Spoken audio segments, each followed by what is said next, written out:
Welcome to the Kingdom of Saudi Arabia and to the world's most valuable horse race, the fourth running of the Saudi Cup. 12 months ago, the great local hopeful Emblem Road shocked the world and left everybody in this kingdom dancing with unbridled joy. Emblem Road is being roared home by the locals. A huge shock, but they love it here in Saudi Arabia. Emblem Road is back to defend his crown, but the racing empires are striking back. This is a dream night for the land of the rising sun. Unbelievable. Japan on fire. Yes, Japan continues to fly. After dominating the undercard in 2022, Japan has brought 6 contenders from the land of the rising sun to try and earn their share of $20 million. And in country grammar, the Americans have a horse already successful under the Arabian lights. Country Grammar with his dates with destiny. Country Grammar won the Dubai World Cup. And his stablemate Taiba comes in off of a classic campaign overshadowed by Flightline to take favoritism in the Saudi Cup. 13 go to post with $20 million on the line. This is the Saudi Cup.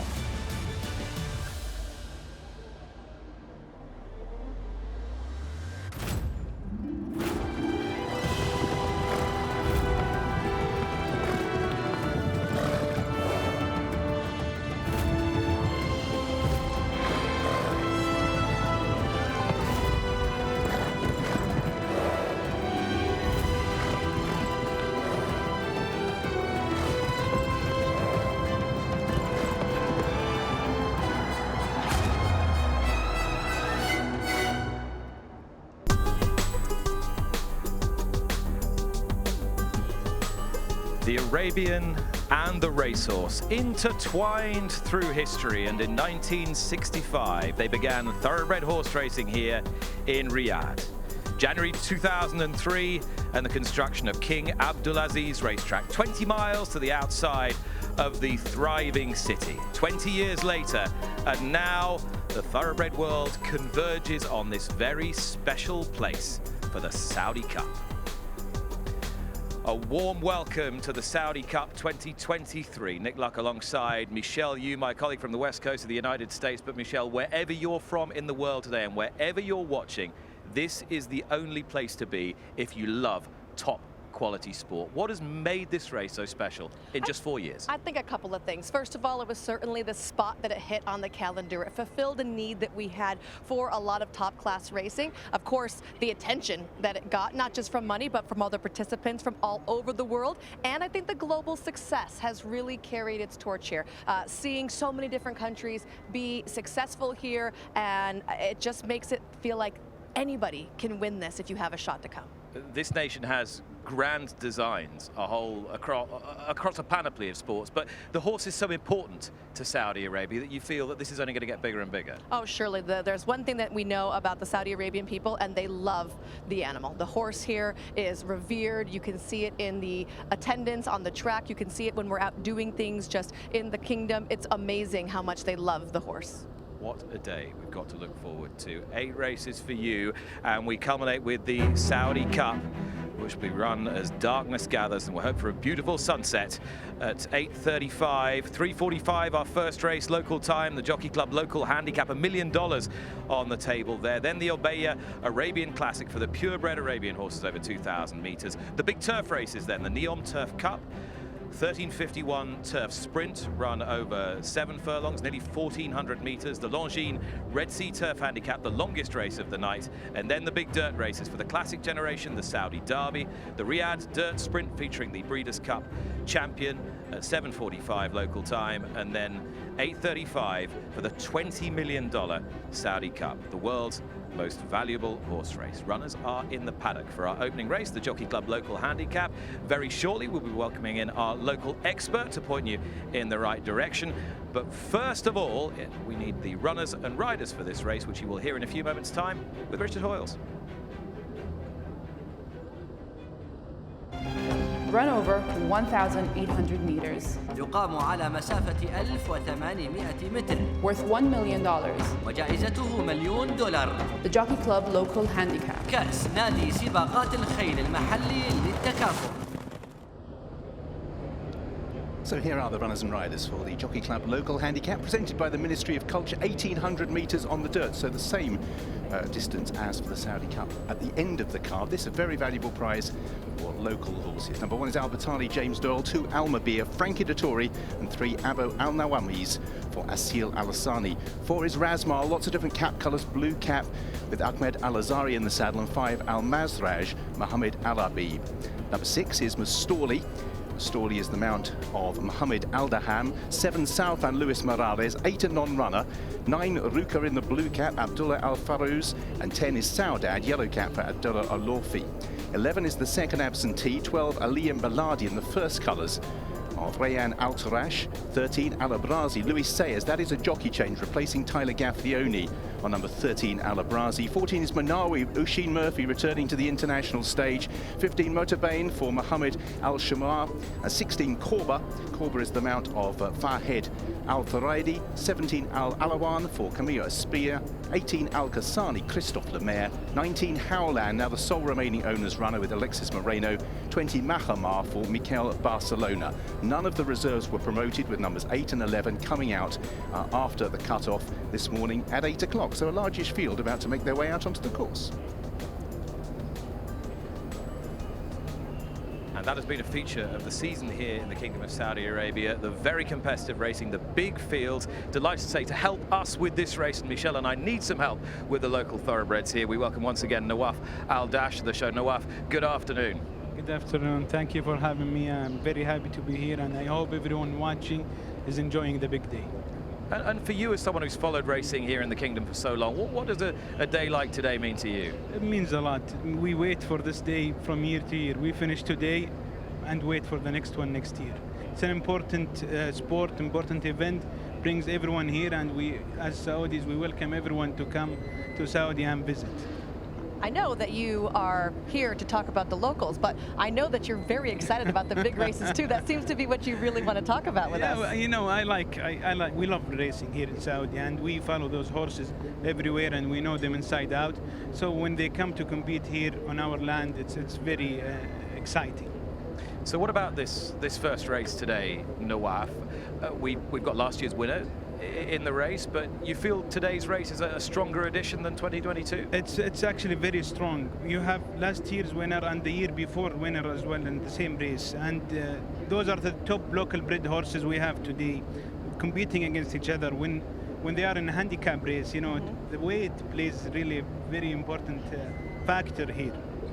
One of the big stories of today will be whether Frankie Dettori can strike on the biggest stage again. A man who is in his farewell season and has been riding so well on the west coast of the United States in Santa Anita, having ridden most of his Group 1 victories in the United Kingdom. Here he is on Almabeer for Hamad Al Rashid. You can see why he's riding in the race. It's worth $1 million. Has he got a chance, Nawaf? Yeah, definitely. Yeah, I like this horse so much. He has run this year very well. He won the Crown Prince Cup in Saudi, and he's always in a strong form. And today, on the 18 meters, I think he has a big chance to win. He is coming off of a not great effort, but he seems to have those in between. Does he just need a race, or was there an excuse? No, you know why? Because he went and against the imported horses in the qualifier to the Saudi Cup. So he was with the toughest group of horses. So I can understand why he did not perform well. But today I think he's going to show up. Okay. Let's take a look at number 1 here, Al Bathali, another well-known international thoroughbred rider here, James Doyle, who rides a second jockey to Sheikh Mohammed of Dubai's Godolphin operation. Riding Al Bathali for Fahad Saad, this is a horse you like? This probably one the best local bred horse we have ever had in the last 5 years. But you know, with horses, injuries come along, and you know, they take a lot from a horse. This horse, he won 2 years ago this race, and then almost 2 years did not run. And he's coming back. He looks good. I like the horse a lot. His only issue is going to be today. He's coming out of, you know, after a layout. Also, he's the highest weight, 62 kilos. That is going to go against him, but he can do it. is a handicap, so variable weights according to the horse's rating. So the horses the local handicapper thinks are the better horses, they are conceding weight to the so said lesser horses, trying to equalize this race. Let's take a look at number 6 if we can. Mostoli, Mohammed Al Daham, riding for Badr Razaik. I love this horse a lot. This horse, he won also the King Cup here in Saudi in 2,000 meters. He's a miler. He can go to a mile and quarter, and I think he's going to show up today and perform a great race, especially when you consider he's only carrying 56 versus, for example, Badali 62. It's 6 kilos. So I think this horse is going to compete today for sure. What's his running style? Where does he like to be? He comes, you know, he sits behind the base, probably behind the base, 3rd, 4th. All right, let's take a look at him. There is Mostoli. He's a well-bred horse. He's a local thoroughbred, but international viewers will know the pedigree by first defense out of a mare by Hawkwing. Should have a bit of speed. Yeah, he actually the first defense we have now here in Saudi, and he has produced very good horses here, and this is probably one of the best progeny of first defense in Saudi. Speaking of really great pedigrees, look at the 13. He's by Munnings and the nice Empire Maker mare. That would be right at home stateside. And 13 is Al Habrazi, who is the subject of a jockey change, an important one as well. Tyler Gaffalione, who's been riding so well in Florida through the winter, has been replaced by Luis Saez. Saez, who was first past the post in the inaugural Saudi Cup on maximum security. And he won the International Jockeys Challenge yesterday. Yeah. Now, can you tell me about the 19 Howland? Because looking at the horses in the paddock, you and I disagreed, but I thought he was the pick of the paddock. You know, he looks good. He's a good horse, but I prefer other horses to him. He's a champion horse. To be honest, this race today, having a lot of good horses, they have performed very well recently. However, this horse, I think, you know, today maybe he will not show. These are the famous colours of Emblem Road, winner of the Saudi Cup of 2022. Colours of His Royal Highness Prince bin Salman, who's established a boutique stable here of real quality, trained by Matej Malawa and written by Alex Moreno. Big day for Moreno, particularly given the fact he didn't ride Emblem Road last year, Noel. And he did not ride him because he wanted to ride the other horse, so he felt very bad. Today he's riding Emblem Road, and they also have Scotland Yard, was done very well here in Saudi. Is Scotland Yard to you reminiscent of Emblem Road last year? Emblem Road definitely better By a mile. This is Mehama. Now here's a man that is no stranger to success on the global stage. He's won the Derby at Epsom, he's won the Dubai World Cup. Can he add further luster on Saudi Cup night? He's Mikel Barcelona. There we are, 2011 Derby at Epsom, that famous celebration, standing in the irons on Pourmois. That famous call from today's race caller, Richard Hoyles. He celebrates as if he's won the Derby. The World Cup in 2012 for Godolphin, the Breeders' Cup Turf in 2017, and 2 editions of the French Guineas, the 1000 in 2019 and the 2000 in 2020. He's riding Mehama here. He rides Eagle's Flight later in Van der Garde, one of the 6 Japanese contenders for the Saudi Cup. Top quality rider. Yeah, and he knows the Saudi track as well. Now, tell me a little bit about these 16. We've got a filly here up against males. I feel like her filly races were good. Is she good enough to compete on this level? Her last 2 races, she did not perform. She's a good horse, comes from behind.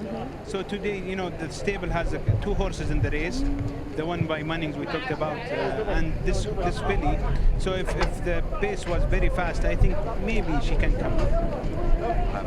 Fantastic access to the onboard cameras today.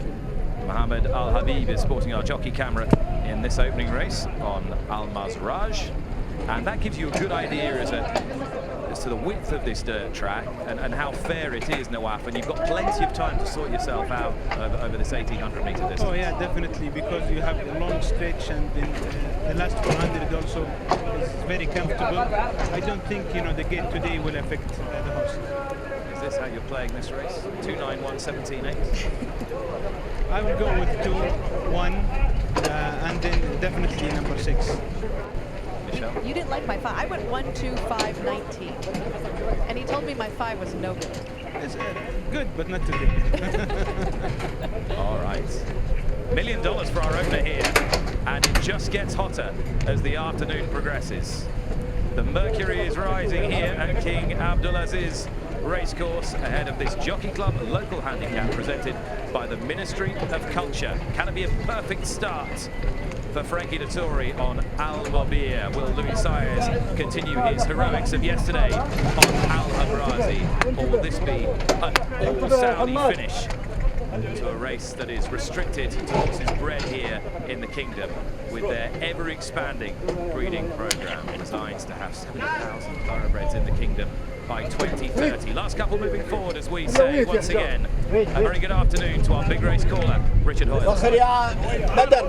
Nick, yes, all in for this $1 million Jockey Club local handicaps from over 1,800 metres long and they leave the stalls. The slow into stride was Corba over on the far side, swiftly out in the early stages. The red and white with the blue cap, Razmal moves to the fore.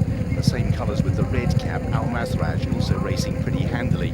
They're being followed through in third place by Al Habrazi in the yellow cap, and the orange colours Manawi for Sheen Murphy taking a forward position, as is number 18 Al Kasani towards the outside. They're the leading bunch of about 5 or 6 as they settle down.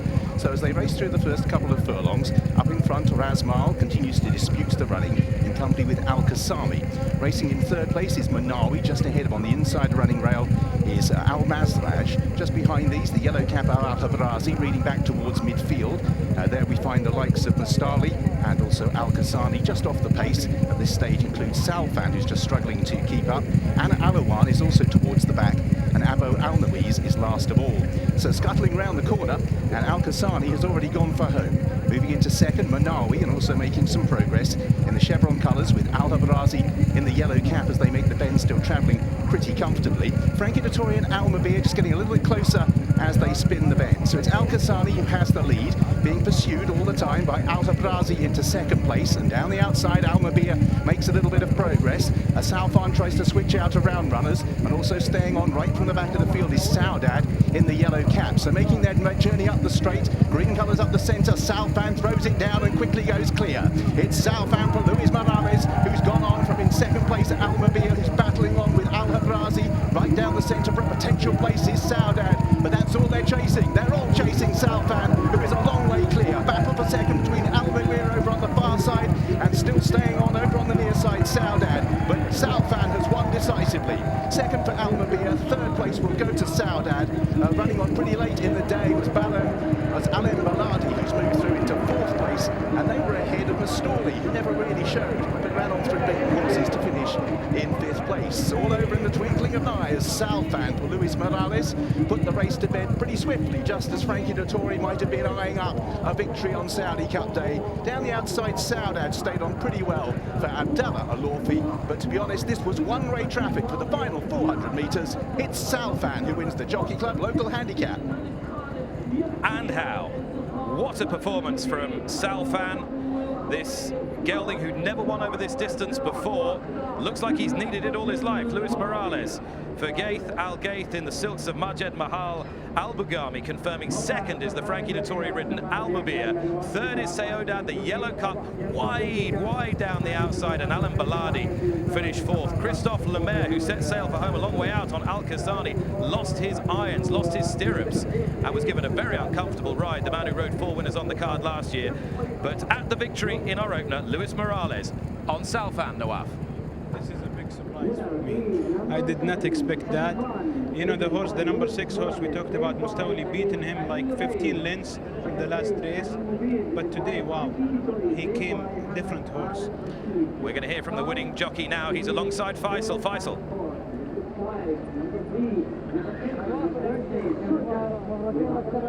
Okay. Congratulations, Luis Morales. You, the first one, went tonight with the Saudi Cup. Alhamdulillah, thank you so much. Appreciate it. How's everything? How you have fun? Yes, and we have fun. But tell me how about the race. Take us through the race. Well, thanks God for the win first, and the support from trainer and all the personnel of the staff for Bugami stable. I have a good break. I sit back, I'm waiting just inside, trying to save some ground, and then in the 600 I have a small gap to go, So I just wait till 400 to come clear outside, and he just moved very smooth. Actually, you waiting a lot, and I see the first guy in the front for half stable. He loses his stirrup, the jockey. You guys waiting behind him. You have a lot of patience for this race. Well, I tell you the truth, I didn't even know. I didn't even knew he lost the stirrups because I was just back trying to find a better way for the horse. So when I catch it, I just try to just wait for the right moment to move him. But he responds so well. Thank you, Luis, and I hope for future you have other good races and you win again, inshallah. Alhamdulillah, thanks God. Okay, thank you. And he had the perfect preparation for this race, this horse. He was never nearer in fourth behind Mostoli when he ran in the custodian of the Two Holy Mosques Cup last month. He's a winner of the King Khaled Cup. He's becoming a serious money spinner. I'll tell you what I think is really intriguing about this horse. There's, by the way, a great view of Christophe Lemaire with no irons. You can see him on the 18 in front, his stirrup irons flapping over his knees. Very, very strong of a rider here to be able to still stay elevated, and he's still going to try and finish despite having no traction whatsoever. But back to this horse. Earlier this week, Jimmy Barnes, the assistant trainer for Bob Baffert, had said to run the mile in an eighth here, it really takes a mile and a quarter type, which is why Country Grammar runs so well here. And like you mentioned, this horse, last two races, mile and a quarter, the little turn back in distance gave him plenty of what he needed late. And the initial challenge, Nawaf, didn't come on the rail. He's finished up on the rail, but the initial challenge came 3 or 4 horse widths off the fence. Do you think that'll be something that's repeated during the course of the evening as it was last year? I think so, yeah. After seeing this race, you know, it's always tough to predict the winner, as you know, but to come and you're not the favorite and perform like this, always, you know, that's the joy of racing. Joy for Luis Morales, who gets his share here of a $600,000 US first prize in a race with a total prize fund of $1 million. Salfan dropping down in distance takes our opener, the Jockey Club local handicap presented by the Ministry of Culture, and a deep, deep competitive race. And as you were saying, the quality of these local thoroughbreds is getting better all the time. Oh yeah, definitely. This is probably the best field we have ever had in the Saudi Cup for local breds. Can you tell me a little bit about the stallion Article of Faith? I like when I page through and I know the stallions. He's not one that's familiar to me. Yeah, he's I think by Stormcat. He came here like 4 years ago, and everyone thought he was not a good stallion, you know? And now everyone's going to change their mind.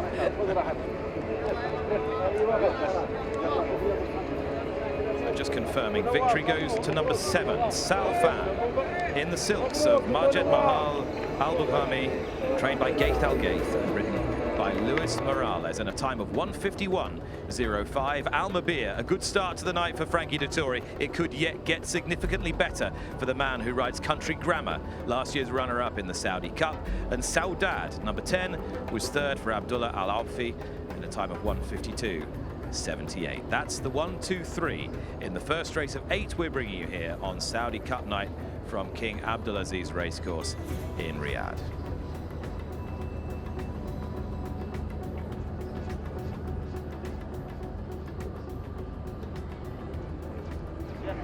Well done to Luis Morales, a pretty cool customer, Nawaf. Yeah, definitely. The rider is a top rider here in Saudi. He's very good. You know when to decide to move the horse and push him, try to go and win the race. He is riding this horse for the first time. Is he the type that can just get on any horse and work magic? Definitely, I think yes. Nawaf, you have worked magic for us, as always. Thank you very much. Thank you. Nawaf Al-Dash, our expert on the local thoroughbreds. The man who was expert in the saddle was Luis Morales. We will leave you for just a couple of moments. When you rejoin us, we will be building toward the big purebred Arabian race of the evening. See you in a moment.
the Saudi Cup 2023, the world's most valuable day of thoroughbred horse racing and one of the great sporting and social occasions in this historic city of Riyadh. We are only 20 miles outside the city centre. One of the great features of this fixture in the last 4 years is how it has brought together families who share a passion for horses, and we've seen high fashion as well.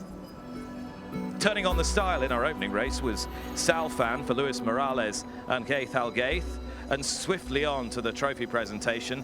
Beautiful trophies presented here by the Ministry of Culture to the winning owner, Majed Mahal Al Bugami, the winning breeder, Abdul Majid Ma Al Sheikh, the trainer, Gaith Al Gaith, and in those green and gold and black silks of the Kingdom of Saudi Arabia, Luis Morales. So very much a local triumph for those following the fortunes of the storied Frankie Dettori. He finished second here on Al Mabir, and Saudade in the colours of His Royal Highness Prince Faisal bin Khalid finished in third place. And the full running order scrolling across the bottom of your picture now.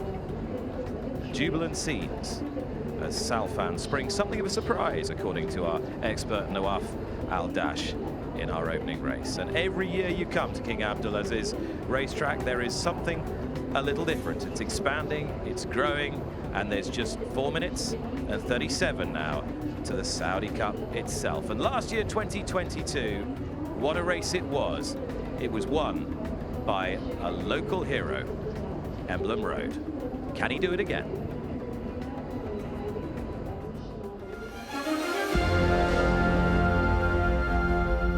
Your Royal Highness, thank you very much for having us here. Just tell me what you remember most vividly about the Saudi Cup of 2022. And away they go. Jumping away, Emblem Road was the one who was slowest away. Emblem Road احنا عارفين انه بيتاخر، يعني كنا عاملين حساب هذا ومبلغين جبرتو راموس بالنقطة هذه. What a big run from Making Miracles on the outside. The local horse followed round by Emblem Road as well. لكن تأخره الزائد هذا هو اللي كنا على أعصابنا، لكن الحمد لله انه لحق. Country Grammar and Midnight Bourbon next. Emblem Road to the front. A huge shock, but they love it here in Saudi Arabia. Emblem Road has toppled a lot of them.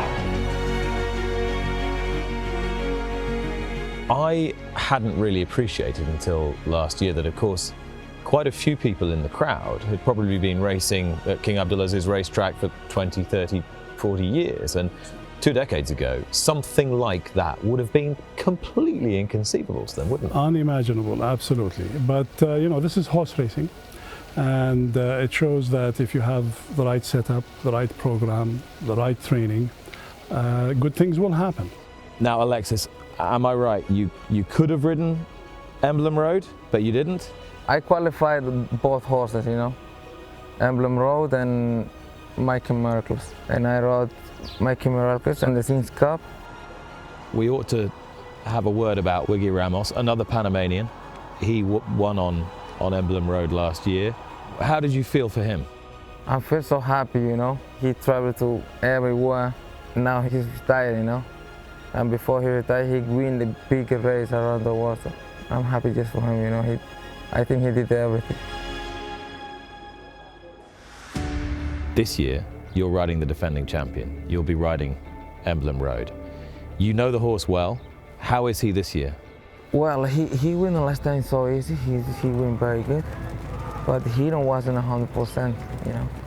And now I think he's 100%. So I hope he can run the same like last year. I think he can win the race again. ممكن يكون في جواد العام الماضي مؤدي أداء ممتاز، السنة هذه يكون متغير، وممكن العكس، فنكون على أعصابنا في كل الحالات. Prince Saud, I think, put together a good group of people.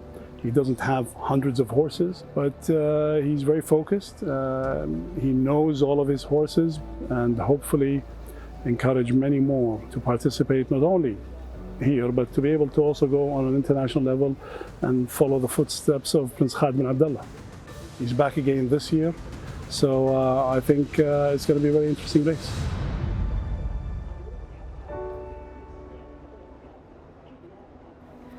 And two serious chances for local horses in the $20 million Saudi Cup, which is just over 4.5 hours away. Coming up very shortly is the big race for purebred Arabians, the Abaya Arabian Classic.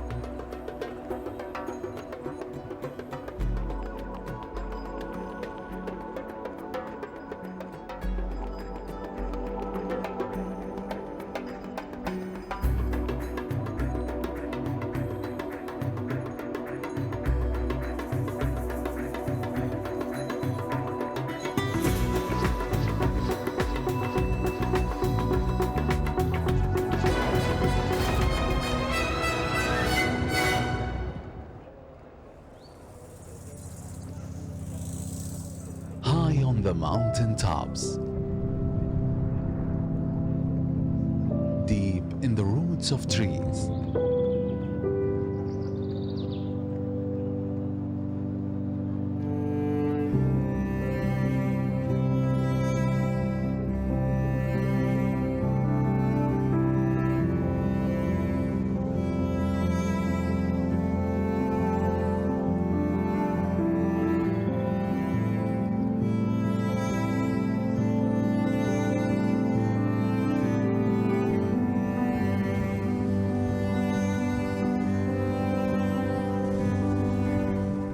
between valley streams,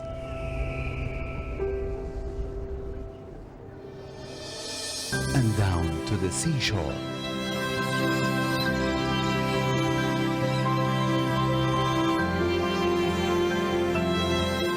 Beauty grows,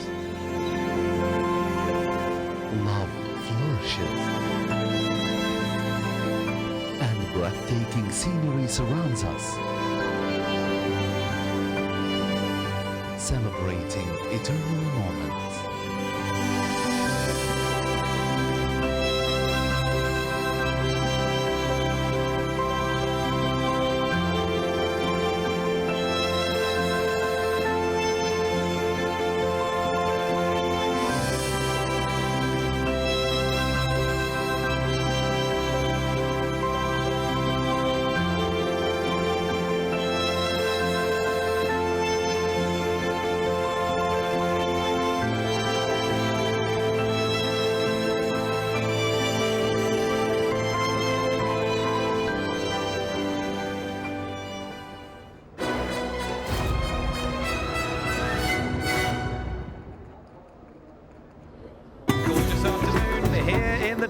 Runners in the parade ring for the Abaya Arabian Classic. Total value of $2 million, Michelle.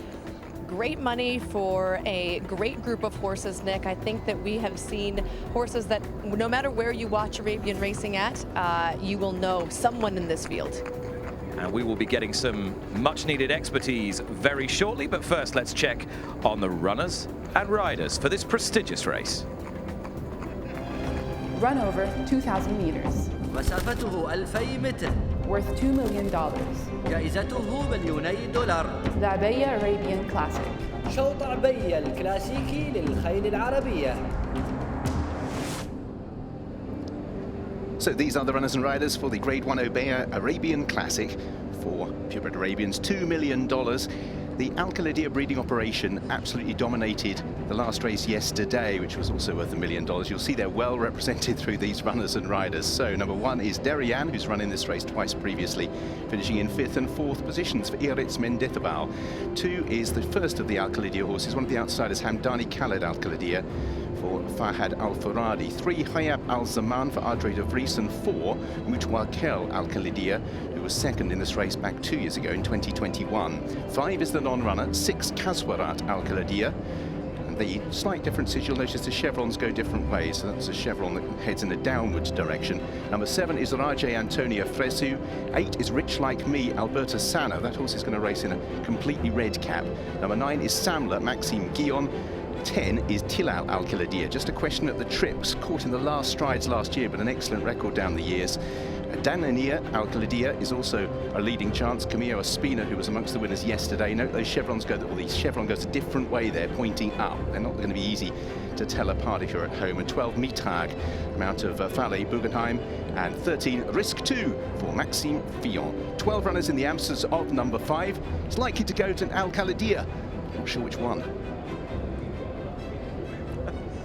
Thanks so much, Richard, as we're back here on set right outside of the walking ring. Nick Luck, Michelle Yu, and now joined by Jonathan Horowitz from the Arabian Jockey Club. Jonathan, I know you've been looking forward to this for a long time. Very much so, and for what the Arabian breed means to this part of the world, to see Arabian racehorses be on this stage is fantastic. There was a $1 million Arabian race on turf yesterday, and now we're getting ready for the $2 million race on dirt.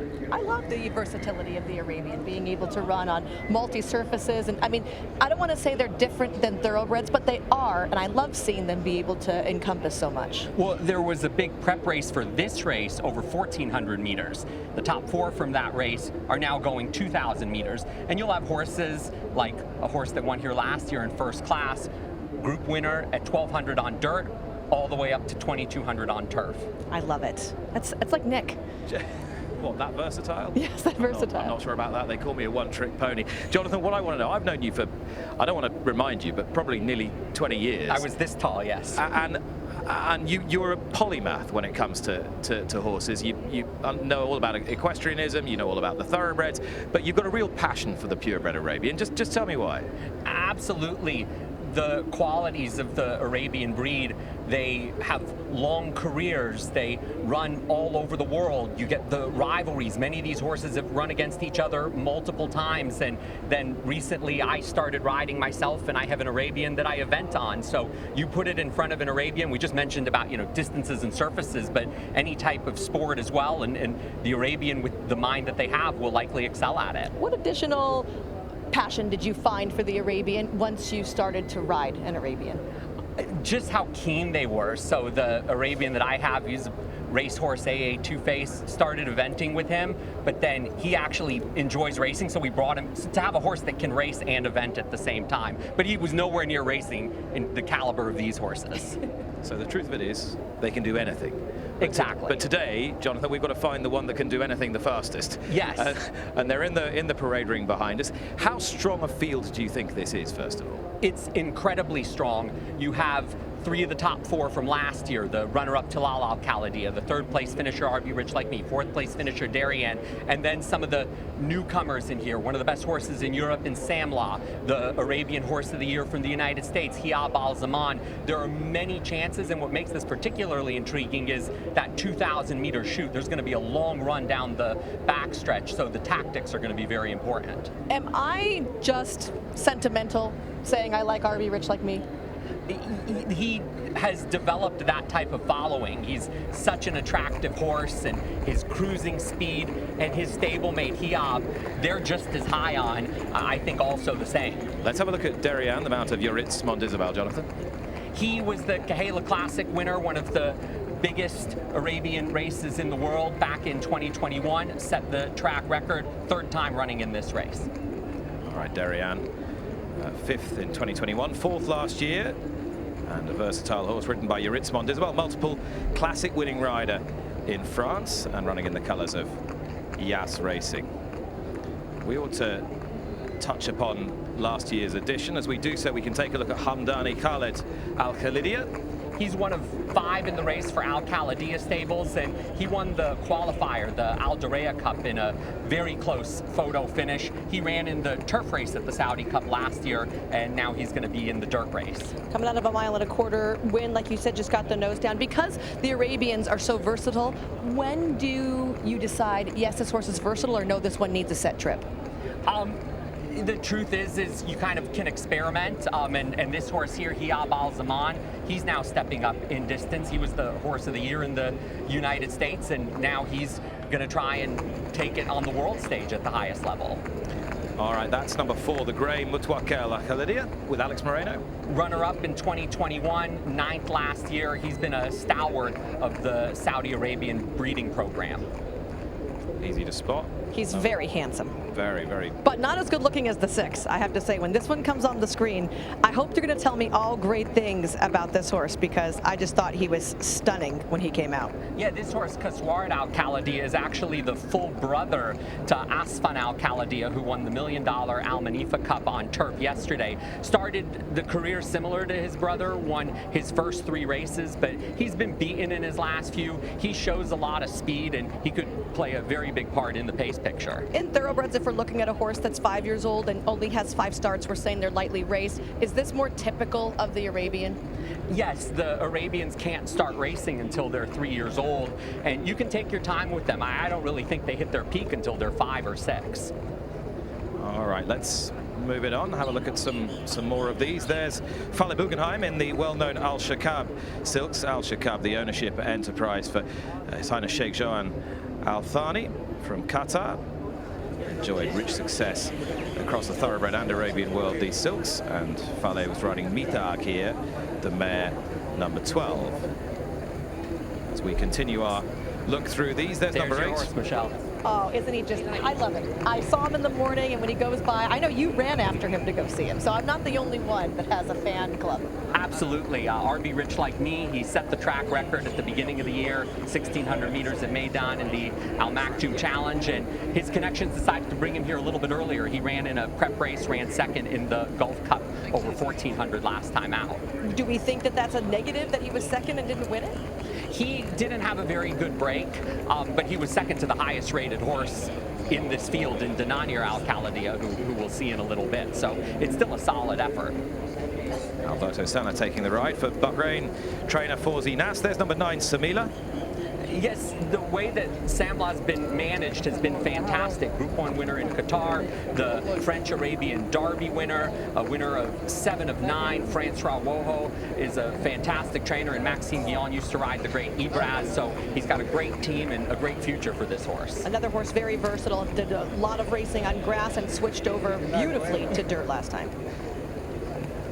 All right, that's 9, Samla then, for Sheikh Karim Al Thani, representing France. And there's Tilal Al Khalidiyah. He was the runner-up last year in a close photo finish to Hadi de Carrere, and he was running in this race as a 4-year-old, which was incredibly young to take on the best in the world. Well, this year, he's even better. He's had the same preparation. Won the Prince Sultan World Cup, set the 1,600-meter track record here in the Imam Turki bin Abdullah Sword.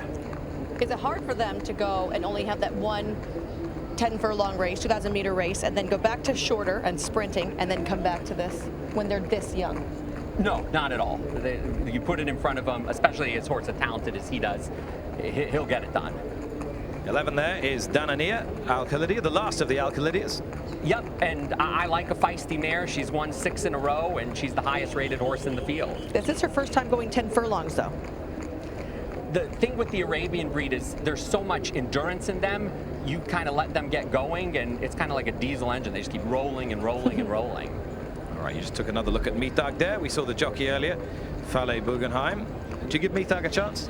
I give Mithaq a chance in the sense that they switched Mithaq from turf to dirt, and in 5 races on dirt in Qatar, he's won 3 of them. She's won 3 of them, but at the same time, this is tougher competition. Looking at her from an equipment standpoint as well, it does appear that she's adding cheek pieces today. I don't see that she's worn them previously, and they were there under her red hood. And there's 13, Risk 2, the last of them, with Maxime Foulon in the saddle. Risk 2 ran in the turf race, the Al Manifa Cup at the Saudi Cup last year, finished 5th. She's had a good year since, was a group winner in Morocco at the end of last year. She's a very feminine looking filly, and it's intriguing to me. She looks more thoroughbred than a lot of this field has. The features on the Arabians, they're very refined, they're very striking, and they catch your eye and just give off an amazing energy. Okay, you've seen the 12 that go to post for the Obeya Arabian Classic. A reminder, if you've just joined us, we go without number 5, Nabil Al Khalidiyah. Hi Faisal, our outrider here today. Denise, I'm ready. How is it out there, Faisal? Yeah. Can you please, Denise, before I go live with the jockey, to say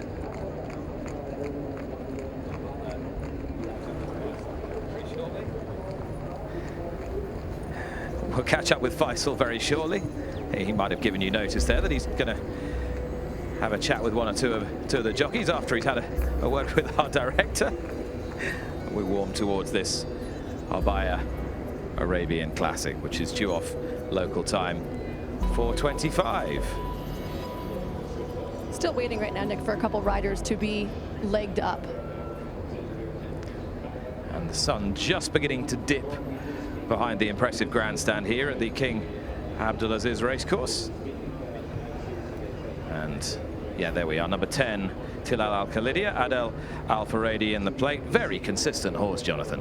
Yes, the one blemish on his record was a photo finish loss in this race a year ago, and to see the improvement that he's made in the last year, I mean, that's pretty scary to think of how well he did as a 4-year-old last year, and now with an extra year of experience under his belt, the potential that he has to represent the Arabian racing program as the home team here in Saudi Arabia. Jonathan, can you kind of tell me what I can expect from a pace standpoint from this race? So it's an interesting setup. This is the only race all weekend that utilizes that 2,000-meter chute. So you basically have the first almost half of the race being a straightaway. So there are 13 horses that were entered, 12 that run, and there's plenty of time for jockeys to get in a position that they would like. The way the pace could set up, RB Rich Like Me set the pace in the race last year. He's regarded as having just one of the best cruising speeds of Arabians. Kaswarat Al Khalidia set the pace in the Gulf Cup last time out, and then Samlan, winning the European prep, was also on the lead. So I think you're going to see a lot of jockeys kind of looking around and trying to figure out where the top contenders are putting themselves in position. But with 5 for Al Khalidia stables, I have a feeling that they've strategized how they want it to go. Such a long straight here as well. You know, really, we've seen the danger in the thoroughbred races of jockeys making their move too soon. It equally should apply to this, shouldn't it? Well, that's what happened last year. Tilal Al Khalidia in the Albaya Arabian Classic last year really made a winning move. And then Hadi de Carrera just kept grinding and grinding, and seeing the images of Olivier Paylier pushing that horse to win. Olivier was almost as tired as the horse. But yeah, with this type of race, the long sweeping race, you could very well have a situation where if the jockey can keep the horse in the race, you don't want to count anybody out. How different do you think it is for some of these riders who don't generally ride Arabians, and we see them in the big grade ones? You know, some of Mike Smith might pick up one. Obviously, Frankie Dettori picks up some I've seen in the past. Olivia Paylier, you just mentioned. How different is it for them to ride an Arabian versus riding the thoroughbred? I think at the end of the day, a good rider is a good rider. And also when you're on a good horse, like RB Rich Like Me, they know what they're doing too. It's just a matter of judging the pace, because Arabians, they run at a different pace than the thoroughbreds, but also understanding that they have a lot of endurance, so you can maybe kick a little bit earlier on an Arabian and just utilize the stamina that they have. Are there riders you particularly admire, riders we would better know for riding thoroughbreds, that you particularly admire in this discipline, that you think get a particularly good tune out of the purebred Arabians? I really like the jockey of Hiab Al Zaman, Audrey De Vries. He not only rides the horses in the races, but he's very instrumental in Fauzi Nasser's yard. You can see Audrey there in the silks of Victorious for Sheikh Nasser of Bahrain, and just the way that he develops a partnership with his horses. He has tremendous hands. He's got a tremendous sense of strategy, but there's so many in this race. Maxime Guillon used to ride Ibraz, really good group of jockeys, and with the talented horses, the talented jockeys, and the setup of the race in terms of it being such a long sweeping track, it's going to come down to strategy, because honestly you could look at this race and if one of maybe 7 horses win, I wouldn't act surprised. Can you compare this race to something on our thoroughbred calendar as to its meaning and significance? Absolutely. You know, this is, I'd say we just had the Pegasus World Cup. I mean, this is a Pegasus, and with the Arabian breed, thanks to the Saudi Cup, now there are $3 million races in Saudi Arabia. There's $7 million plus races in the world for Arabians, and 3 of them are just in the last few years because of the Saudi Cup. So the opportunities for Arabians is fantastic now around the world. Crowd building here at King Abdulaziz Racecourse, and the horses making a fairly stately progress themselves. to the start here. Of course, this is the furthest start from the grandstand. Starts at the 2,000-meter chute. A reminder that the Saudi Cup a little later on is over 1,800 meters, 9 furlongs. I'll tell you, it is very far. When I was doing Breakfast with the Stars this week, we came on the track. I came on right there with, you see the 2,000 in your lower left corner. The view down the track, it is indescribable how far it seems. To that one and only turn, yeah. What makes this race course not unique, because Belmont it has comparisons, but it makes it quite special, and it really does make you think a little harder about how to analyse the way these races will play. Your star ratings, Jonathan, are you sticking by that Tilal Al Khalidia to go one better than last year? Oh, absolutely. I think just given what he's proven, he's the horse to beat. And I think there's some horses in here in this race for the first time that maybe next year we'll look back and say, oh, because of how they did in the previous year, now they're ready to go one step better. Just a few moments away from post time. Risk 2 is in the foreground there. This mare by No Risk Al Mori, himself a wonderful Arabian racehorse. And with the Arabian breed, it's only in the last, I'd say, 60, 70 years where they're breeding specifically for racing. So now you're starting to develop these breeding lines that are sought after.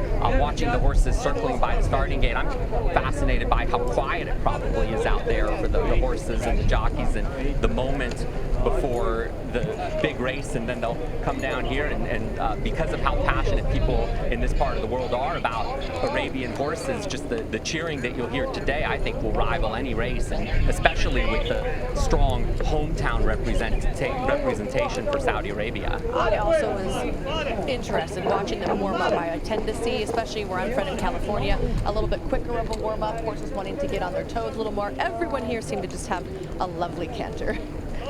Yeah, these are horses that know their job. Many of them have even been at this racetrack before. Rich, like me, getting some adjustments with the saddle, but these are the moments right before a race. Now the adrenaline starts to kick in. We can see Hiab Al-Zaman on his toes, Darien also. These horses, they know what they're doing, and they know what's coming up next. All right, we are just about on post time now for this Abaya Arabian Classic. Alex Moreno, the man who is charged with steering Emblem Road to a second victory in the Saudi Cup. He's on number 4 here, Mutawakkel Al Khalidia. Be a big pressure day for Alex Moreno, but anyone who's ever met him and spoken to him knows that he's a pretty cool customer. The jockey here, Audrey, also just always even keeled. The horse is a little bit amped up. That's how he usually is. Hiab won the biggest race that we have in the United States last year, the UAE President Cup at the Preakness. It was good to see you, Nick, at the Preakness. And I know I'm doing something right if I'm in your vicinity. I'm not sure. At least I'm not in trouble. I'm not sure about that, Jonathan. You could get yourself into an awful lot of trouble. I do like trouble too, though. So. But the Preakness is a very special occasion. The middle leg of the American Triple Crown, flanked by the Kentucky Derby and the Belmont Stakes, all at different distances. And that Triple Crown model has been aimed all across the globe, particularly in purebred Arabian racing. There are many series of races that are loosely strung together across the globe. Yes, the plethora of riches, and the fact that the connections, they take their chances traveling to all different parts of the world. So the rivalries that end up getting developed because these horses run against each other. Many of these will head to Europe in the summer to run against each other. I have a question about the 6. We're watching right now, just getting a little bit amped up here. Started off the career very auspiciously with 3 consecutive open length wins. Last time out was the first time he didn't go a quote-unquote route of ground. Was that maybe a prep to get him going back for the year? A lot of these horses are using that Gulf Cup 1,400 meters as a prep for this race. He's a horse that when he went to the lead early in his career, he could hold it, but unlike his brother yesterday, he needs to learn how to settle a little bit more. That's Kaswar versus Aspan. All right, the stalls handlers are motoring here. They've got him in pretty rapidly. He's got a hood on. He's putting his blindfold on and trying to tie in. And that's Hamdani Khalid Al Khalidia, who won that race. So they'll put the blindfold on, they'll tie it so that when the horse leaves, the blindfold stays in.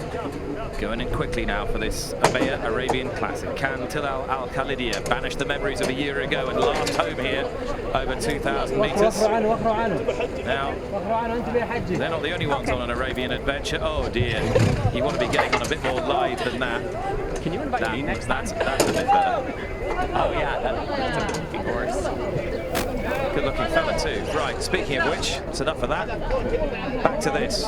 The Arabian Classic, the Abeya Arabian Classic. It's all yours, Richard Hoyles. Thanks, Nick. Number 6, Qaswarat Al Khalidia moving forward. As I mentioned, there's a lot of black and white here. Basically, some chevrons point down, black chevron, some point up. Danani Al Khalidia, leading chance with the chevron pointing up. Tilal is the only one of the 5 that is not a grey, so he's very easy to identify. We're waiting for Rich Like Me and Hiab Al Zaman, Fawzi Nasper, both of whom wore a red blindfold post, but that has been dispensed with at the start. They're both a little fiery. Hiab Al Zaman, notably so. Adre de Vries has got that routine. And Rich Like Me, 3rd last year. Well, he hasn't got it in yet. You can see that Hiab Al Zaman, every time he gets to the stalls, just wants to go broadside on. And as a consequence, is not making it easy for the handlers to move in. 2,000 metres, so this is an extremely long run to the Sol Bend spur of 400 metres before they join the main track. So here we go for the Grade 1 Abeya Arabian Classic. Okay. And it's all poised at the stalls. Race away, $2 million up for grabs. Risk 2 was a little bit slow to stride and trails the others early as they race through the first couple of furlongs. Mitag is one of those that is racing in a handy position. Qaswarat Al Khalidia is the most forward placed of those at the moment, as Rich Like Me, the confirmed front runner, crosses in front of the field to lead early on. So it's Rich Like Me who has the advantage. Qaswarat Al Khalidia and Derian racing in 3rd. Mitag races in 4th place at this stage. Samla is currently settled in 5th place. At this stage, Tilal Al Khalidia is back in the pack. The non-grey and the white and black colours racing up on the outside. Just ahead of that one is Mutawakkil Al Khalidia. A little bit of gap opening up to 2 at the back who are just beginning to toil even at an early stage. Risk 2 is one of those as they race down the back straight. And out in front is Qaswarat Al Khalidia who disputes the running, racing on the inside of the grey horse Rich Like Me. Derian races in 3rd place. Tilal Al Khalidia is making ground on the outside of Samla. They currently race 4th and 5th as they prepare to exit the back straight. Just behind these is Danani Al Khalidia. That is the grey horse with the upward pointing chevron in the white cap, racing in about 6th place. And then behind these, Mutawakkil Al Khalidia. So on the home turn, Qaswarat Al Khalidia with just over 600 to travel. Rich Like Me up on the outside in 2nd. Tilal Al Khalidia making ground with Samla, and they're 3rd and 4th as they make the bend. Dananat Al Khalidia races next. Danani Al Khalidia racing in 5th place off that final turn. And then behind these we have Mutawakkil Al Khalidia as well. So racing up the home straight, Rich Like Me with last year's 2nd, Tilal Al Khalidia, now delivering a challenge and making the best of his way home. Then behind these, just struggling to pick up, is Samla, then Danani Al Khalidia, and also Mutawakkil Al Khalidia. Tilal Al Khalidia heads for home. In 2nd place is still staying on Rich Like Me. Down the outside, it's Mutawakkil Al Khalidia who's doing best of the rest. This time, can the horse last home? Tilal Al Khalidia has a healthy advantage. It's 4 lengths from in 2nd, Rich Like Me, as they make their way inside the final 150 yards. Hamdan Khaled Al Khalidia is running on strongly in the closing stages.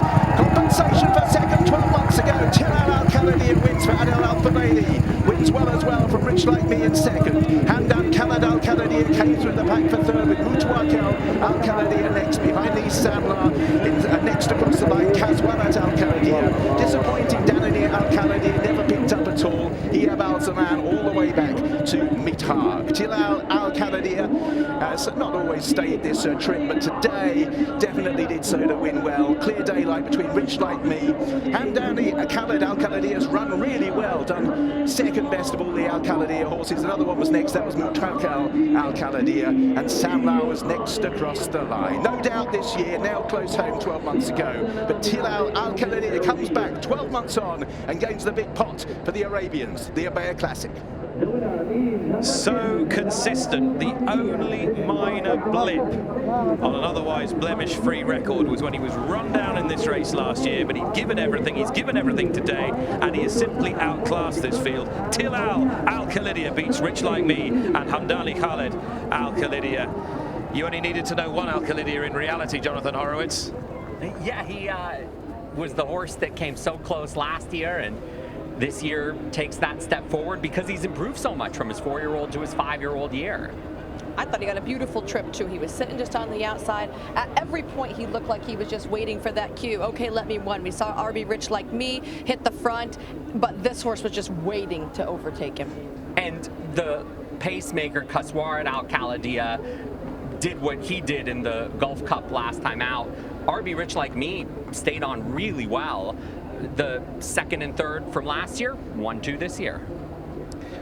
Winning rider this time, Adel Al Furedi, standing by with Faisal. كاس العبية ألف مبروك عادل، انتصار بكاس العبية ما شاء الله تبارك الله في أمسية كاس السعودية، فوز مستحق للجواد البطل تلال الخالدية. حدثنا عن الشوط عادل. الله يبارك فيك اخوي فيصل، الله يبارك لسمو الامير خادم السلطان والامير والمدرب الذهبي مطلق بن مشرف. الحمد لله حصاني جدير ومرشح، الحمد لله اخذ الشوط. مجريات الشوط فيصل كان في البدايه بيروح اللي هو حصان قسوره، فابوكم منتظرنا الى ما بعد ال 600 واجيب شوي لان المسافه 2000 فما ابي استعجل. هذا اللي حصل معي بالشوط والحمد لله مشينا على تكتيك المدرب وحصاني جدير واخذنا الشوط. تستاهل عادل. العام الماضي حليته ثاني في الحصان، السنه هذه ما شاء الله تبارك الله مركز اول. عادل كيف تشوف حصانك مستقبلا في السباقات الكبرى مع ان اليوم ما شاء الله اكبر كاس للخيل العربيه؟ يا رب لك الحمد. حصاني كان هو العام خسرها بخشم وكان ما يخسر هو الشوط، بس ما كنت مثل الحصان، لكن حصاني يعني من افضل الخيل العربيه يا رب لك الحمد. نقدر نقول افضل حصان عربي متطاع عادل الفريدي؟ الله الله اخوي فيصل ما شاء الله تبارك الله ما شاء الله. الف مبروك عادل، شكرا. موفق ان شاء الله في الاشواط القادمه. شكرا يا عادل. عفوا حبيبي. Okay, thank you Denise. Well, thank you, Faisal. Just for the avoidance of doubt, Denise is our director. It's not my new name. I will loosely translate that Adel said that he was absolutely delighted with the performance. He felt the horse settled well from his outside gate in stall 11. He came with a perfectly timed challenge. He was a little worried about hitting the front too soon, as was the case last year. But ultimately, he had so much horse underneath him. Really, he had to let him go. And it's hard to argue with that, Jonathan, isn't it? Yes, one of my favorite phrases is horses don't read scripts. You want them to do something and they won't necessarily oblige. But if you had to script this race, this is exactly how you would script it. It's amazing to think of how easy a win it was against such tough company at this level. That's kind of been apropos for him, though. Except for last year's nose defeat, he's been a very clear winner in all of his races.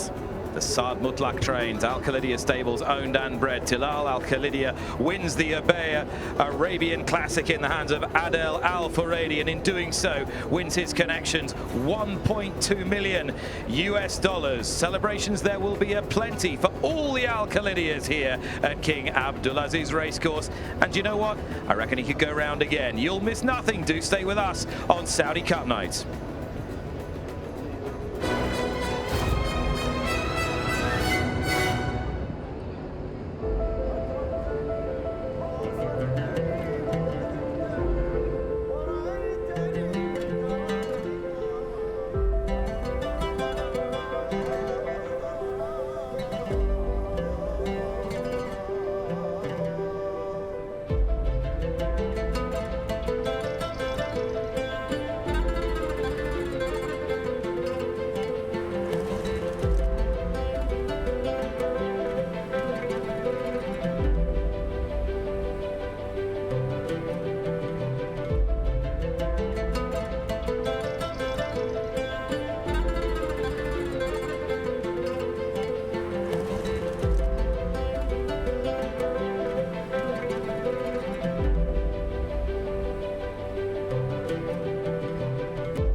But this was our first hero of the night. His name, Luis Morales, his mount, Salfan. And here is Adel Al-Faradi, the man who has just won the Kahala Classic on Tilal Al Khalidia. The global action really did start yesterday, though, even though we are here for the Saudi Cup. Friday rang in the International Jockey Challenge, and our very own Ali Bell was on hand. 14 riders from around the world competed for this year's International Jockeys Challenge, a series of 4 handicap races on dirt and turf, led by defending champion Caitlin Jones from Australia, alongside top jockeys like Luis Saez, the Magic Man Joe Moreira, and probably the most famous of all time, the legendary Frankie Dettori, who's in Saudi Arabia as part of his global farewell tour. Getting things underway in the hot desert sun in round 1, a 1600 metres contest on the dirt. They're off and racing. On the inside, still battling away, is Al Gaddaf. Behind these, trying to stay on, though, Al Atlau for Caitlin Jones as they make their way now inside the final 200 metres. Najamal Al-Anaya still has the lead for Joe Mason. Wajab and Luis Saez are coming back, however, a neck between the two. Al Muthir running on for Joe Moreira into third. All out as the line approaches. Wajab is coming back on the inside of Najamal Al-Anaya, and it is Wajab for Luis Saez, who will gain first success in the International Jockeys Series. He showed a really good attitude to win there, Louis. Talk us through it.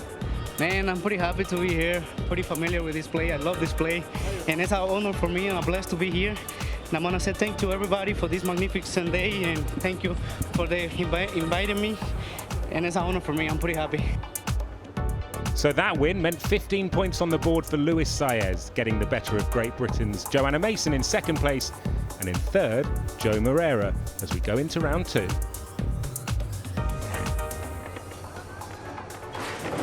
And they're off and racing. A little bit slow out Fareh Al-Anaya for Caitlin Jones up the inside, out well, the 2 in orange. And it's coming after her again on Kareem. The same 2 jockeys that were involved in the finish of the first race, staying on Cardano for Joe Moreira as they make their way inside the final 200 metres. Abajana staying on strongly for Yuga Kawada. Once again, Mason versus Saez, 200 metres to travel. Over on the far side, Medbus. Kareem with a length to find, and this time he's not closing. Into third goes Abajana for Yuga Kawada, but this time it's Joe Mason who will beat Luis Saez in a reverse of the first leg.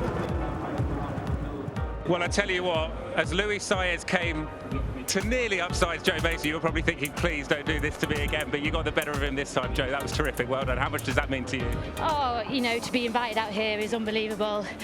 To again be a female jockey, but you know, to come second in the last race and win this race is, you know, been amazing. A first Saudi win for Joanna Mason, tied in first place with Luis Saez on 25 points at the halfway stage, which meant it was perfectly poised going into round 3 and the first of the turf races. Field about to leave the stalls. And they're off and racing. PB Go Lucky for Borean Mutsabayev, and behind these Asa for Frankie Dettori. Groom hits the front for Yuga Kawada. On the far side of PB Go Lucky for Borean Mutsabayev. Near side Asa, a 3-way head bob. A 3-way go. Far side PP Go Lucky for Borean Mutsabayev may have just held on. Kazakhstani rider Bauzan Muzabayev denying Frankie Dettori his first win. A third place finish for Yuga Kawada of Japan put him into contention, with 5 jockeys in with a chance going into the final round. Longest turf race of the night, final leg of the Jockeys Challenge, and they all break away. Inside the final 200, Starcat moving to the lead for Yuga Kawada, but in hot pursuit in second is Incumbent, and these two have now moved on from Hesselwood and Caitlin Jones. 200 metres to travel. It's Starcat for Yuga Kawada, who is going to win, but Incumbent in second place could well be enough to take it for Luis Saez. Well, the winner of the International Jockey Challenge is Luis Saez. When you came here today, did you think you had a strong enough book of rides to win the challenge? You know what? Here I don't understand the program much because they don't say too much. But I have a good feeling, you know. I have a lot of faith in my horses, and I feel like they're gonna run good, and every horse runs pretty good, so I'm pretty happy. Well, despite Yuga Kawada's best efforts, it was Luis Saez who was crowned the winner of the 2023 International Jockeys Challenge. Top world-class international rider Luis Saez, and Britain's Joanna Mason really pushing him all the way to the line. Trophy presentation. His Royal Highness Prince Bandar, the chairman of the Jockey Club of Saudi Arabia, making the presentation to the owner-breeders of Tilal Al Khalidia, the winner of the Ubayan Arabian Classic. The Al Khalidia stables who had the first, third, fourth, fifth home in this hugely prestigious race. But really, the action is just hotting up. We are under 4 hours away from the Saudi Cup of 2023, Michelle Yu. Looking forward to it, Nick, and I know it's getting time because the sun has started to set, and that's always our indication that the big racing is on the way.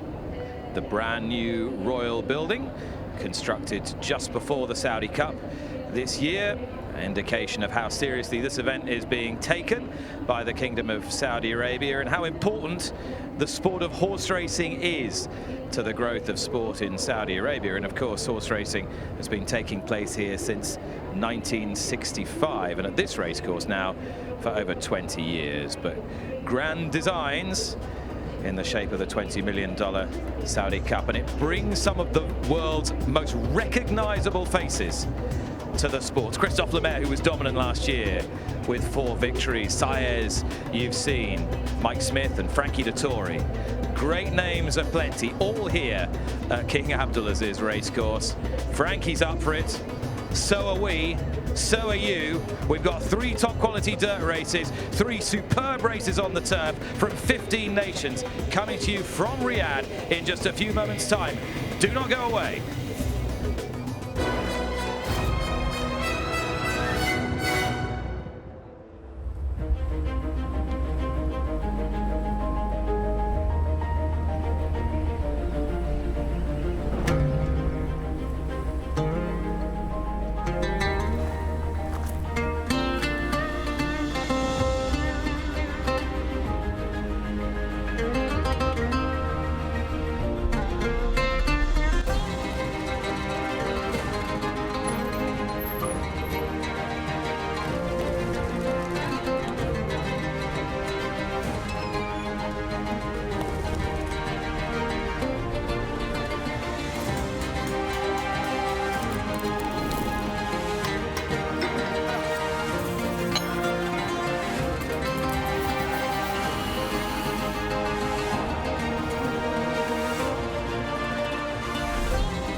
Welcome to the Kingdom of Saudi Arabia and to the world's most valuable horse race, the 4th running of the Saudi Cup. 12 months ago, the great local hopeful Emblem Road shocked the world and left everybody in this kingdom dancing with unbridled joy. Emblem Road is being brought home by the locals. A huge shock, but they love it here in Saudi Arabia. Emblem Road is back to defend his crown, but the racing empires are striking back. This is a dream night for the land of the rising sun. Unbelievable. Japan on fire. Yes! Japan continues to fly.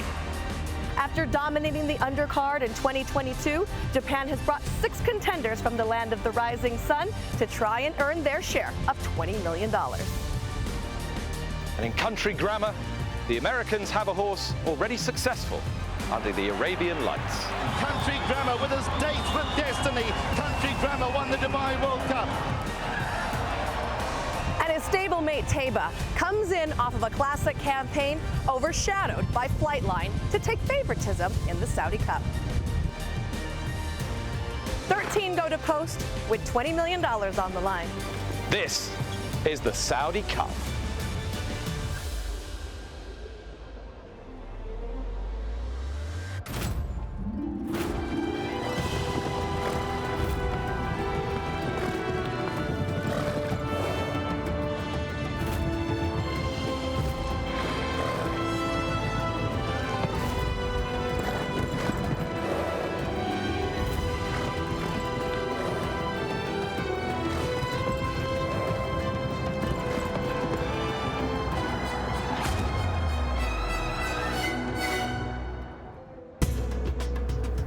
Yes, this kingdom and the thoroughbred racehorse, they really are as one, intertwined for generations. So it's only right that we're here 20 miles from the historic city of Riyadh in what has become an increasingly precious corner of the Arabian desert. Precious because today is the most valuable race meeting anywhere in the world, and the 4th edition of the Saudi Cup. Nick Luck alongside my colleague from the United States, Michelle Yu.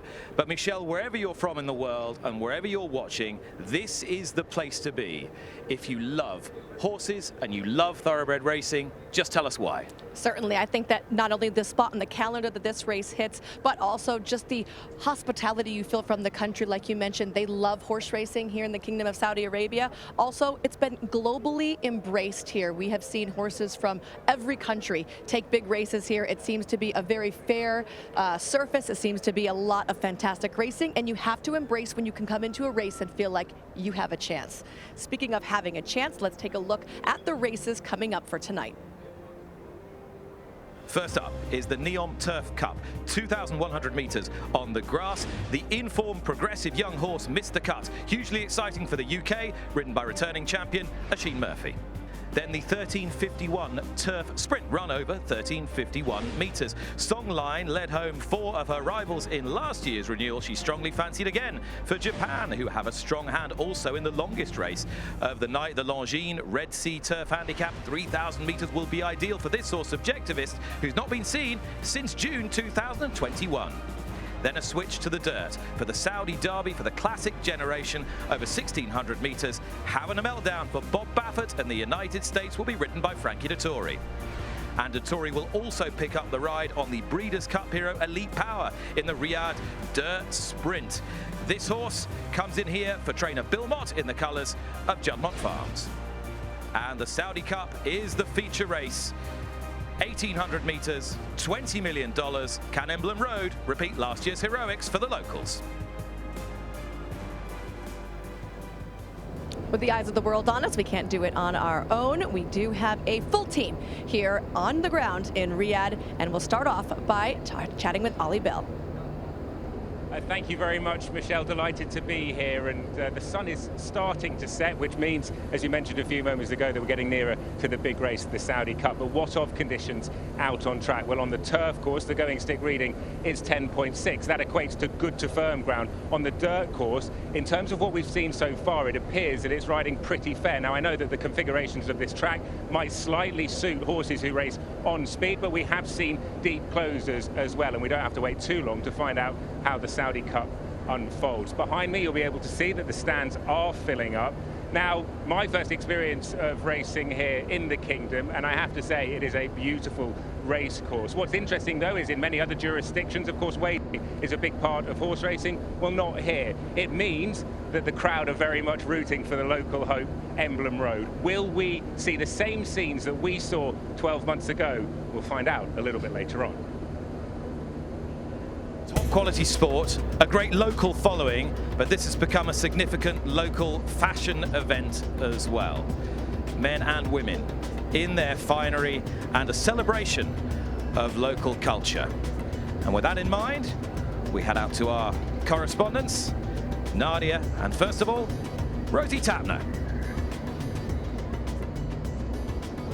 Well, welcome welcome to the village of the Saudi Cup 2023, and what an entrance it is to this village. I'm sure you can hear the music going on the main stage at the moment. We have so much going on. That music's going to be playing throughout the day, a lot of dancing as well. This is double the size of last year. It's bigger and it's better. We're celebrating heritage and culture, lots of fashion, and even over 1 billion crystals as well. An amazing exhibition. So there's so much here for everyone. It's such a privilege to be here and see all of this. And I tell you something, later on when the lights go down and it gets a little darker, this place really does come alive. I'm really looking forward to that. But as you can see, lots of people starting to come in to enjoy what is the Saudi Cup 2023.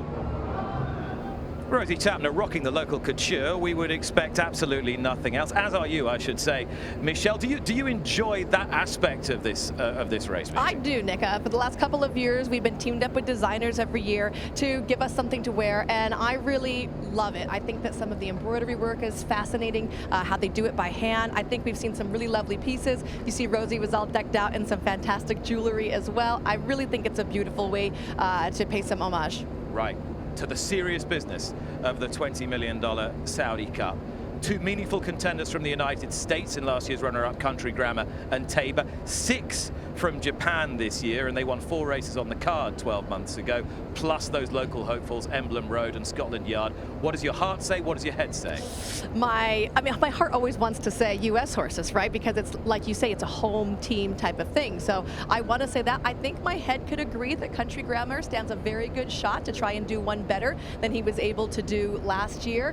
But sometimes I just feel like I like to play the upsetter, and with the U.S. taking a lot of attention, I kind of want to cheer for one of the Japanese horses. Can I be an adopted son of the United States? I Yes. spent enough time there after all, and go with you with Country Grammar, who has Frankie Dettori on board today. Do you think Dettori can make a difference to this horse? I mean, I think that the horse is coming into this year a little bit more on form than he was last year off that extended layoff. I love the fact that Frankie's gotten a couple of opportunities to ride him, and we've seen him do some things with him in California, just getting him a little bit more involved early and whatnot that have been really beneficial for Country Grammar.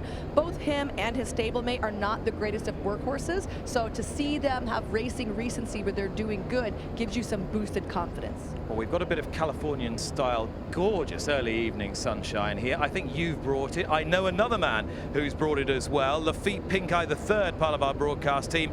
How does it feel to be here in Saudi Arabia, Lafitte? So exciting, Nick. And in life, typically, when somebody tells you that something isn't about the money, it's usually about the money. So it's hard to get beyond the purse of the Saudi Cup and $20 million. It's absolutely staggering, but I think I'm looking most excited about seeing Tabor this evening. And what he does in his 4-year-old debut, he's a top-ranked 4-year-old in North America. Lofty, lofty expectations in 2023. So should he win tonight, what would that be the start of? The bar is very high in terms of expectation for Tabor moving forward. Is he the best older horse in North America? And getting ahead of ourselves for just a moment, long-range goals are races like the Breeders' Cup Classic, perhaps even a championship, Nick. But first things first, a stiff test tonight in the Saudi Cup for Tabor, maybe the horse to beat, and 1 for 2, 1 and 2 for Bob Baffert. I want to ask you, Lafitte, about the respective riders on the 2 horses. Mike Smith, the great stalwart on Tabor. He's been second in a Saudi Cup before on Midnight Bisou. And Frankie Dettori, very much the story of the year as he bows out. Between them, they are 112 years old. It is pretty extraordinary. Do you think their respective riding styles are ideally suited to those 2 horses? If they're listening, I'm sure they really appreciated that, Nick. Frankie Dettori, Mike Smith, a couple of go-to guys. Absolutely. We saw the improvement last year with Country Grammar. He had an inside post. He's going to have to start from the outside this evening. And 2 of his best races, obviously, in Dubai with Frankie Dettori when they won the Dubai World Cup together. So he absolutely fits him. And for Mike Smith, you're going to hear from him a little bit later on in the show. I had a chance to speak with him earlier. I don't want to spoil it, but part of the conversation was how difficult Tabor is to ride. And Smith knows that going in. The familiarity is key. He is Big Money Mike for a reason. As you mentioned, he's ridden in this race, second with Midnight Bisou in the 2020 edition. Tonight with Tabor, trying to add a Saudi Cup victory to his long, long impressive resume. All right, Lafitte, we'll be checking back with you very shortly. Great to have you aboard the Good Ship Saudi Cup this year. And we're going to take a look at the runners and riders for our first race on the turf this evening. It's the NEOM Turf Cup presented by Al Tanfithi, and a British import will give you the runners and riders, our very own Richard Hoyles, in a few moments' time. Run over 2,100 meters. يقام على مسافة 2100 متر. Worth $1.5 million. وجائزته $1,500,000. The NEOM Turf Cup. شوط كأس نيوم العشبي. So here are the runners and riders for the NEOM Turf Cup, headed by number 1, Byline for Bahrain, partnered by Gerard Mosse. 2 is Castle, local runner for Alexis Moreno, and 3, Godolphin's Dubai Future, the mount of Danny Tudhope. 4 is Eagle's Flight for Mikel Barcelona, and 5, Flying Visit, Ricardo Ferreira. 6, Miss the Cut, big hope for the UK. Oisin Murphy recently back in the saddle, and a chance of a big success on the international stage for trainer George Bowie. 7, Mostadaf for Jim Crowley. 8, Peter the Great, Camillo Espina. 9 is Sabuska, Ryan Moore Fairy Tale for his own as the Kennet Valley Thoroughbred Syndicate. 10, Star of Winds, mount of Ali Almononi. And 11, the White Cap on White Moonlight for Pat Cosgrave, another for Godolphin and Saeed bin Sarur. So a full field of 11, 2,100 metres, 2,100 metres, and the starting point is just at the entrance to the home straight, so they pass the stands twice on the turf track, which is on the inner of the dirt course.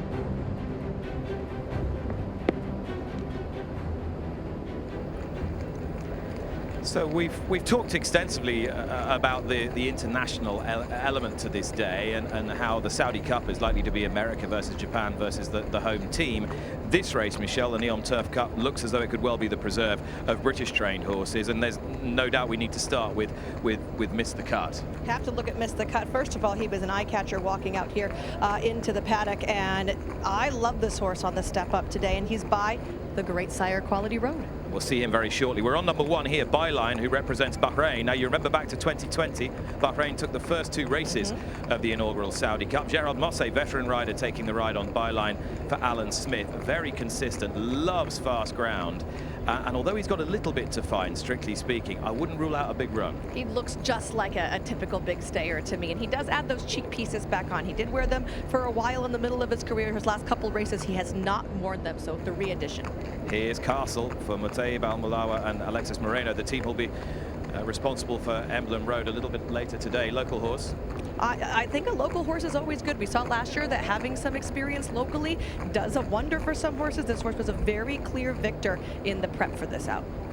All right, number 3 is Dubai Future for Danny Tudhope and Saeed bin Sarur. Doesn't mind traveling this horse, won in Bahrain in the autumn. You know, I like this horse in here. I think that he's very intriguing. 7-year-old son of Dubawi. He ran last year, maybe not as great in this race or the Shima Classic, but I feel like he's coming into this race better than he came into it last year. All right, 4 is Eagle's Flight.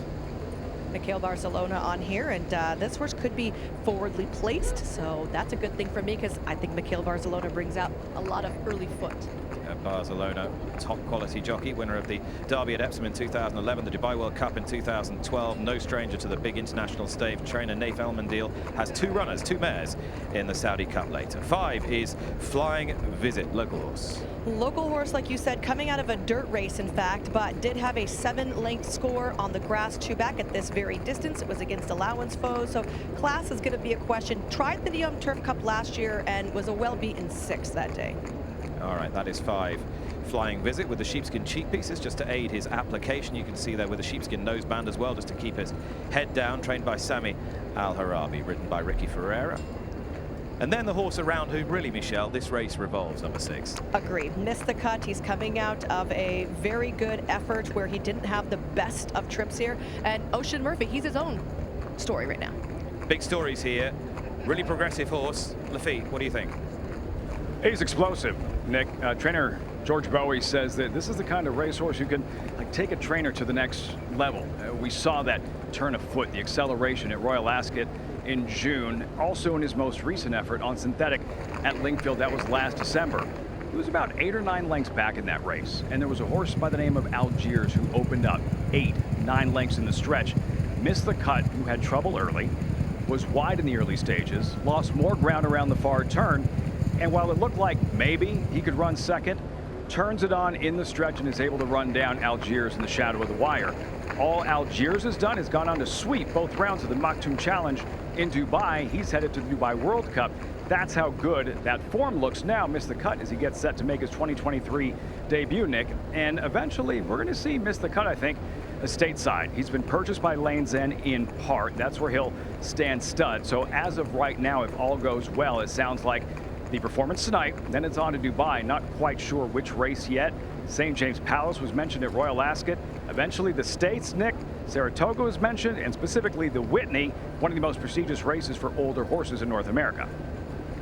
And there's the other part of this story, the one that'll grab the headlines. Oisin Murphy sat out the entirety of 2022 after a number of brushes with the authorities in the UK, the most serious of which was a breach of the COVID regulations, also a number of alcohol-related offences. He's been back in the saddle only a couple of weeks. He's already made an impression internationally, winning the big race in Qatar last week, and he has a fine, glittering CV before his enforced absence. He's hit the ground running. He's leaner, he's fitter, he's more determined, he's more focused, and he's been ringing round for rides, and he identified Mr. Cut might be available, got in touch with George Bowie, and he rides rather than Ryan Moore, who had been riding the horse, because they felt Murphy's availability through the season would be greater than that of Moore. I suspect Moore would like to beat Mr. Cut on Sebaska, but more of that in a few moments' time. Here is number 7, Mostadaf, Michelle. Mostadaf going to be taking a turn back in distance and does have cheek pieces on underneath the red hood, if I'm not mistaken here.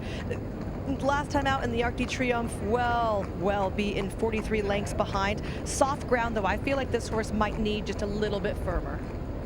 Number 8 will be next. Camillo Ospina takes the ride on Fawaz Algariban's Peter the Great, who's a British-bred horse. He's a pretty useful horse. He's done well here in Saudi Arabia as well, but he's got plenty to Well, we'll have to find this horse, Nick, because he was causing quite the ruckus in the saddling enclosure, which is very big and very open. There's a lot of space. He reared up several times. He does add blinkers today, and they were pretty substantial cup. There he is. He was way up in the air on multiple occasions that I could see, and I wasn't paying attention the whole time, but you can see how big his blinkers are out there.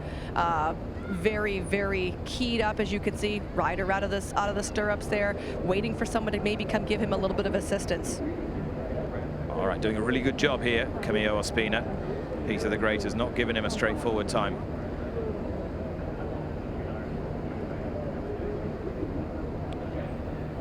All right, the trainer of Mr. Cut, the horse around whom this race revolves, is George Bowie, and he's now with Ollie Bell.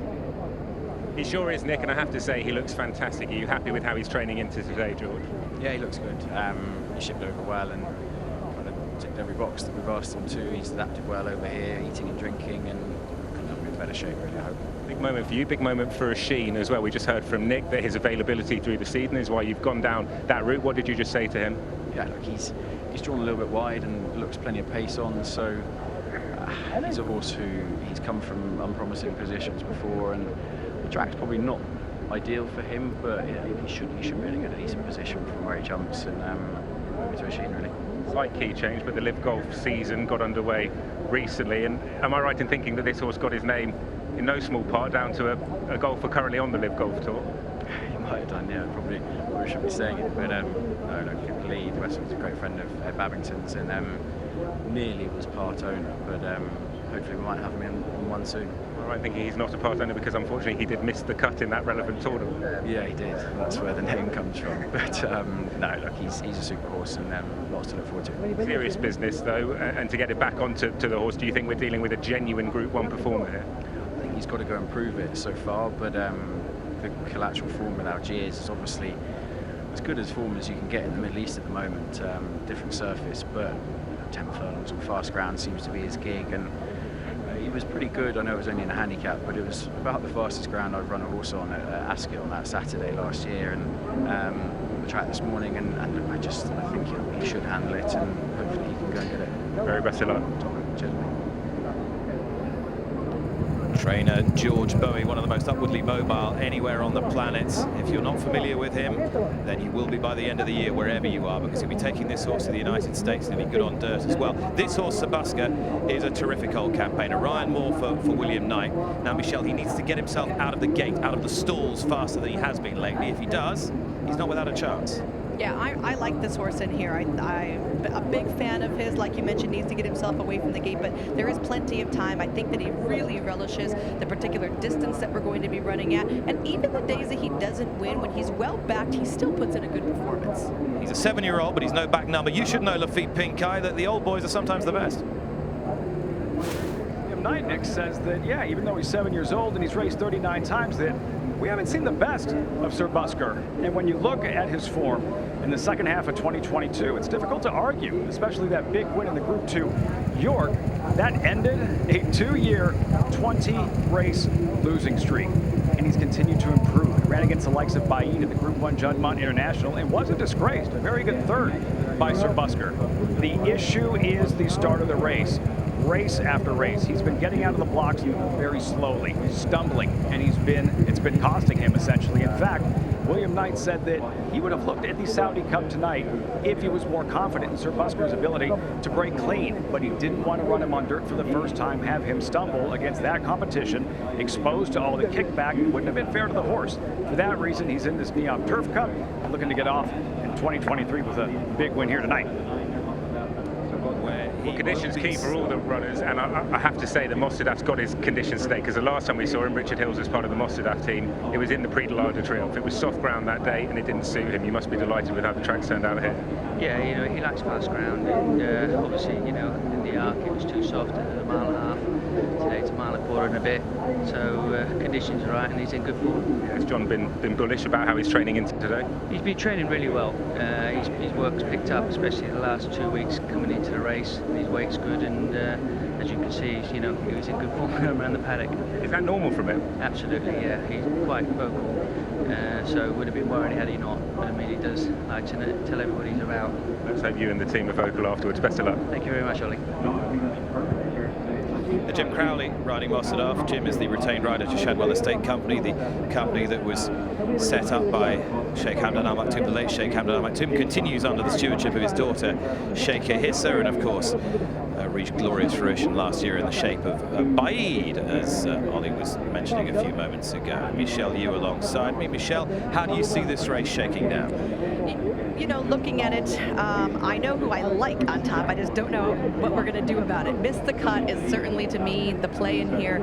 I just like the upward trajectory that we've seen from him, and I think he can be forwardly placed, and I always love a horse that can show some early foot, because it just guarantees you almost to be in a good position, especially with him breaking towards the outside. He's in hole 9 tonight, and that gives you a really clear-cut path to find where you're going when you have some early lift. Now, this is the 8 horse again, I believe, Peter the Great.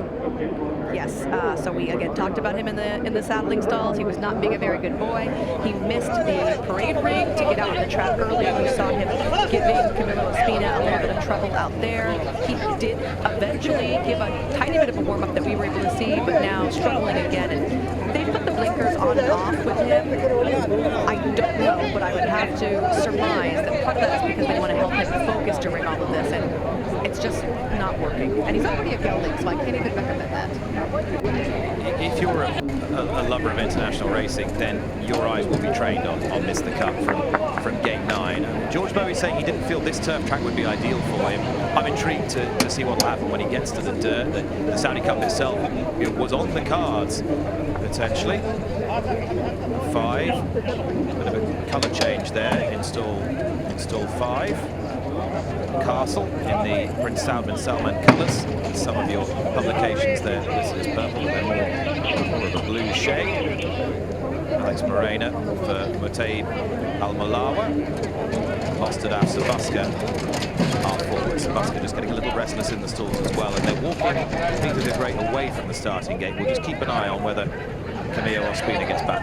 This is just my opinion. I think it's a touch unfair. We know this horse has been difficult to load.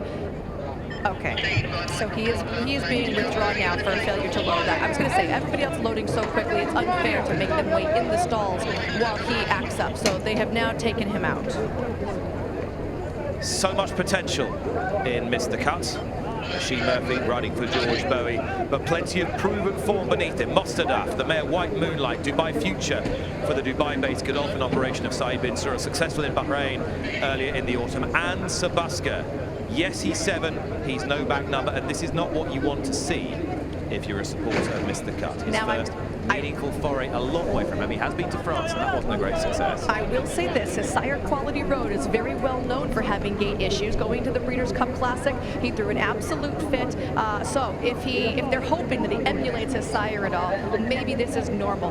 You can see he is a little hot. You see the lather underneath. Look, they put the blindfold on. He's walking right up. They do this to disorient the horse just a touch, so they're not sure where they're going, and they walk them right into the stalls. And then, of course, the blindfold gets taken off. We saw a couple of other horses with pads put on. So this field, I feel like everyone's pretty well versed in the quirks because they have all this equipment ready at the hand.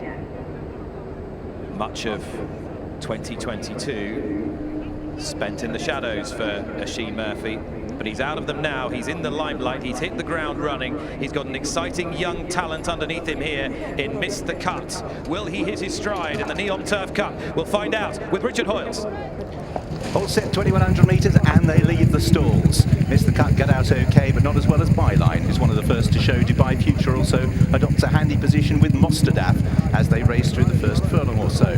So with 200 metres under their belt, it's the green jacket of Eagles Flight who leads them past the winning line, tightly bunched with Mostadaf in second, blue with the white, and then the next two are Godolphin runners, Dubai Future on the inside of White Moonlight as they prepare to take the turn away from the stands. Byline, having jumped well, settles as Mr. Cut is forced wide round that first turn, right at the back with Sabuska in a steadily run early race.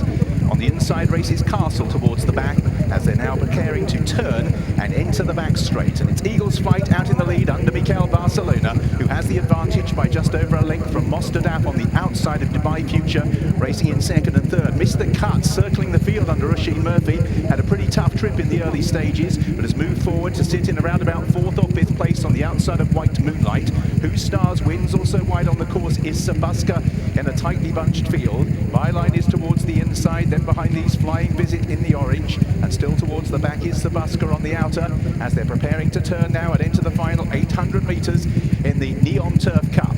Out in the lead it is still Eagles Flight, has that advantage by a length from Mostadaf in second, Dubai Future on the running rail in third. Mr. Cut continues to make ground right round the outside in the maroon jacket, gone past White Moonlight. On the inside sitting and having to wait for room is Byline as the race develops. Who Stars wins, Flying Visit makes ground amongst runners for Ricardo Ferreira. They're on the home turn, 500 metres to travel. Every step has been led by Eagles Flight. Mostadaf will have first crack at the leader. Mr. Cut is now under pressure and has been passed by Dubai Future as they set up at the top of the home run, and Mostadaf has laid down his stall. He's quick and 3 lengths clear from in second place. Dubai Future, then Mr. Cut just the one pace, but Mostadaf at the 200 has burst clear and is striding further and further away. Dubai Future in second, Daylight back to third with Flying Visit running on, but Mostadaf has taken them apart for Jim Crowley and won the Neom Turf Cup by as much as 7. Back in second, Dubai Future, racing in third was Flying Visit. Castle made late ground running the run. Mr. Cut had a torrid trip throughout on the outside eventually of Eagles Flight, who set up the running, but Mostadaf in a steadily run race shot clear on the home turn and has come home alone to win the Neom Turf Cup in the Shadwell colours. On his day, he is very, very good, and this was his day. The man made famous by Batash and Baid, the European champions, Jim Crowley, has enjoyed a rich success in the desert here aboard Shadwell Estate Company's Mostadaf. This 5-year-old, never so good as today, sitting close enough to a steady pace and drawing right away in the closing stages. Dubai Future second, third Flying Visit. No joy at all for Mr. Cut, the well-fancied Mr. Cut, who had no cover, was trapped wide throughout and had so little to offer in the closing stages. By contrast, Crowley can hardly pull Mostadaf up as the sun sets. Mostadaf's star shines brightly, Michelle. Oh, he looked just lovely the entire time. He looked poised and just waiting for the cue. Like you mentioned, Mr. Cut, not the cleanest of trips and parked very wide. No such thing for Mostadaf, and he gets the ground that he preferred. We heard from his connections that the soft ground at Longchamp last time were not satisfactory to him. We can see what he can do with a little bit of firm turf. One of his co-trainers, John Gosden, legendary international trainer, struck in the Saudi Cup 2 years ago with Mishrif. When Mishrif went to Dubai to win the Shima Classic, it was the first time John's son Thady had been added to the license, and now here they team up in Saudi Arabia. And Richard Hills beforehand explaining to Ollie Bell how this might pan out. But this was a performance of real dominance. For all that the heavily favoured Mr. Cup might have fluffed his lines, this horse read the script, Lafitte.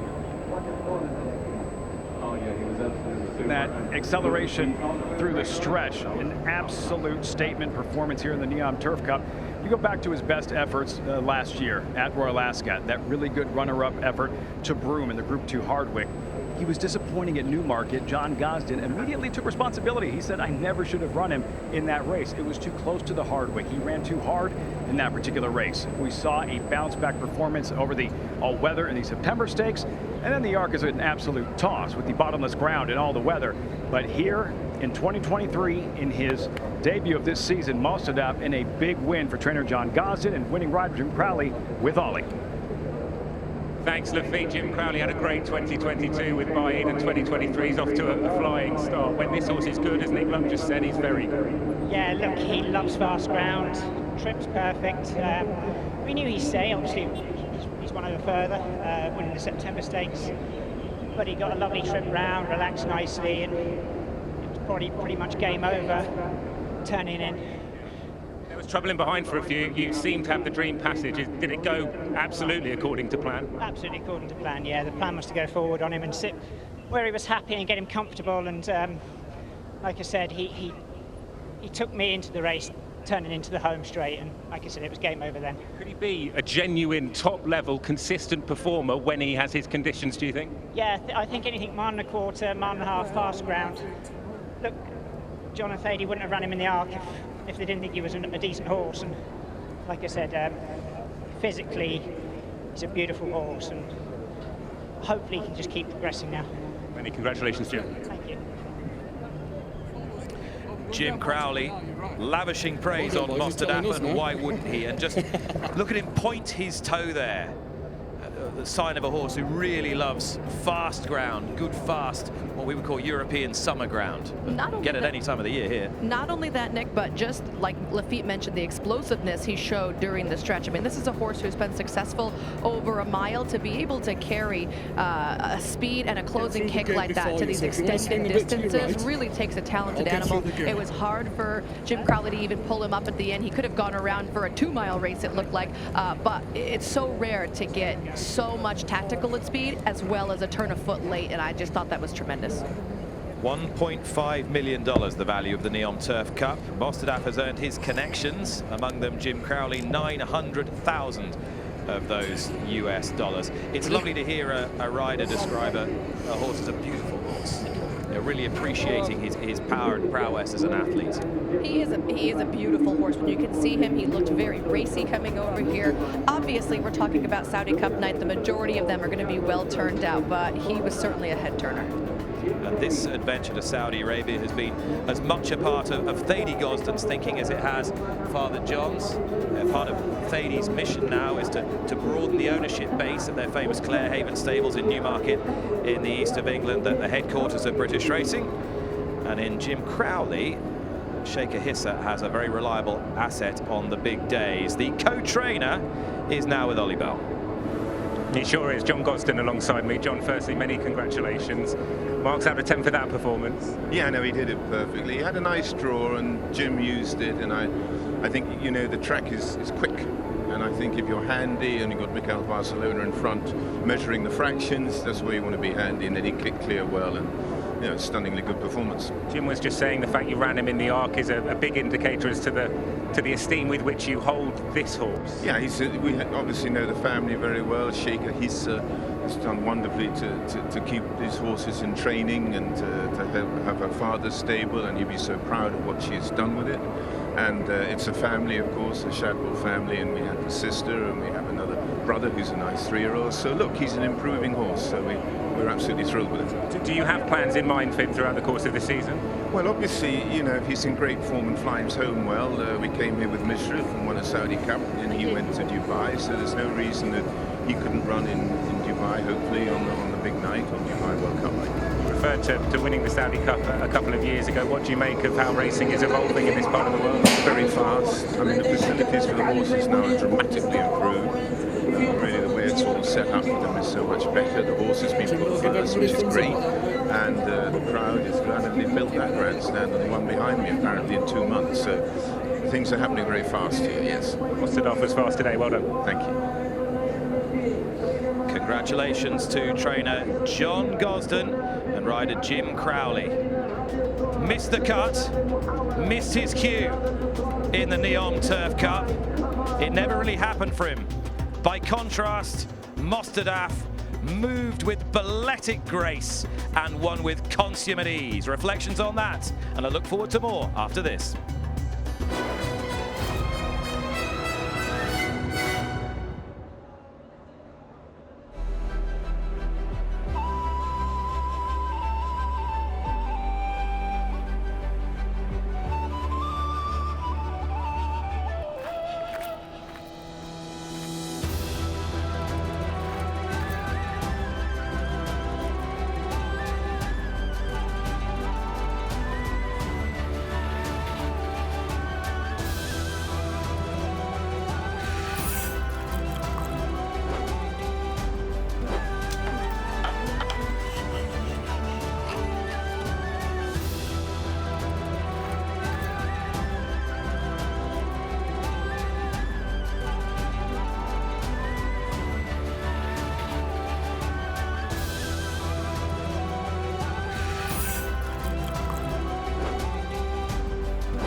A performance of real sparkle to set the tone here on Saudi Cup Note. A wink from Jim Crowley. He knows on his day that Mostadaf is a very good horse. It's back to the drawing board. However, for Missed the Cut, he had a wretched trip today. The horse that we were expecting great things of, and his trainer is with Ollie.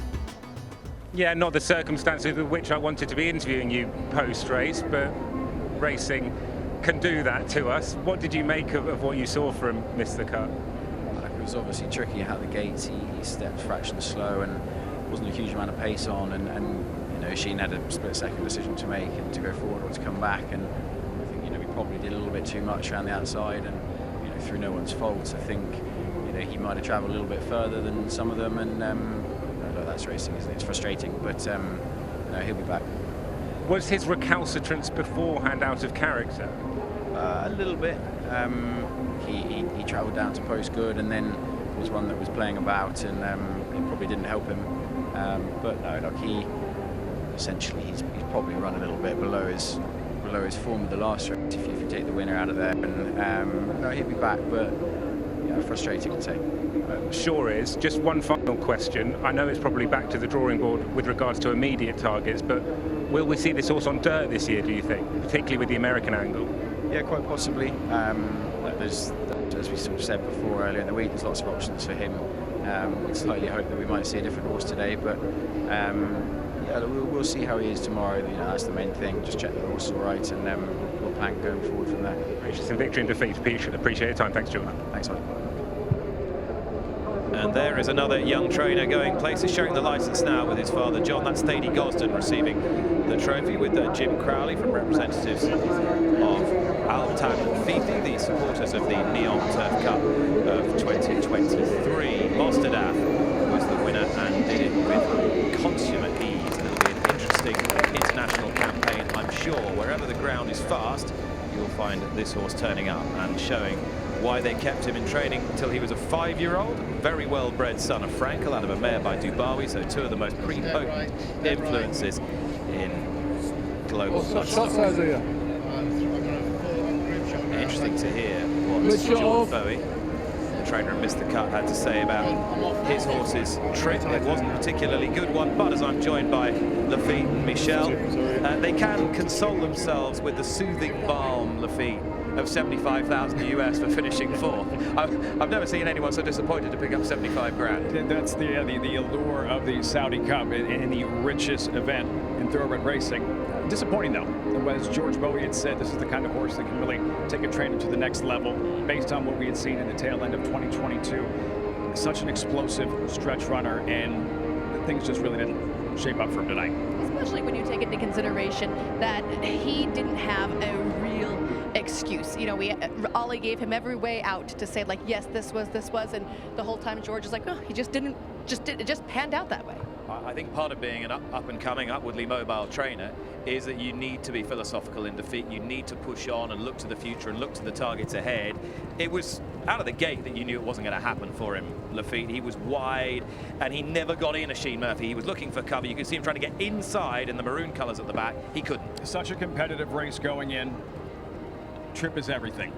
As good as Mr. Cut is to overcome the trouble that he had in his last start at Lingfield in December and to beat Algiers against this field and how much ground he was losing, specifically up the backstretch that wide, you concede that much, you're not going to beat these horses. See, this is just where I differ from a lot of people. When he didn't have the cover and you saw him take a pretty big bump from the inside there as well, and he was really wanting to go on, I probably would have let him go on a little bit and try and garner some position and then move him down, because there was horses to be covered up of in front. They just so happened to be spaced out where he was.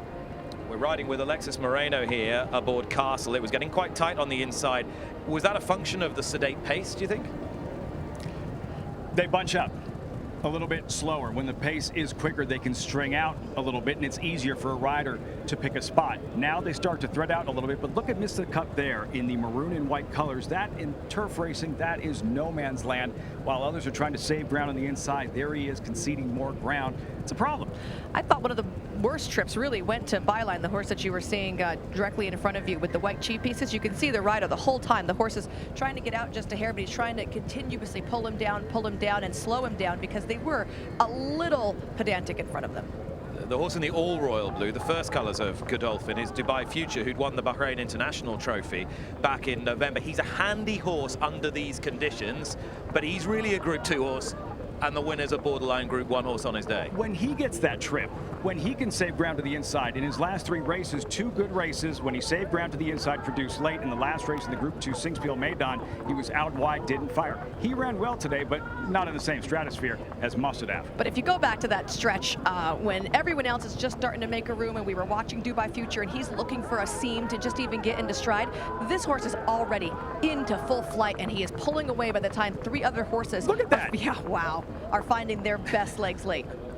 And Jim Crowley could barely pull him up. Now, you can quibble about the depth of this race from an international perspective, if you'd like to. I don't think you can quibble about the caliber of the performance he's put up today. Jim Crowley, and there he is hoisting the hardware, a big smile at the wire. And for Mostadaf, like I said, going back to that big performance, the 2nd place finish to Broome in the Group 2 Hardwick at Royal Ascot, sometimes excuses are invented by those close to a horse when they run poorly, when they're expected to run well. Now, we draw a line through a race. John Gosden immediately after the Newmarket race said, like, that's on me. I shouldn't have run him. He ran too hard in the Hardwick. We should have skipped this one and gone on. Snap back to life in the all-weather at Lingfield. We saw the real Mostadaf. The Arc-Again's an absolute toss. This guy is sitting on a huge 2023 moving forward. Yeah, he is. The interesting question is how he will be campaigned and over what distance. So sort of intermediate distance of 2100 today. He's shown enough pace to me, Michel, to think that maybe he oughtn't to be going 1.5 miles, and he ought to be sticking at 1.25 miles. I think the sky's the limit for him. Like we've seen him do well at 1 mile as well. I mean, he just has a really nice tactical early and still something left in the tank late. All right. the sun is setting here. It's a glorious dusky setting here in Riyadh, and not long until the Saudi Cup 2023. 3 hours, 4 minutes and 21 until the 13 go to post for the Saudi Cup, just under half of whom are from the land of the rising sun.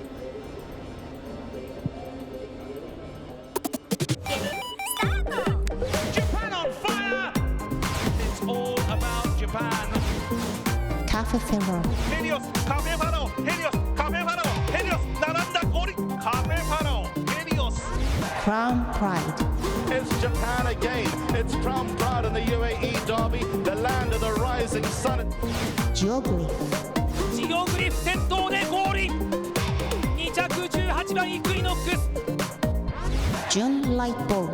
ジュンライトボルト前の争いクラウンプライドジュンライトボルトだゴールイン Pansalasa.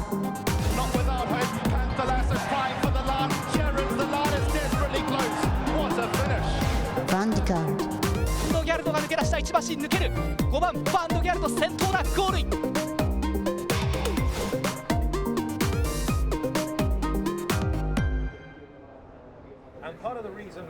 Part of the reason why the Japanese have been so intent on winning the Saudi Cup is that this day last year they dominated the supporting card, and Christophe Lemaire, a French-born Japanese-based jockey, was on all 4 of those winners, and he has been talking to Ollie Bell.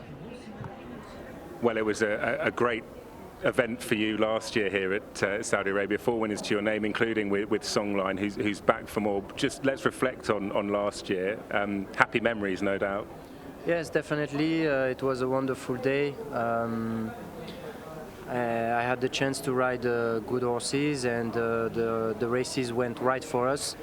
The horses were in excellent condition, and this was last year, and we have to focus on today now. And how do you assess your rides this year?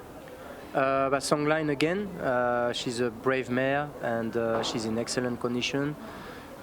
She will find the condition she likes, the trip and the ground. So, and she's also a good draw, number 2, same as last year. So hopefully we can have the same smooth trip, and then she will do what she has to do. Do you think it's a stronger race, a weaker race, a similar race to last year? A little bit similar, you know, because the first 5 of last year, the first 5th of last year are running again, today. And especially the second horse was a bit unlucky last time. He was drawn outside and came very strongly from behind. So yeah, it's going to be hard to keep the title today.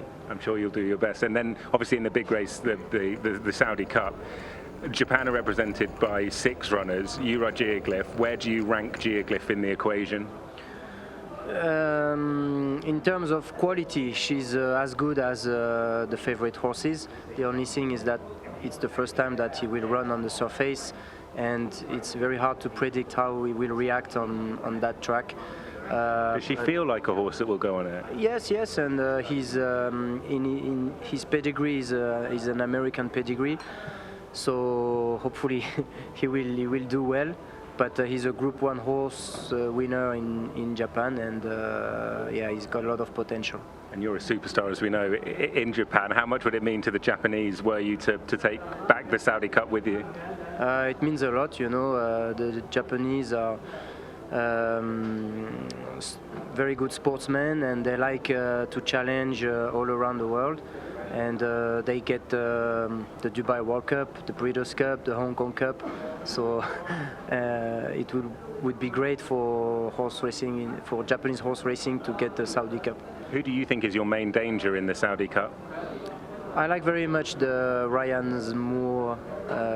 Ryan's ride is very good. I forget his name, but he won brilliantly last time the Champions Cup, beating Crown Pride. June Light Bolt, the horse you're referring to. Yes, yeah. That's it. And yeah, I think he's an improving horse. And with Ryan on his back, it's a big advantage. The very best of luck. I really appreciate your time. Thank you very much. Yeah. Sublime, Christophe Lemaire. Stunning scene here over King Abdulaziz Racecourse. and Japan such a force in global racing and bloodstock. Not only 4 winners on this night last year, but 5 Dubai World Cup victories. That went after 2 victories at the Breeders' Cup the previous season, and they mean business in the Saudi Cup today. Laffite and Michel alongside. They're quite a hard group to assess though, aren't they, Michel, particularly because of the surface. How good is Japanese dirt racing relative to, say, US dirt racing? Yeah, it's certainly different in that the basis of their dirt track is so different than what we have in the US, and the way the races are run are also very different. The spacing between the horses and also the goals that they have. You know, I feel like we have major milestone races that we tend to hit, and so you see a lot of lag time, but you see even more lag time in Japan, but their training regimens are so different, and the opportunities that they have for their training centers, they come into those races so fit, whereas a lot of American horse I feel like would need a race, maybe 2 races, to peak on those particular days. There's such an emphasis on dirt racing in Japan. Later on the Saudi Derby, 3 of the 4 Japanese are sired by North American stallions who did all their damage on dirt. The Japanese want to be involved with the Kentucky Derby on a regular basis. Here they are with 6 horses tonight in the Saudi Cup. Serious contenders. Panthalassa, June Light Bolt really improving somewhat, reborn on dirt, and they're going to make their presence felt this evening. They could make their presence felt very shortly, because Bathrat Leon is a horse that has a serious chance, as well as Songline, in the 1351 Turf Sprint. Le Maire, as you heard, will be on Songline. She opposes the 4 horses that she defeated last year. Stay with us.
Christophe Le Maire aboard his old friend Songline. Last year, too good for their rivals in the 1351 Turf Sprint. It's an unusual distance. Are they sprinters? Are they milers? You'd argue she falls into the latter category, and it was that superior stamina that saw her win the day. In Le Maire, she has someone who is a past master at conserving the energy of a horse, delivering a timely challenge. And in Japanese bloodstock, he has bloodstock that is typified by a toughness and a consistency. Can she back-to-back in the 1351 Turf Sprint?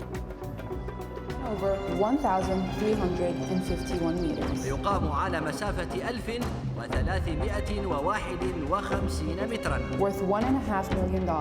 وجائزته $1.5 مليون. The Turf Sprint. شوط السرعة العشبي. So this is the Group 3 13:51 turf sprint, as the name suggests, 13:51 metres, and headed by number 1, Bathrat Leon, first of the Japanese quartet, Ryoshi Sakashi in the saddle. 2 is Casa Creed, who was runner-up 12 months ago, Luis Saez, who's already had a couple of good days here. 3 is Garrus for Jim Crowley, 4 Lord of Sion for Bazaran Mirzabayev, 5 is Lusail for James Doyle, 6 is Pogo. Pogo is the mount of Kieran Schumark. 7 Raed, Ricardo Ferreira, 8 Rosgar, Adol Alfaradi, 9 is Happy Romance, just run down when third last year, Sean Levy, Resistentia for Ryan Moore, another for Japan, as is of course the reigning champion Songline. 4 Japanese runners, the latter partnered by Christophe Lemaire, 4 from the UK, Casa Creed for the USA, make up 9 of the 11 strong field who are at the post for the 13:51 turf sprint. Genuine representative international field of turf sprinters. Casa Creed ran a super race in this last year. He's ridden by Luis Saez, but Bill Mott, who's had so much success in this part of the world. Lafitte is standing by. Lafitte, this intermediate distance, if you could design one for any horse, Casa Creed surely would fit the bill, wouldn't he? This is where he thrives, Nick. That Breeders' Cup Turf Sprint at Keeneland, that was just too sharp, and they knew that going in. Ran so well here last year, as you mentioned, defeated by Songline, trying to turn the tables this afternoon. I spoke with Lee Einsiedler last night. His owner couldn't be more excited about the performance. He passed on that Bill Mott mentioned, the Hall of Fame trainer, that he is training fabulous for this particular race tonight and is expecting a huge, huge performance. Casa Creed, see if he can avenge that second place finish from a season ago. Casa Creed, easy to spot, pink silks. Songline didn't have much in hand over Casa Creed, nor, as Richard Hoyles pointed out, the far side there, Happy Romance, and she comes in here fresh today. Any reason you think either of the second or third can reverse the form with the winner? Yeah, I think Casa Creed actually can run really well in here. He had a little bit of a wide trip early on, and you saw him kind of weaving through a touch. He is a horse that needs to come from behind, needs pace to run at, but I think he can do that. Also, I think last year he was a lot more of this quirky 6.5 type horse. He left Saudi and was able to win back-to-back grade 1s, and he took a grade 1 going 6 and then a grade 1 going a mile. I think the miles under the belt actually might help him just with his stamina. I know we finished up on a turf sprint, but like Bill Mott said, he's been training really well. I'm not too concerned about him being very lathered. This is a horse that tends to run a little bit hot. I'm just happy to see he isn't too excited. It's all a pretty contained nervousness. This race is going to be cut open from the outset again because there are confirmed trailblazers at this distance in the race. One of those is Pogo, very honest, consistent horse from the UK, out installed 10 for trainer Charlie Hills, who also saddles Garrus. And the other is the Japanese horse Bathrat Leon. They will be going hammer and tongs from the outset. The aforementioned Charlie Hills is now with Ollie Bell. And Nick was just referring to the pace in this race. Pogo likes to go forward. Is that the plan with him once again? Yeah, I was just speaking to Kieran. You know, he's quite keen if he does jump well, just not to take him back at all, and just hopefully, he's drawn obviously wide there, but there's a nice long straight, and we won't take him back, but slightly we'll probably just move in when we can. Both him and Garrus have danced plenty of dances. Do you have a preference for your out of your two here? No, not at all really. They're both Group 2 winners. They thoroughly earn their spot here, and they should run to their merit. Garrus looks like a real pocket rocket. Yeah, I know he does, doesn't he? He ran a really good race in France in the Maurice de Guise there, and if he shows that sort of form, he should be bang there. Best of luck. Thank you very much. Cheers. Beautiful horse, Garrus. I was talking to Charlie's assistant trainer earlier in the week. He said when he's moving well in his training, he tends to run well, and he's moved well out here, but he needs everything to go right for him. He's one of those. Yeah, he's not a horse that has a lot of early foot, so he needs things to unfold in front of him, and then he needs to be able to find a path through that. I really think Pogo's interesting. I'm not keen on his draw here towards the outside. He's got enough speed to get him away from there, but when your trainer says, oh, if he jumps well, it makes me a little nervous that they're not confident that he's going to. Pogo is an unbelievable horse as we look at the star ratings here. See Songline, Bathrat Leon, Casa Creed, the 1, 2, 3. Pogo's an incredible horse.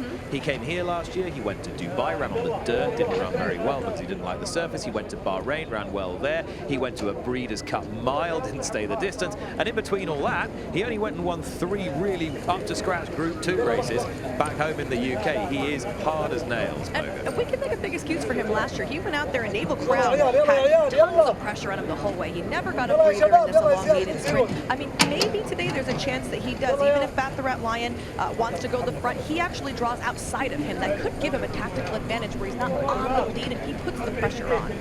Don't rule out either of the Richard Hannon duo. Happy Romance was third last year, and Lusail, this is about the right distance for him. He's a genuine Group 1 performer on his day. Expect Baccarat Leon to be handy early, and Pogo. It could be a burn-up for the 13.51. Here's Richard. They're often racing 30.51 sprints. Songline not the best away and just rustled up early. Fastest out, Resistencia and also Baccarat Leon, the Japanese pair. Behind these, Lusail adopts a handy position. Garrus just crosses over to the running rail, where Happy Romance trying to hold the spot. Pogo just trying to get in, and Rosgar is posted wide as they make their way with 1,100 meters to travel. Baccarat Leon and Resistencia, they have the lead. Lusail tracks those. Garrus on the inside running rail, and right at the back of the field is Happy Romance in company with also Raed. So they make the turn, passing the 800. Baccarat Leon has the lead from Resistencia. Rosgar posted 3 wide. Lusail and Pogo the next two. From in 6th place, Laudaseon racing in the pale blue. A tough trip for Casa Creed, who's coming round the houses. Happy Romance pulls outside Garrus, and then behind these Songline with work to do. And last of all, as they turn in, is Raed. Baccarat Leon still sitting pretty out in front. Resistencia with 400 to travel, tries to move up. Then Lusail, Casa Creed down the outside. Then behind these, pushed along is Happy Romance. Baccarat Leon continuing to hang tough. Casa Creed, Lusail, and then Resistencia. Raed down the outside, but Baccarat Leon is keeping up the gallop. Casa Creed trying to reel in the leader, but it's Baccarat Leon from Casa Creed who's coming again, but once again they've just been denied. Baccarat Leon, Casa Creed, Happy Romance, Raed for the places with Resistencia, Lusail, Rosgar. Songline missed the break, never showed this year. Behind those was Garrus, Laudaseon towards the back, and Pogo. Casa Creed just needs the 1,351 meter sprint to be the 1,355 meter sprint, because again he has just failed, I think, to run down. This time Baccarat Leon winning for Japan. Casa Creed second. Raed is who will get up for third. Happy Romance and Resistencia probably that order 4th and 5th, but that's pretty close. And then Lusail, Baccarat Leon, Ryusu Sakai, Yoshihito Yahagi are the winners. Hung tough and just held off Casa Creed, who once again just falls short. Heartbreak for supporters of Casa Creed, but Baccarat Leon is a tough nut to crack. He stays a little further than this 13.51, and he showed all his customary dash from the gate, and under a ground-saving trip, he won for Yoshihito Yahagi and Ryusei Sakai. Just 25 years old, Ryusei Sakai, 4 Grade 1 wins to his name. This is 313th career success, and no doubt his most valuable. He comes here off the back of a victory on Lemon Pop at Tokyo just a few days ago. He's riding high and on a willing partner. Baccarat Leon hanging tough in front, Michelle. Baccarat Leon, as they've shortened him up in distance, has just gotten better and better, because he still has the stamina that you need to run these elongated sprints. I feel for Casa Creed. And you know what's funny? If we watch back Casa Creed's race last year, he kind of hung a little bit and then spurted on at the end where you didn't think he was going to be close. He did the same thing this year. When he was out in the middle, it's like he could see the other horse, but he wasn't trying to catch him any longer. Right now you can see him on the outside. He's in those neon pink silks. Look at this. He sees the horse with the red cap, so he goes up to him and he makes this little run, and then he kind of stays there by this horse and doesn't want to go by. So Luis Saez is riding him furiously, and then it was like, I'm just going to hang out right here, and then right inside it's like he notices, oh, there's another horse, I have to run again. I asked the question beforehand, are you a sprinter or are you a miler at this intermediate distance? And the truth of it is, both the winner and the second horse are horses that will run a little further than this if they are asked to. But horses in behind, they've had their stamina limitations exposed, because Baccarat Leon did not stop and did not relent. Ryusei Sakai is alongside Ollie Bell. Yeah, an amazing win for Japan. Ryusei, 25 years old, winning on the international stage. Just talk us through the race. I'm very happy because this is my first win in Saudi. I'm very happy to be here. And tell us about the horse, an incredibly tough horse. Yeah, he jumps very good. And driving very nice. And on the straight, his reactions very well, and keep going. Got plenty of running still. Congratulations, Ryusei. Thank you very much. ありがとうございます。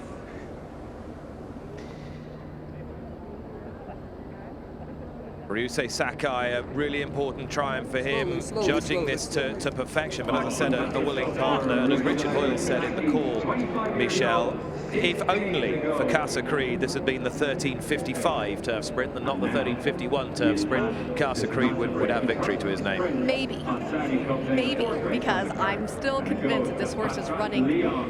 Mentally, he had all the power he needed, and he had the whole stretch to get by. He's hanging a little bit, so they could have maybe stretched out the wire, and there's a chance that he would have still waited. Well, what did the man on board think? Luis Saez is with Lafitte. The other side of the story, Nick. Luis Saez, 2 straight years, heartbreaking defeats for Casa Creed in this 13:51. Let's not get run over. He still has several live mounts this evening.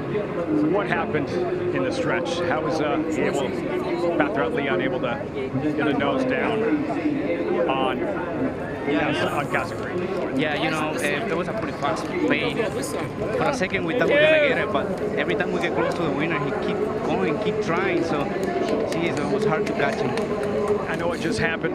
It was such a slight margin of defeat. If you could do anything differently, what might that be? He tried. He gave it 100%. So I'm really pretty happy that I appreciate the time. So we best of luck the rest of the night. Thank you so much. Hold on to it. Go this way. When you've got a magic man training the horses as well, it helps. Yoshito Yahagi, he's strutted his stuff on the international stage. You'll remember his exploits at the Breeders' Cup with horses that people didn't really think stood a shot. When they do have a shot, he invariably gets it right. What do you think of the hat today, Michelle? I love it. It's Breeders' Cup purple. I asked him at the draw, you got a good hat, and he said everyone's told me it's good. I know he was going to bring a nice one out.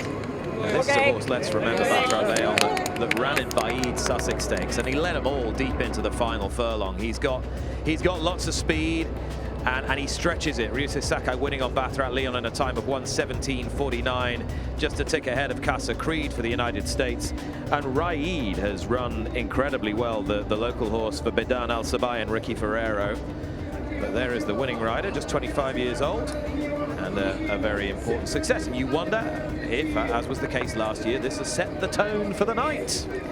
It could very well. I mean, we have kind of been waiting for someone to step up with a big effort. We saw most of that step up with a big one, and now at least we're keeping with the theme of international success, right? One to the UK, one to Japan. Let's see what comes next. Exactly, and a super run from Casa Creed once again for Luis Saez and Bill Mott. What fun he's given Connections, Lee Einsiedler and the ownership group over the years. I want to give big kudos to Lee Einsiedler. This is a 7-year-old horse, so he's fully intact. He's a multiple Grade 1 winner.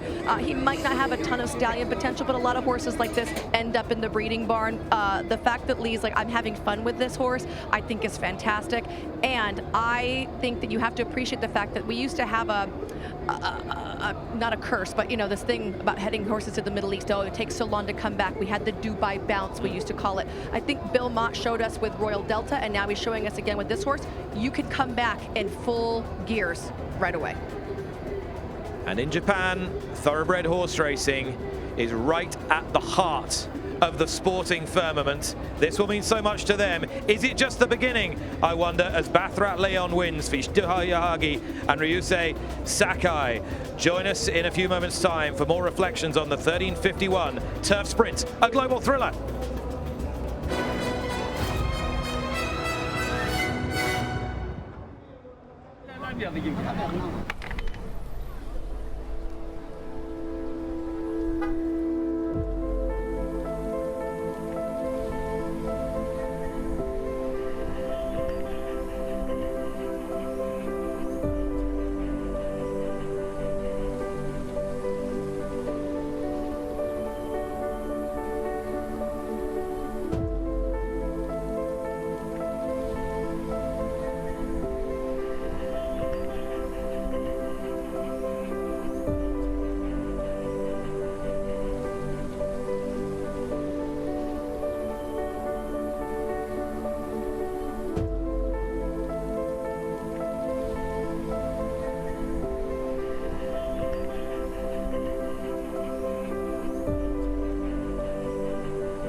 600,000 is bid. 650 is bid, ladies and gentlemen.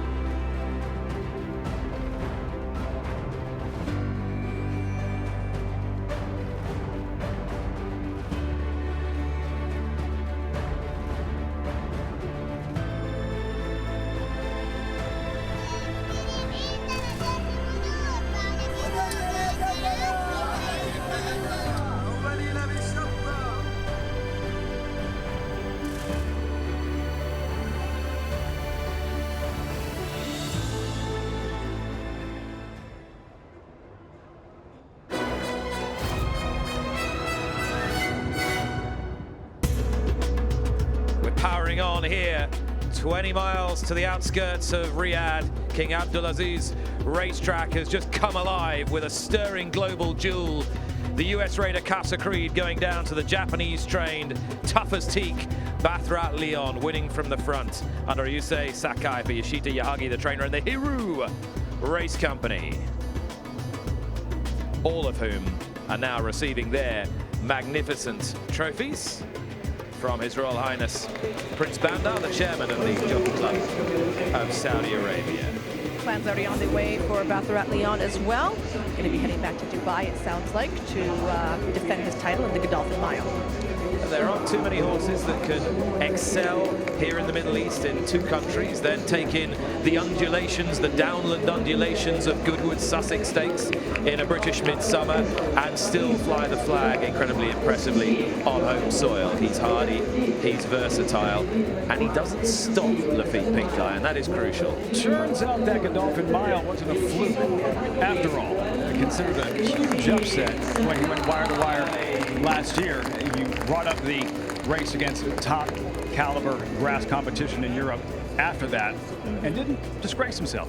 Ran exceptionally well in that event as well. Now taking down this 1351. And by the way, we have a new Matera Sky in terms of the Saudi Cup. Yes. Those brutal two beats that he suffered in the Derby, in the Saudi Derby, for Casa Creed, back-to-back years, and as well as he ran, having to settle for second.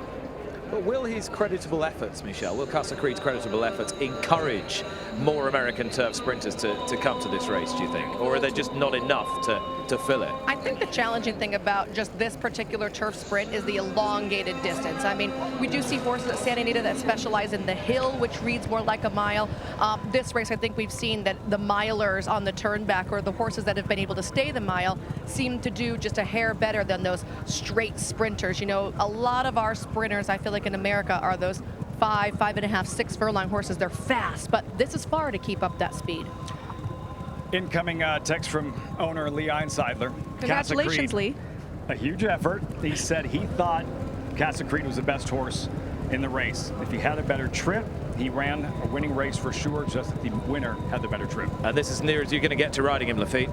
All right, so we're on board with Luis Saez there. You can see him on the outside in those bright pink silks. I mean, he goes a little wide here, but he never gets stopped. I didn't see first time out.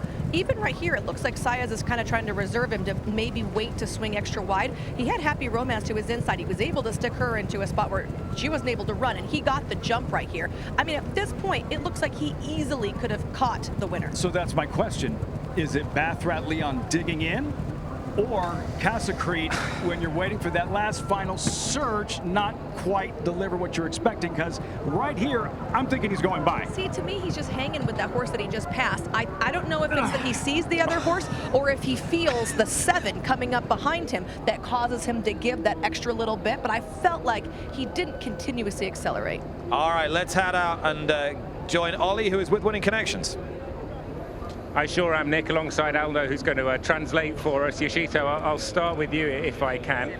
How satisfying a victory is this for you? 正直ちょっと厳しい戦いになるかと思ってたので、本当に馬に感謝しています。 Honestly, before the race, we think it's a really struggle race, but that's why I'd like to appreciate my horse. He ran very hard. You've travelled him around the world. Is that the intention on the back of this win to go to the likes of the UK once again? またこの勝利でいろいろ世界回ってますけど、また UK に行くつもりですか？もちろん行きたい選択肢の一つではあります。 Of course, we have a selection for this, for you go to UK. Yeah. Amazing, and if I can bring in Ryusi as well, in the context of his career, how important a victory is this? 勝利はリュウセイにとってどれぐらい大事なものか。まあ、サウジで3年連続来させてもらって初めて勝つことができたので、すごく嬉しいです。I have been 3 years, you know, last 3 years I come in the Saudi, and this is my first winner, so this is very happy winning. And finally, back to Yoshito, if I can, what is the plan next for this horse? じゃあ次はどこ行きたいと思ってますか？ドバイに行くことは決まっています。We will go to Dubai. Amazing. That's all we need to hear. Congratulations, everyone. Thank you. ありがとう。ありがとう。 Of course they will go to Dubai. Have you ever known Yoshito Yahagi duck a challenge? And that man at the very beginning of his career, Ryusei Sakai. Incidentally, a little later on today, 46-year-old Yuichi Fukunaga, who is one of the great legends of the Japanese jockeys room, will enjoy his final ever ride here on Saudi Cup night. And talking of farewells, there is no farewell in global horse racing that has had more fanfare than the one that is currently being enjoyed by Frankie Dettori. He will ride at least until the Breeders' Cup in November, maybe a month or two longer than that, as things stand. He's kicked off the year in extraordinary fashion with this working holiday, but it's become so much more than that on the west coast of the United States of America. He's won nearly 300 victories at Group or Grade 1 level, more than any other jockey in history. And Michelle, out in California, caught up with him to find out a little bit more about how this had all transpired and where it was all going. Frankie Dettori, he is a star. He's a story in himself. It's been a great journey. When I pressed the button, he delivered. Barathea goes on to a clear-cut and decisive victory. I'm enjoying it. Phantom goes, swishes the tail, but she's a length clear, and she'll hold on to win the Ribblesdale. You know, he'd be an amazing fella. La police qui va enlever l'Arc de Triomphe. 5e victoire de la course pour Frankie Dettori. We're going to make this last year a good one. He's had to wait 15 years, but a blitzing performance by At the Line Authorised will give Frankie Dettori his first derby. Frankie, why decide to do a farewell tour? I've been around the world, and I didn't want to just stop. So I thought this is the right time, give myself a year to touch as many places as I can. And, you know, obviously England has been my base of my life. But, you know, obviously I come from Italy. America, this is where I started, so and then I'm going to do some other countries in between. But originally I was going to go to South America, believe it or not. And then the Stone Eye groups got in touch with me, and then things just snowballed. Ron Anderson decided to take my book. It was a big help. Trainers were making inquiries if I was coming, and so I scrapped the idea of going to South America, and here I am. You know, this is where I started. This is where I learned my trade, my style. And, you know, it's quite appropriate that I'm going to finish here. So, you know, he's going back the full circle, really. What's it been like for you since you announced this is my last year? My heart wants to carry on, but my brain tells me, you know, this is the right time to stop. So I'm trying not to think of the sad side of it. I'm trying to enjoy it. It's going to be my last year, my last of everything.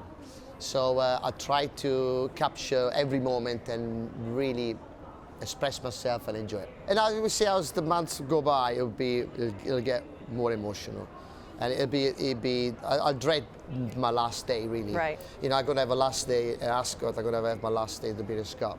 So they're all gonna be very emotional days. I want to go back. When did you start doing the flying dismount? I started in '94 when I won my first Breeders' Cup on Barathea. Basically, look, I started it here in Santa Rita in the mornings. When I used to gallop horses, because Cordero used to come here from the East Coast. Yeah. And used to win a ton of races, and he used to jump off. So I stole it from him, actually. I'm a thief. It was his doing, and I copied it, and it was a bit of fun. And Wait, you really used to do it after you gallop, like a good breeze, and you're like, woohoo, and jump off? I used to do that. And then the word got out that I used to do it in the mornings. My boss at the time was Kumani, and when I won the Breeders' Cup for him, he said, "No, just do the flying dismount." I said, "Well, yes, I haven't done it for years. So just do it." So I did it, and that was it. And from then on, now it's become part of my things. But really, it was Angel Cordero's jump off, so I stole it from him. What is the one race when you were a kid, and I'm like, I have to win this race? What is that race? Well, I would say for any jockey is the Derby. For us, is the Epsom Derby. And if you ask any American jockeys, the Kentucky Derby. So the Derby is is our blue ribbon, our best race. So it's, you know, when it took me 15 attempts to do it, so I finally got there, and it was a relief, because I think, you know, that you know, if you want to be named with all the superstar jockeys that have been, I think you have to win the Derby. What have been your takeaways from the whole experience of Saudi? Well, I've been going to Saudi, don't laugh, over 25 years. They got this new track. This last 10 years was beautiful. I say very clearly that it's probably the best dirt track that I've ever ridden. The sand is thinner. The horses face kickback, and yes, I don't know what kind of mixture they got, but I really enjoy riding there. Beautiful sweeping bends. I think the track was copied from Belmont, very long stretch. Suits American horses and European horses. Tell us just about Country Grammar. What's the feel that you got from him from last year to this year?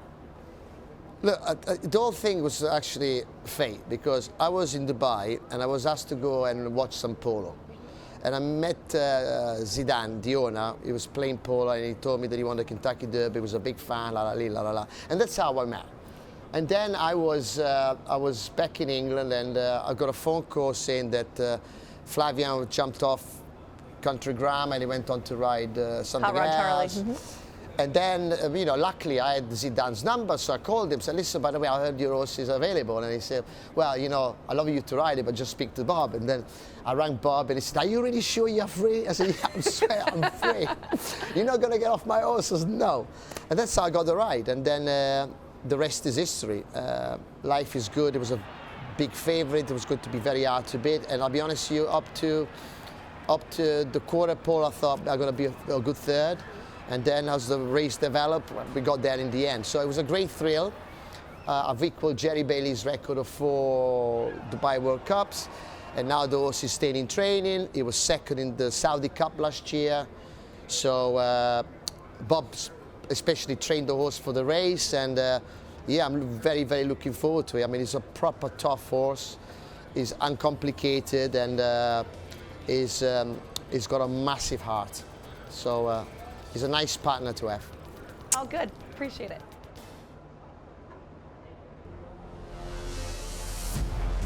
He can do it anywhere in the world and for anyone. Frankie Dettori in the Godolphin Royal Blue, and he's ridden over 100 Group or Grade 1 successes in those silks. Can he do it again? Can he produce another masterful ride as he did at York on Trawlerman? We'll find out in the Longines Red Sea Turf Handicap right after this.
Darkness has fallen over King Abdulaziz racecourse here, 20 miles outside Riyadh.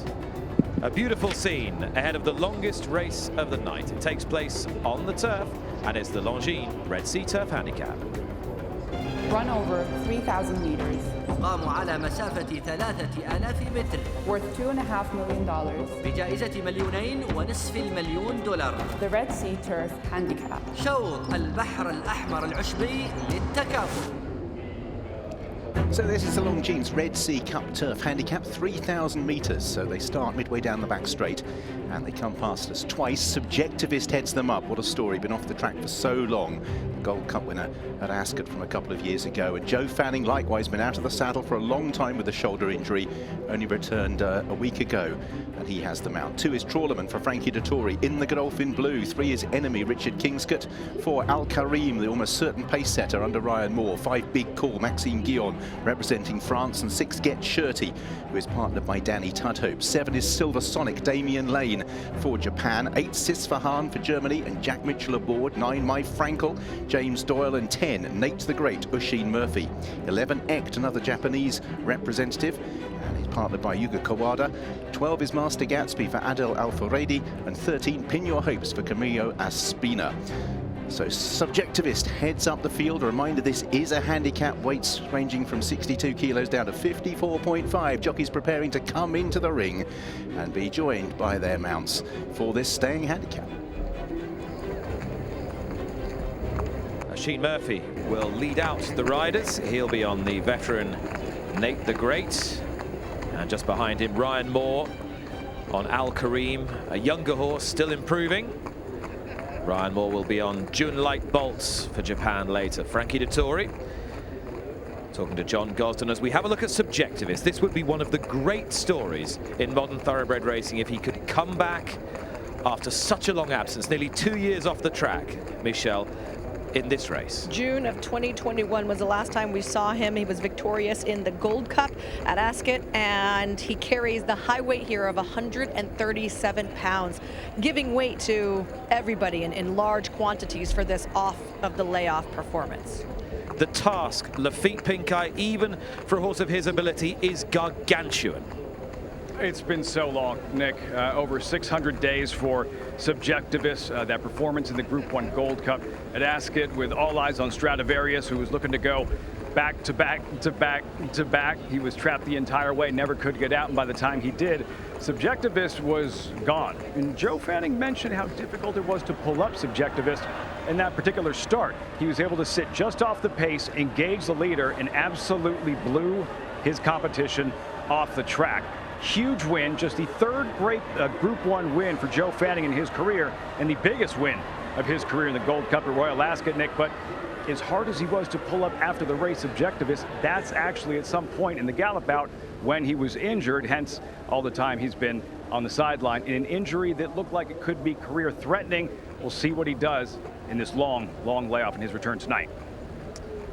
And, Michelle, it wasn't the first time there'd been a hint of an injury to Subjectivist. Yeah, Subjectivist actually had an issue with the other foreleg following some previous races to that. And, you know, sometimes that happens when you're trying to compensate for one injury, you might cause another. Like Lafitte said, this certainly could have been a career-ending injury, and many times soft tissue injuries do end up being career-ending because they can't come back at the same level. I think it's amazing they're bringing him back here. I have to say, just from a horse perspective, he looks fit.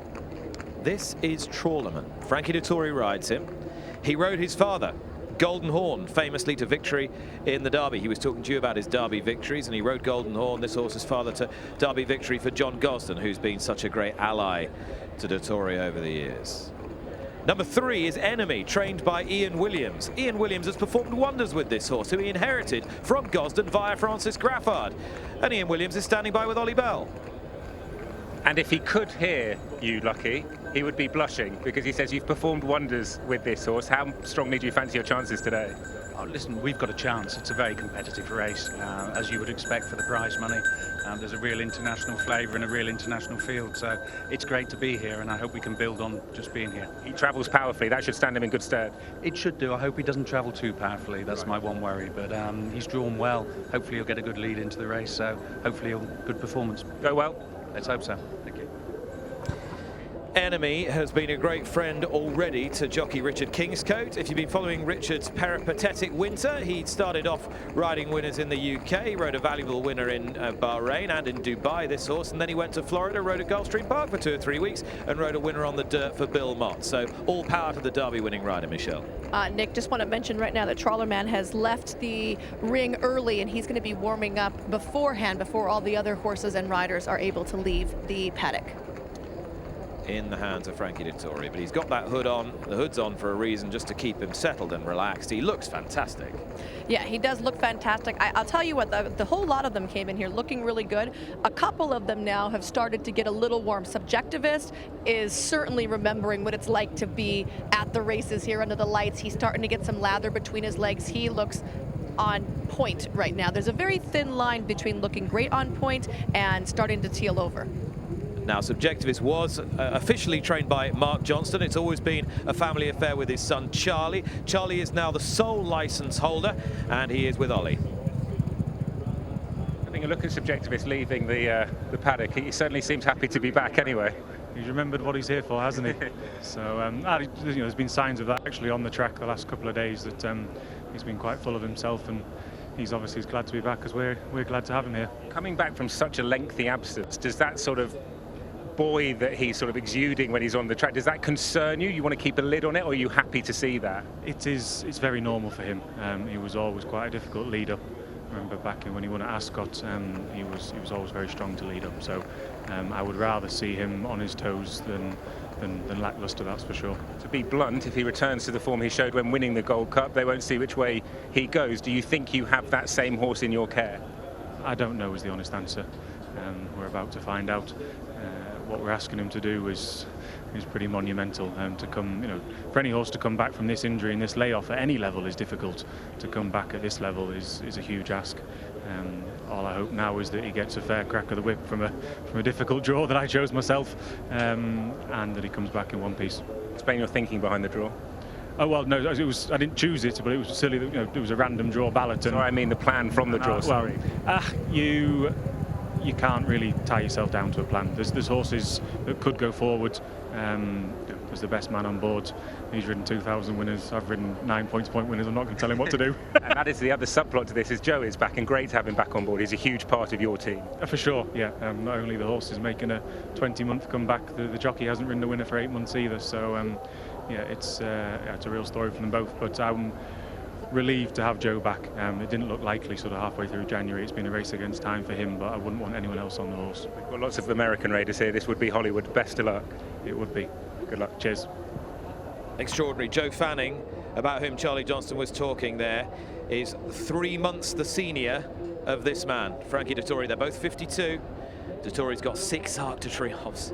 And look at all those British Classics he's won as well, plus 3 Japan Cups and 1 million Breeders' Cup races too, and 2 King Abdulaziz Cups here at King Abdulaziz racetrack. He has toured the world and continues to do so. John Gosden, their relationship wasn't always a straightforward one, and particularly not last year after Royal Ascot, when the veteran trainer was quite critical of Dettori on occasion, but they patched things up, got it back on, and Dettori has been such a valuable asset to the trainer down the years. Gosden knows that only too well. Trainer Sunthady giving Dettori the leg up tonight. I loved, by the way, the warm-up from Subjectivist. I know that Charlie says this is going to be a tough task, and it is, but it was one that they chose to do, and he must have some kind of confidence in him to bring him here. But we need to talk about the variable weights here. This is a handicap. Yes. In its most traditional sense. Subjectivist may be the class act, yes, but he has to give 11 pounds to a horse like Silver Sonic, who would clearly be his biggest danger from Japan. Silver Sonic, a horse who has been competing against some of the very best Japanese horses, because in Japan, 1.5 and 2 milers share the stage regularly. That's not necessarily the case in Europe. You get classy horses running over extended distances out east. I like Silver Sonic in here. Let's take a look at him. He'll draw the rail trip for this ride, and he has had a gate issue 2 back. He tripped out of the gate and lost his rider. He did come back to win the Stayer Stakes last time out, going Going further though, 2 1/4 miles. This race is about 1 mile 7 1/8, so we're talking under 2 miles. My only concern with Silver Sonic is, even though you said they do share the scene, you know, between those distances where we might have some separation in other countries, is he might just be one of those longer stayers, and he might need the 2 mile plus trip. He's in perfect condition, Silver Sonic. He's trained by Yasutoshi Ike. He's ridden by Damien Lane, who is a top-class Australian rider. Silver Sonic by Orfevre. International viewers will remember Orfevre. We talk about Casa Creed, Matera Sky, horses who've incurred heartbreaking defeats. You remember Orfevre in the 2012 Arc de Triomphe? Yes, oh, my I word. remember the people there on hand to see him too. Oh, skipped about 10 clear and got done in the shadow of the post. There's Get Shirty. Danny Tudhope for David O'Mara. Looking at this horse, I feel like his form last year was better than we see this year. That always makes me nervous. Even though he's coming in off a second in the Vizarabad, I feel like prior to that he just had a couple of run-of-the-mill efforts at the end of the fall. So for me, I'm not sure if he's going to be the same horse at age 7 as he was the year prior. I really like the 11 in here too, Nick. Echt from Japan. He's stretching out, so he's been running those 1.5 mile, 1 3/8 races, and you know, certainly a question mark, is he going to be internationally good because he's only run races in Japan? But I think he's really intriguing. Lafitte Pincay, often we concentrate on the finish of races, but sometimes, particularly over distances like this, it's just as important to look at the start. Case in point, Nick, in the Ybor Handicap, far outside post Trawlerman. This was the strategy employed by Frankie Dettori and John Gosden. Dettori, you'll see white cap, Trawlerman showing speed and being taken to the extreme outside by design.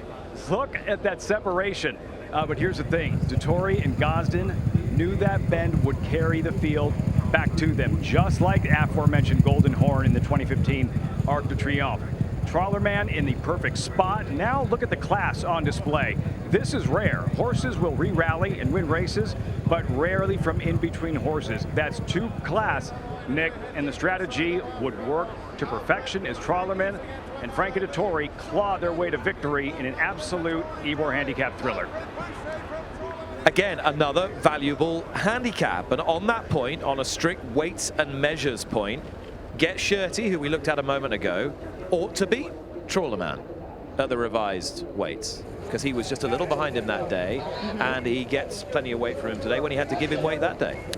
And the weights that we see here are so different than what we see in America. Generally, in America, in a handicap race, you're topping them out at 124, maybe 126. The fact that we see horses here at 137 pounds, 129, 128, these are some serious impositions to go almost 2 miles.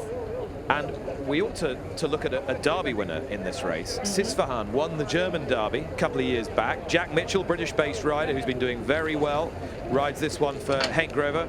And you could give him a chance if he stays the extra distance, because he's got the class, Sisfahan, number 8. My question is, does he want the ground this firm? I feel like some of his better races have come with moisture in the ground, over soft going. It might just be a little bit too tough for him. Okay. Mentioned Asheen Murphy extensively earlier in the program. He rides Nate the Great here for Andrew Balding. He looked like he'd gone the wrong way, this horse. He was a Royal Ascot winning 2-year-old 5 years ago, but he bounced back the back end of the summer. There is Echt, another one of the Japanese runners that you were speaking about, Yuga Kawada taking the ride. I like Echt in here, like I mentioned.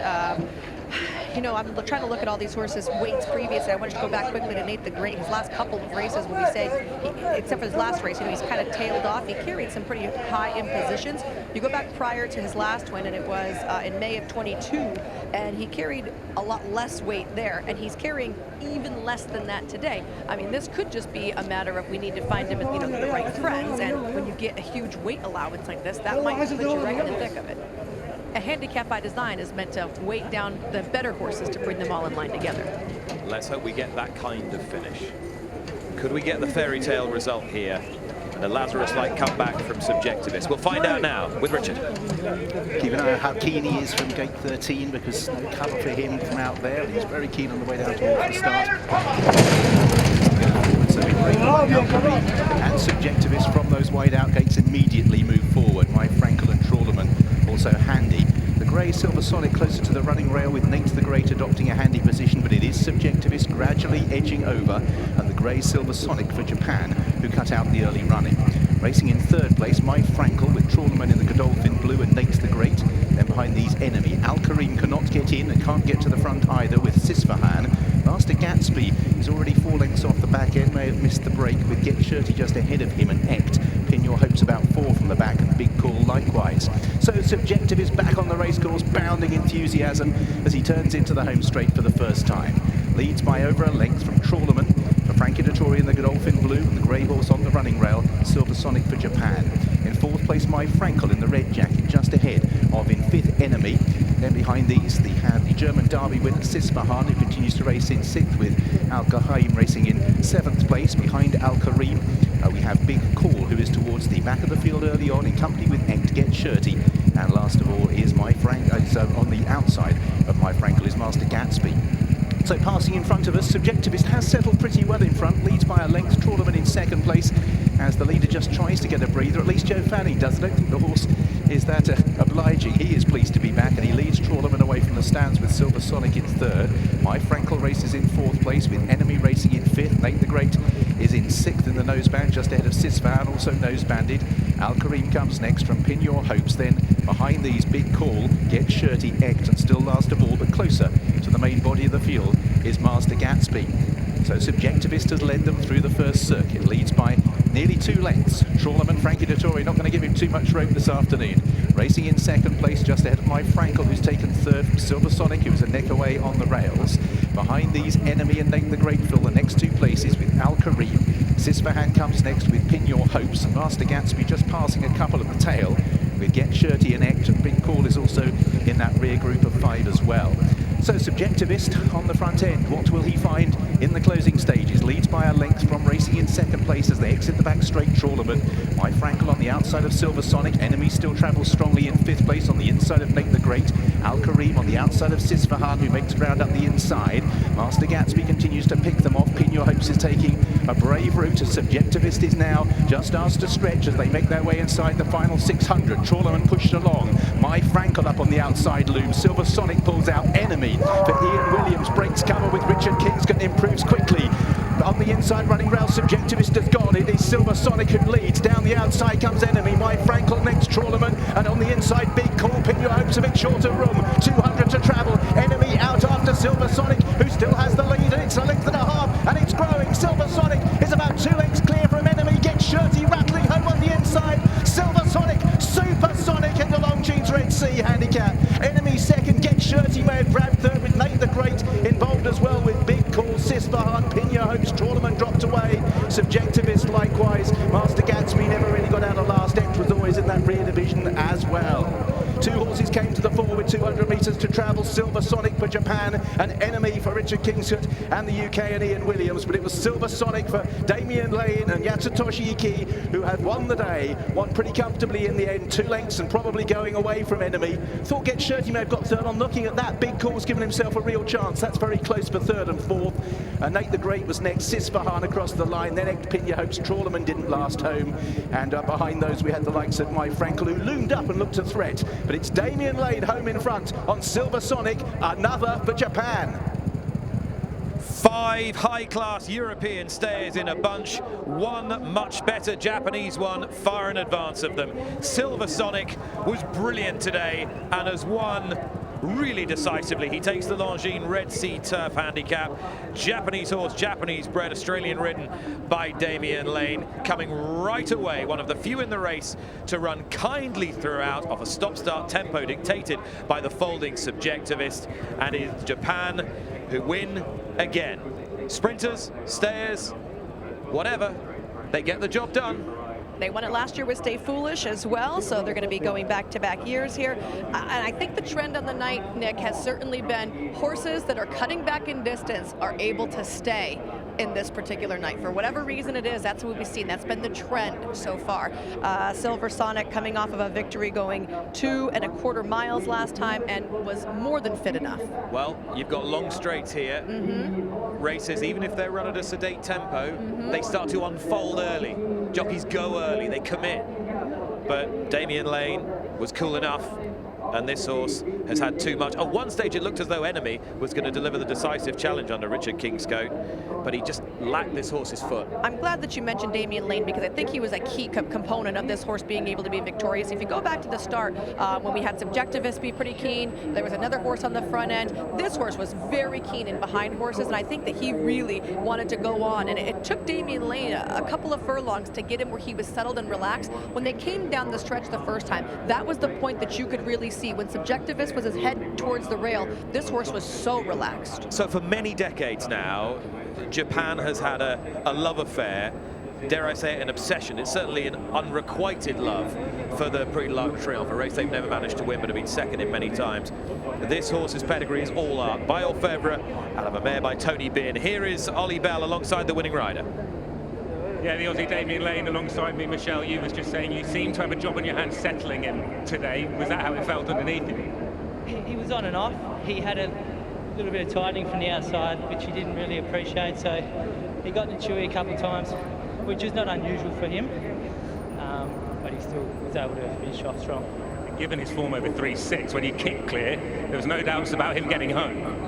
Yeah, and he's got a good turn of foot for a start, so I knew if I got the run he was going to be really competitive.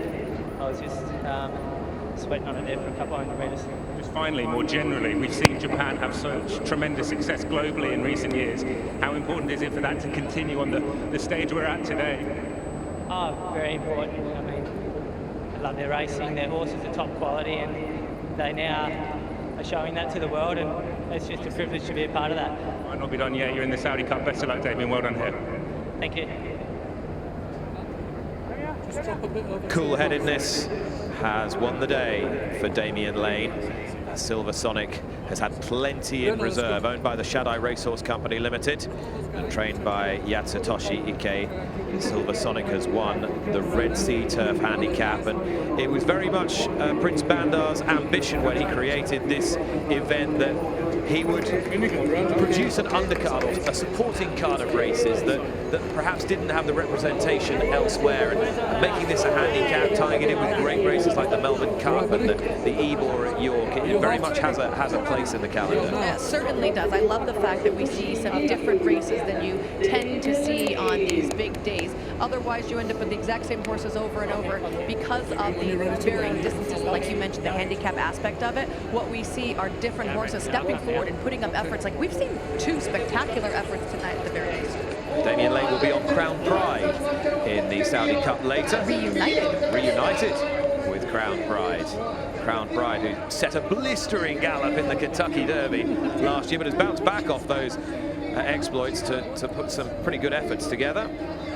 Damian Victorian won his first Group 1 race back in 2014 and has ridden over 1,200 winners, 21 at the very highest level. But his association with Japan has been a fruitful one and has ridden for them in some of the world's biggest races at home and abroad.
There is Silver Sonic.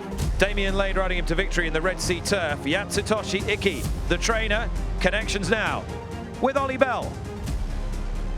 Well, Silver Sonic victorious here in Saudi Arabia, and the trainer to my left, Yasutoshi, Marika's going to translate for us. Firstly, congratulations. How impressed were you by your horse there? サウジアラビアという地で先生の管理馬が勝って今どんなお気持ちでいらっしゃいますか？この馬のお父さんオルフェーブルで、私はオルフェーブルでね凱旋門賞2回挑戦したが、2回とも勝てなかったんでね、国は違うんですけども、こう異国の地に来てオルフェーブルの地で、勝てたということは非常に嬉しく思ってます。Well, actually, his sire is Orfeo, who was runner-up second for second time in the ARC, and I'm very pleased to bring his progeny to a different country. I mean, and contest in overseas. I'm very, very pleased to do that. And on a personal level, your father trained the great Deep Impact. So for you to come here on the world stage and win a race of this stature, how? My father used to train Stay Gold. Right. Grand Sire of Supersonic. And I was, when Stay Gold won Dubai SEMA Classic, I was assistant to my father.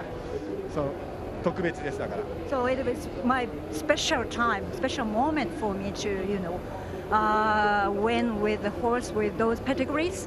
So I'm very happy with that. And what will the plan be now for the horse? 次、次走まだ考えていらっしゃらないかもしれないですけど、どういうプラン？プランは2つ選択肢がありまして、日本の春の天皇賞かドバイの。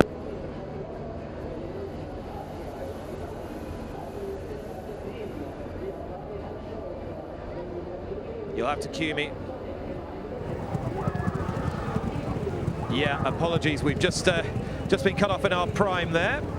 And we can watch the closing stages again of Silver Sonic and Damian Lane winning the Longines Red Sea Turf Handicap. But I think you well and truly got the gist of what Connections were saying, and we'll try and get Ollie back for you in a few moments' time.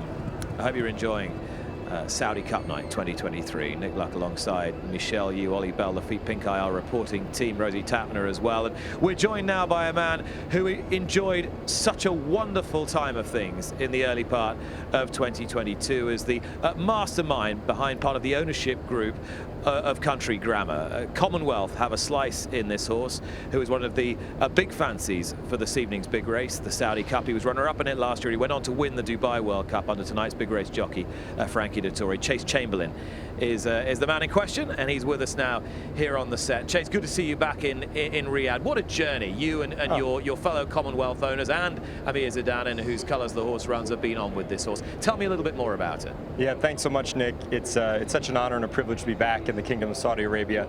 I'll tell you, I do have to correct you. While I appreciate the fanfare of Mastermind, it really, credit does go and belong to our CEO and my co-founder, Brian Dockstader, who I so desperately wish was here, and also thanks so much to our co-owners, Windstar Farm. You know, the last year, it's not lost on me what a special privilege it is to be involved with a horse like this. I always say that racing is, while it's a team sport, it's also a sport of faith. Somebody had to believe in a mare, and a stallion, and a trainer, and a jockey. And that's just a cycle that keeps on going. What brings us to, these great stadiums of sport, this amazing sport. We bought Country Grammar, and since our purchase, he's been never worse than second. And now coming from Saudi, winning Dubai, it has truly been the ride of a lifetime. At what point did you buy into Country Grammar? We bought into him in 2021, right before he went and won the Hollywood Gold Cup. So our first race with him was the Californian, second a Grade 2 at Santa Anita, and then really our first race properly with our first horse in our syndicate was the Grade 1 Hollywood Gold Cup. And can you tell me a little bit about the syndicate, Commonwealth Thoroughbreds, and how you operate? Yeah, so Commonwealth's a microshare syndicate. We let people from all over the world and all income levels participate in racing. And Country Grammar's particular team, Team Country Grammar, there are 270 shareholders from all over the world. And again, $50 a share. At this point, I think they're at about a 760% return on investment, which has been pretty great. Priceless memories, though. Yeah. Amazing memories. That's really what it's all about, right? It's like, as exciting as it is to win, and I mean that in a monetary, a financial sense, there's nothing like being able to go on this ride. You know, we've got users, like I said, from all over the world. We've got a woman right now who's in the hospital fighting a horrible cancer diagnosis, and like this is the thing, right, that's keeping her running. Right? When Country Grammar goes out tonight and fights like he does every time, there's a piece that I can't ignore, that part of that fight is for Rebecca in California, right? For Dave last year in Australia who had brain cancer, and is now on the mend, right? That is the kind of thing that I think is easy to miss, right? But it's so special. It's so hard for you to look at this dispassionately for the reasons you've just outlined, but you can look at the race and the form of the race and the competition objectively. What does your head tell you about how this horse is going to run tonight? You know, somebody asked me that earlier, said, are you nervous? And I said, admittedly, my heart will start to race, and it's racing now because it's so special to be here, but Country Grammar is a horse that deserves your confidence, right? He is, if nothing, he's consistent. He has so much heart. I think he's so well positioned. Bob and Frankie, Jimmy have so much faith, so much confidence in the horse and his form coming out. I think we're sitting on go. I think we're in a perfect position. How does your confidence level compare to that of last year when he was coming in off that extended break? Yeah, you know, I think it's a totally fair question, and I think we were guarded because who knows what will happen. Again, so confident in the horse, and he always shows up. We come around that turn and we pretty much know what we have with Country Grammar, but no, I think this year we're even better. We saw a bit of a different horse in the San Antonio, mile and an eighth, right? I think Frankie rides him perfectly, really understands the horse, so I'm excited. Chase, best of luck. It's been an amazing journey for all 270 of you so far. Let's hope it continues. Thanks so much, guys. Chase Chamberlain of Commonwealth, part of the ownership behind Country Grammar, who is a key contender in this evening's Saudi Cup. Silver Sonic won the Red Sea Turf, sponsored by Longines, representatives of Longines presenting the trophy in the moments immediately after. And there is a postscript to this race, an important one as well. There is a steward's inquiry. Enemy has passed the post second, but he is weighed in underweight. I'm not entirely sure at this stage to the tune of how much, but the clerk of the scales has raised the flag here, and Enemy, Richard Kingscote, has weighed in significantly underweight. So we will bring you news as to whether that affects the final placings of this race, but he did pass the post in second place. The winner all right, though, as they say in Ireland. Michelle, Silver Sonic, a good winner of the Longines Red Sea Turf. Very good winner, showing some versatility, Nick, and just got a great trip. Loved hearing from Damien about how to ride this horse and what he was giving him during the race. And I loved to hear from the connection saying that they were pleased to be bringing a horse to all these different countries and would love to see him go on to do other things, possibly follow in his father's footsteps, head to France, see him in Dubai, maybe even in America one day. All right, the clock is ticking down to the big race itself. Just 1 hour, 50 minutes until the world's most valuable horse race.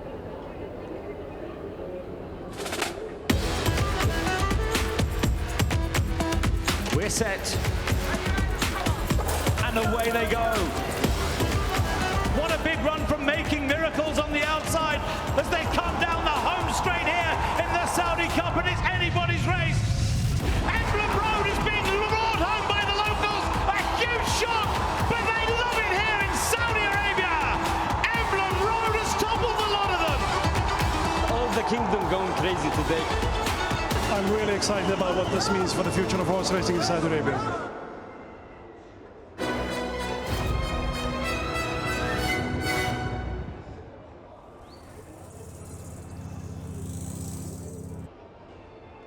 High on the mountain tops, deep in the roots of trees,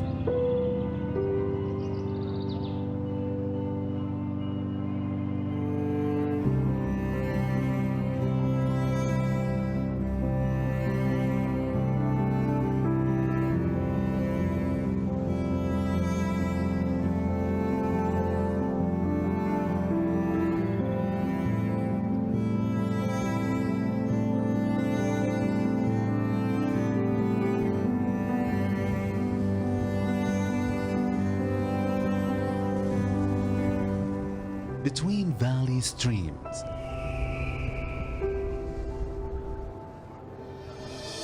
and down to the seashore.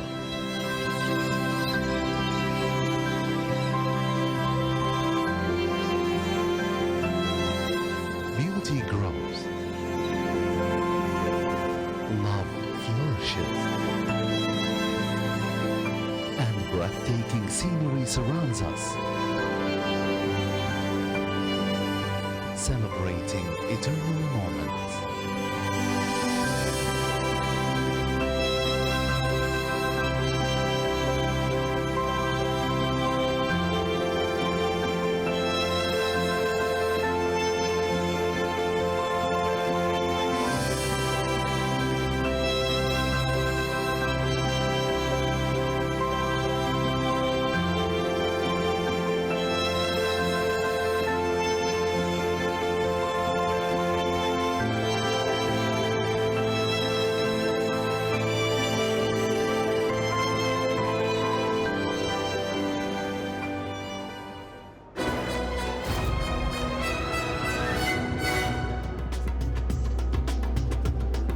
Jim Crowley, he's been amongst the winners tonight on Mosterdaf, took the Neom Cup in the colours of Shaker Hissa for John and Thady Gosden, and then it was a brilliant ride from Ryusuke Sakai on the front-running Bathrat Leon to deny Casa Creed, and more success for Japan in the longest race of the evening. Damian Lane doing the steering on Silver Sonic, who was supersonic, as we move on a pace and switch to the main track. Run over 1,600 meters. يقام على مسافة 1600 متر. Worth $1.5 million. وجائزته $1.5 مليون. The Saudi Derby. شوط ديربي السعودية. As Nick mentioned, we're back on the dirt track. 1,600 meters, so a mile for the Group 3 Saudi Derby. Headed by number 1, Es Unico for João Moreira, representing Brazil. 2, Laurelie, also for Uruguay. Number 3 is Al Mulhem, partnered by Abdullah Alorfi. I should mention Hector Lazzo rides number 2, Laurelie. Number 4 is Al Murtajiz for Alexis Moreno, and 5, Atta Al Ghali for Abdullah Al Ferruz, all of those local runners, as is number 6, Balb, Camillo Espina, and 7, Commissioner King for Luis Morales. Continuing the international theme with Continua, looking for doubles for Ryusuke Sakai and trainer Yoshihito Yahagi. 9 is Derma Sotogake, and that is a colour change to most of your publications, so make a note of that. It's blue with yellow stars. Derma Sotogake for Fuma Matsuwaka. Number 10 is Ekoro Ares, green cap for Yuichi Fukunaga. 11 is From Dusk, another Japanese runner. Yuga Kawada is in the saddle. 12, Having a Meltdown, Frankie Dettori, probably his best chance of a winner on the night, riding for Bob Baffert. And 13, My Map for Adel Al-Furedi. It's 1,600 metres for the Group 3 Saudi Derby, presented by Boutique Group.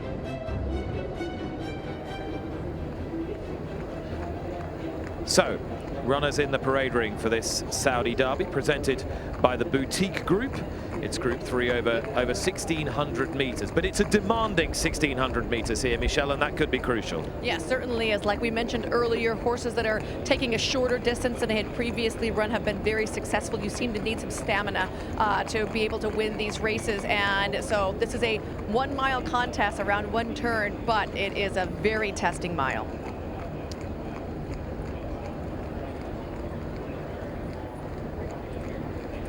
All right, let's head down to Ollie. Ollie, who have you got? I've got a man that needs absolutely no introduction. Frankie Dettori, on your farewell tour. You're here in Saudi Arabia, and you've got a good chance here. How do you sum it up? Yeah, he's a good horse. The only thing I'm worried is the distance, you know. He's only run 7. He's going a mile today. He's going to uncharted waters, so if his stamina holds on, then he's got every chance. Just talk to us, if you can, about how you approach that from a riding point of view to try and conserve as much energy as possible. Yeah, basically, he's a very fast horse. He's run from the front. Basically, you have to sit as quiet as a mouse on top of it, make him feel relaxed, so he comes back underneath you and he starts breathing, and then he's got a little bit extra for the end. And you know, but sometimes you can only try your best, but sometimes all they want to do is run as fast as they can for as long as they can, and that's not good to me. So I've got to make sure that halfway through the race he starts to relax. I know you'll be asked this everywhere you go, but does it feel very different every time you come to the races around the world as you are doing at the moment? I can't believe how quick it goes now that I say that I'm retiring. It's nearly March. Yes, I'm overwhelmed by all the best wishes from everyone. I'm trying not to think too much about the end. I'm trying to concentrate a day at a time, you know, but I'm enjoying it still.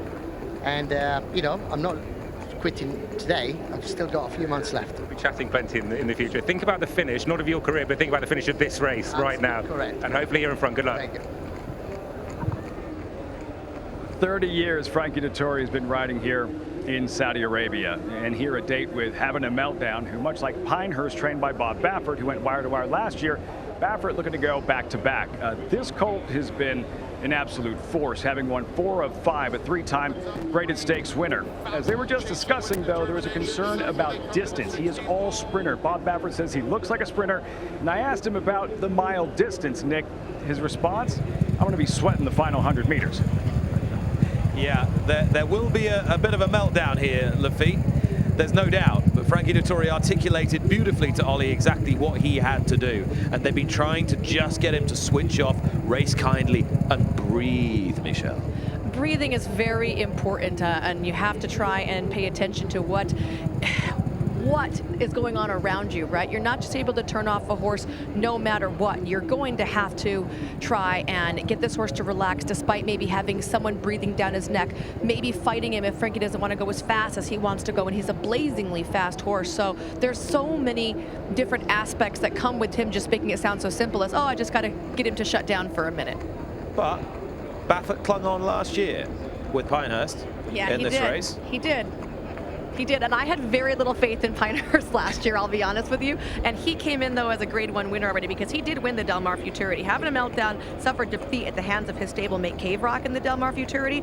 I've got to be honest with you, he's not beating the best 3-year-olds that we have out on the West Coast. You know, we've run against him with a colt that I own twice, and my colt certainly would be way out of line being in this race. Yeah, I was going to say, why haven't you got a runner in the We thought about it. It was free Derby? nominations. We thought about it, but I'd pay your plane ticket, wouldn't it? Right, he certainly wouldn't be competitive in this group. So I think that some of the horses he's been beating are a little dubious, but I also think Bob is really smart knowing he has distance limitations. This is a great way to try to earn a ton of money. It's only a Group 3, but you know, there's a bunch of money on the line. We're not going to have a bunch of sprint money for restricted to straight 3-year-olds coming into Derby season. This is a genius move by Bob Baffert, and he's already sending a plane of horses. What you often find in races of this nature is that you've got horses from both hemispheres. So you've got horses of slightly different ages. You've got older 3-year-olds and younger 3-year-olds because the birth date for 3-year-olds is in the middle of the year. For the Southern Hemisphere, it's 1st of January for the Northern Hemisphere. And to compensate for that, the Southern Hemisphere horses, amongst them this one, Esunico, are giving a weight allowance to the Northern Hemisphere horses. The man that rides this horse, Esunico, Joe Moreira, is also on a great farewell tour, and he's standing by with Ollie. He sure is, and I'm sure he'll be hoping to get his neck in front here, Joe. The horse, Nico, as Lucky was saying, has to give weight to his sort of Northern Hemisphere counterparts. He's stretching out to 1600 today. How do you think he'll go over that extra distance? Well, I think the distance, actually, he's going to appreciate even more. I mean, he's been hitting the line very strongly, so he just needs to reproduce that kind of finishing, so he should be a chance. Drawn in 7, what's your plan from the gate? Well, he's not a kind of a horse that challenges anybody else up there on the pace, so I see myself midfield or worse. How much are you enjoying your experience here in Saudi this year? I love it. Not sure if I can come back here next season, but if I can, surely I'll be around. So you might be staying around? Who knows? Okay, good. Well, Nick might have retired you early then, but great to see you and good luck here. Thank you. Joe Moreira, who has been an absolute superstar across the globe, particularly in Hong Kong down the years. His battles for the Jockeys Championship year in, year out with the tenacious competitor Zach Burton have been really enthralling. And Esunico, although bred in Brazil, is based and trained in Uruguay. Uruguay have thrown up a few pretty good horses down the years, Michelle. Indeed, they certainly have. We have seen a lot of very good South American horses come up, especially over to the States. And here's another one of them, Lauralee. I actually watched Lauralee the other morning schooling. He was very, very hot, but he stood in the gate like an absolute star. I think that he looks much calmer right now, and his trainer did tell me, Ricardo Colombo, that he can tend to be a little bit on tilt. Now with the rider up, he's getting a little more fiery, but really, he looks good, and I loved how much professionalism he showed once he was in the gate. He's coming out of a super disappointing effort over at Meydan, in my opinion, but prior to that, he strung together some good races, and you know, that's a big acclamation for a horse to go from Uruguay to Meydan, off of a layoff. I mean, with the race under his belt, he should move forward. All right, they're the two Uruguayan contenders, Esunico and Lorelei. Local hopes, headed here by Al Mulham, who has been improving pretty rapidly and has taken plenty of racing. I really like this horse, okay? He's coming in from a runner-up effort behind My Map, who draws in the outside 13. If you go back and watch that last race where he ran second in the qualifier, he was coming off a turn back in distance, and he was just a little late to get going. He was closing with a furious rally. Well, in my opinion, My Map was kind of stagnant on the front end, just trying to hold on. The winning margin looks like My Map was just valiant. I think Al Muhammad, with a turn back here, or keeping with the mile here, is going to run a better race, and I think he can run a good one.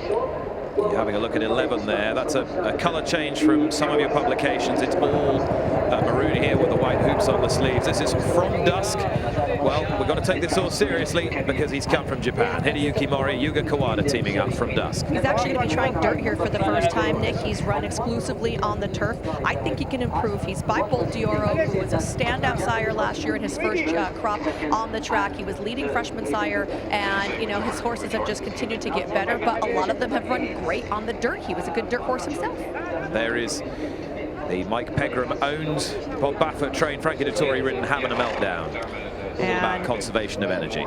Well, he's not doing a very good job of it right now, is he? He's very on the muscle, we call it. He wants to get going. He's jogging through, getting the rider on. He wants to get out in the track and warm up.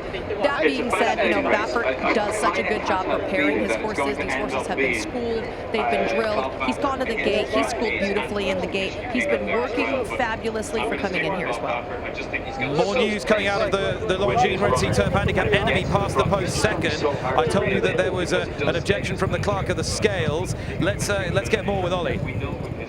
Yeah, thanks, Nick. There was an official inquiry. I'm delighted to say that Ian Williams and Enemy's trainers alongside me. Just explain what.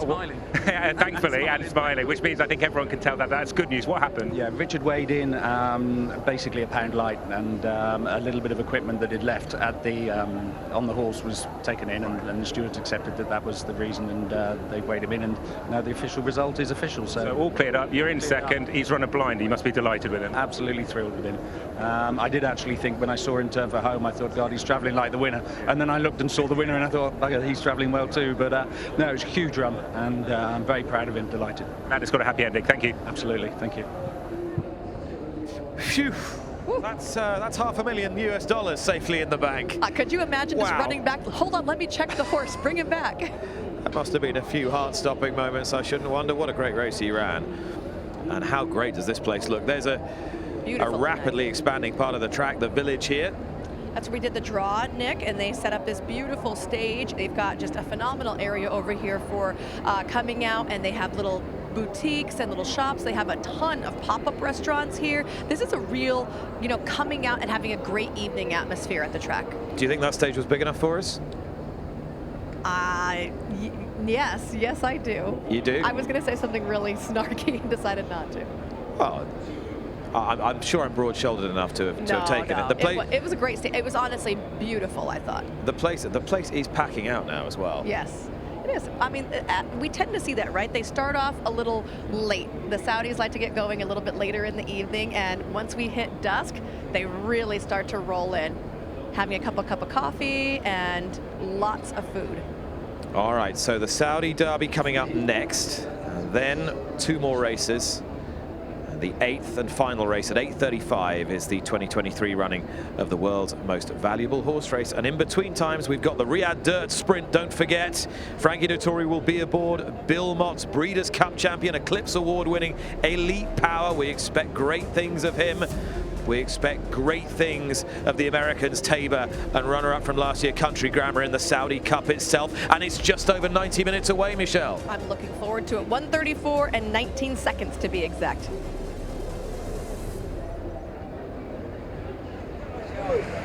So gathering at the start for the Saudi Derby. I think we know what Frankie Dettori is going to do from stall 6. How's it all going to unravel behind him or alongside him? That's the question, right? Does someone decide they want to go with him? Do you just let him go out there by himself?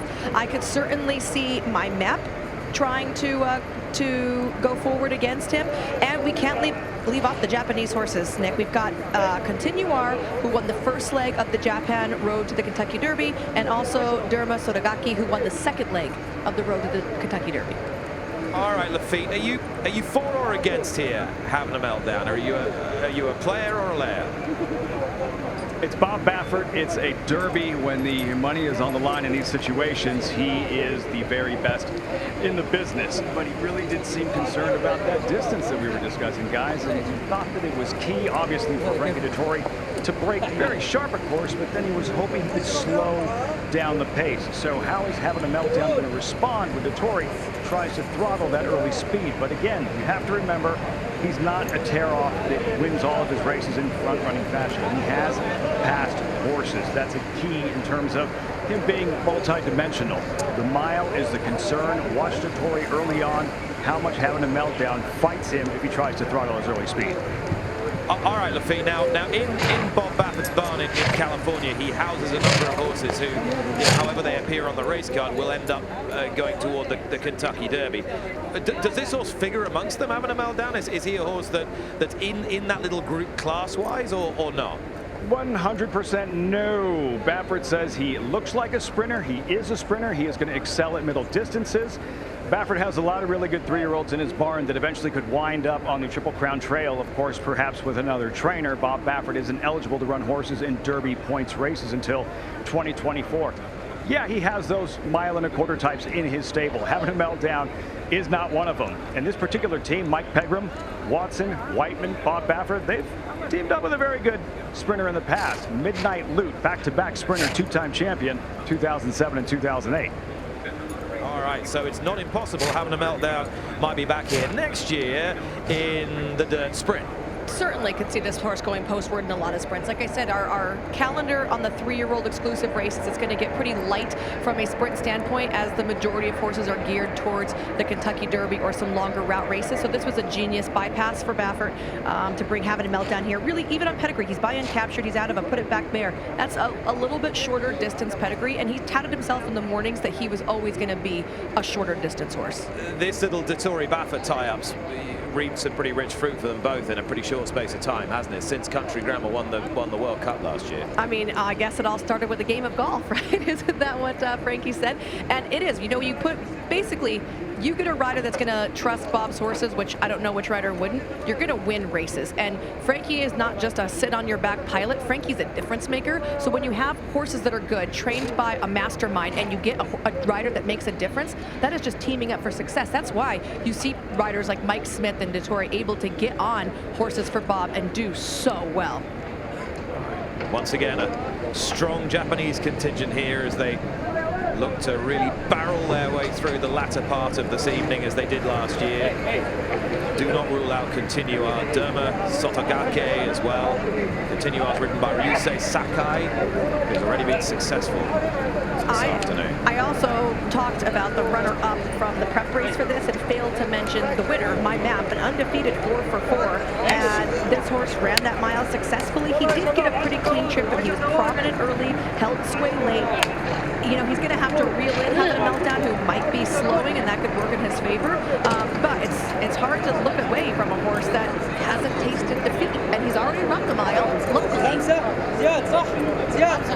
A helicopter landing in the middle of the track at the moment, right on race time. We're told it's a very high-profile celebrity. He'd have to be. Martha Stewart's here. To be landing at 7:04, she, I should say.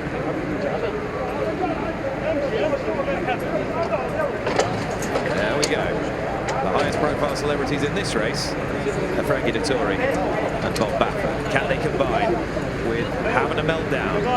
Will he egg away through the final couple hundred yards? Richard Hawes, your helicopters arrived just in time. And they'll pass it in about 300 metres time. We're heading as My Map hits it. So this is the Saudi Derby presented by the Petit Group. We're on the dirt track. So they break away, and having a meltdown was very swift out of the stalls. And the company with Ecavo Ares are the early ones to show. Racing on the outside, Commissioner King in those almost tin foil colours, silver jacket on the outside. Balby's towards the inner, Lorelei is staying towards the inside running rail as well. Dermot Sotakage races just behind them in about her 5th place or 6th place. The pace is strong here, they are spreading out. Continuar comes next just ahead of My Map. At this stage, from dusk is 2/3 of the way back through the field. Several of them are staying towards the centre of the track. Al Mulhel, Al Murtajiz, Atta Al Ghali are all towards the back as well, and S Unico. So having a meltdown is really going to test them here. Leads by a length or so from Commissioner King, who races in 2nd place.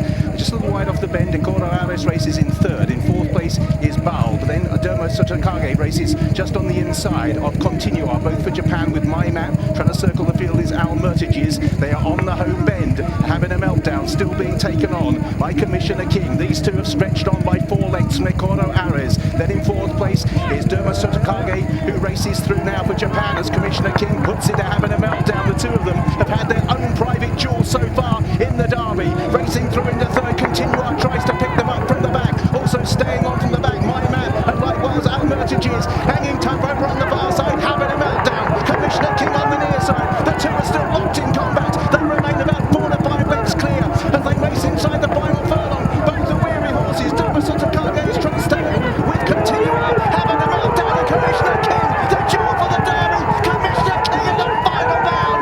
Manuel Beat having a meltdown. Dermot Sotakage behind those Esonico made late ground, and then Continuar, but they never got involved. It was just a stretch duel between Commissioner King.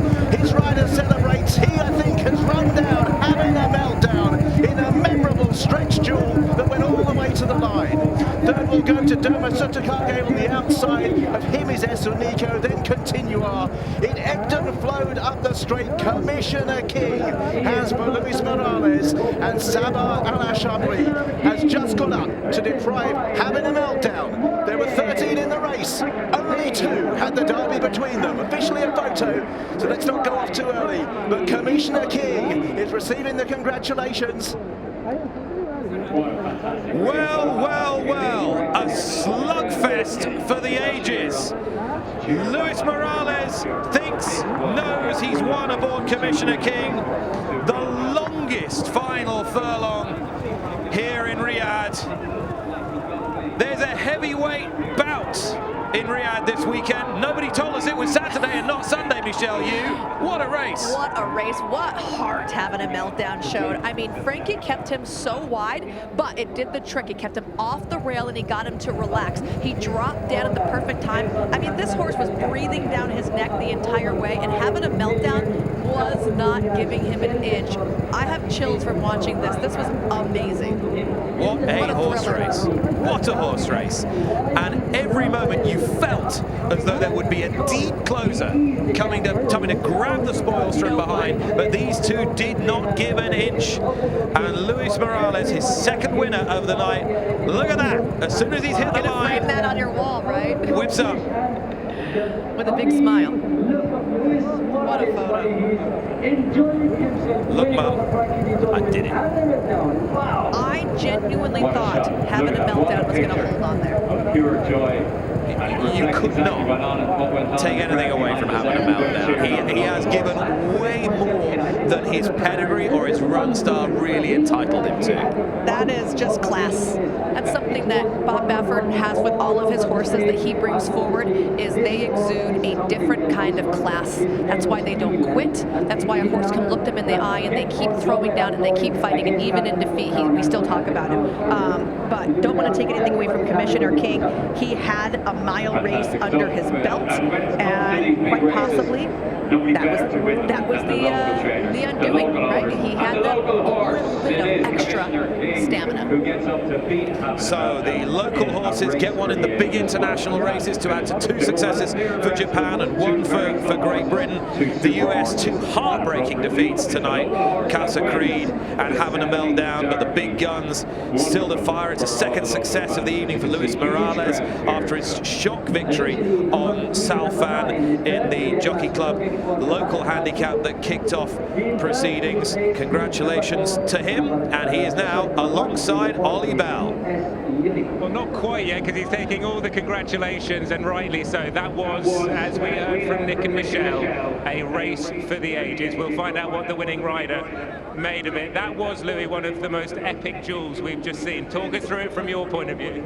Well, see, the race was pretty tough because I couldn't see the races for them, you know. So I just tried to decide to hold my horse today and let him lead and see what we can do in the last 400. And he's just so tough.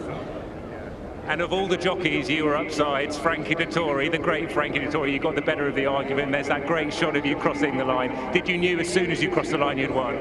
Yeah, after the finish line, I knew I won. But you know, Dettori has all my respect and he has the best reputation in the world. So what we can say about him? This is your moment. Well done. I thank God for that.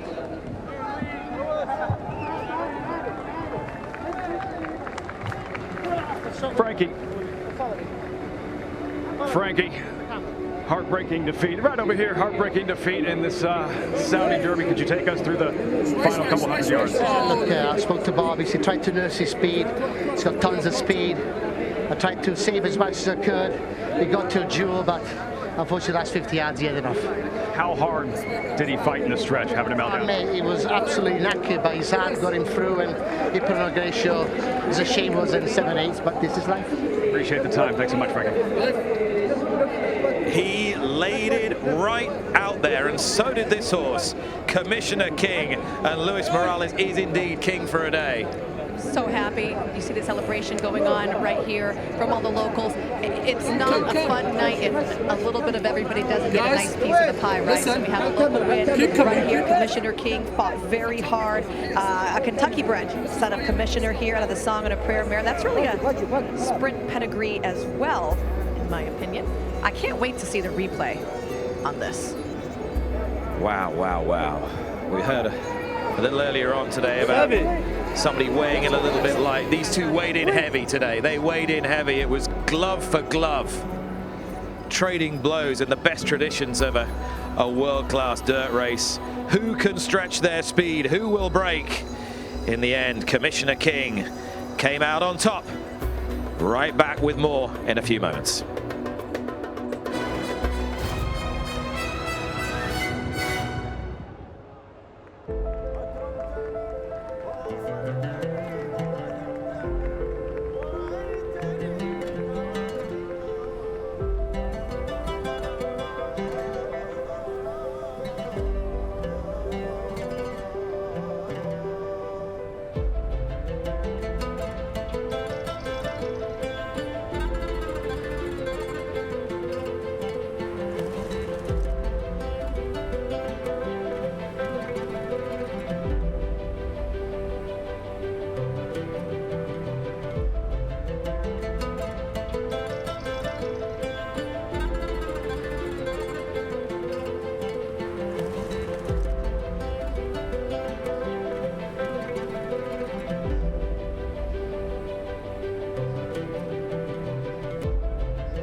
Welcome back.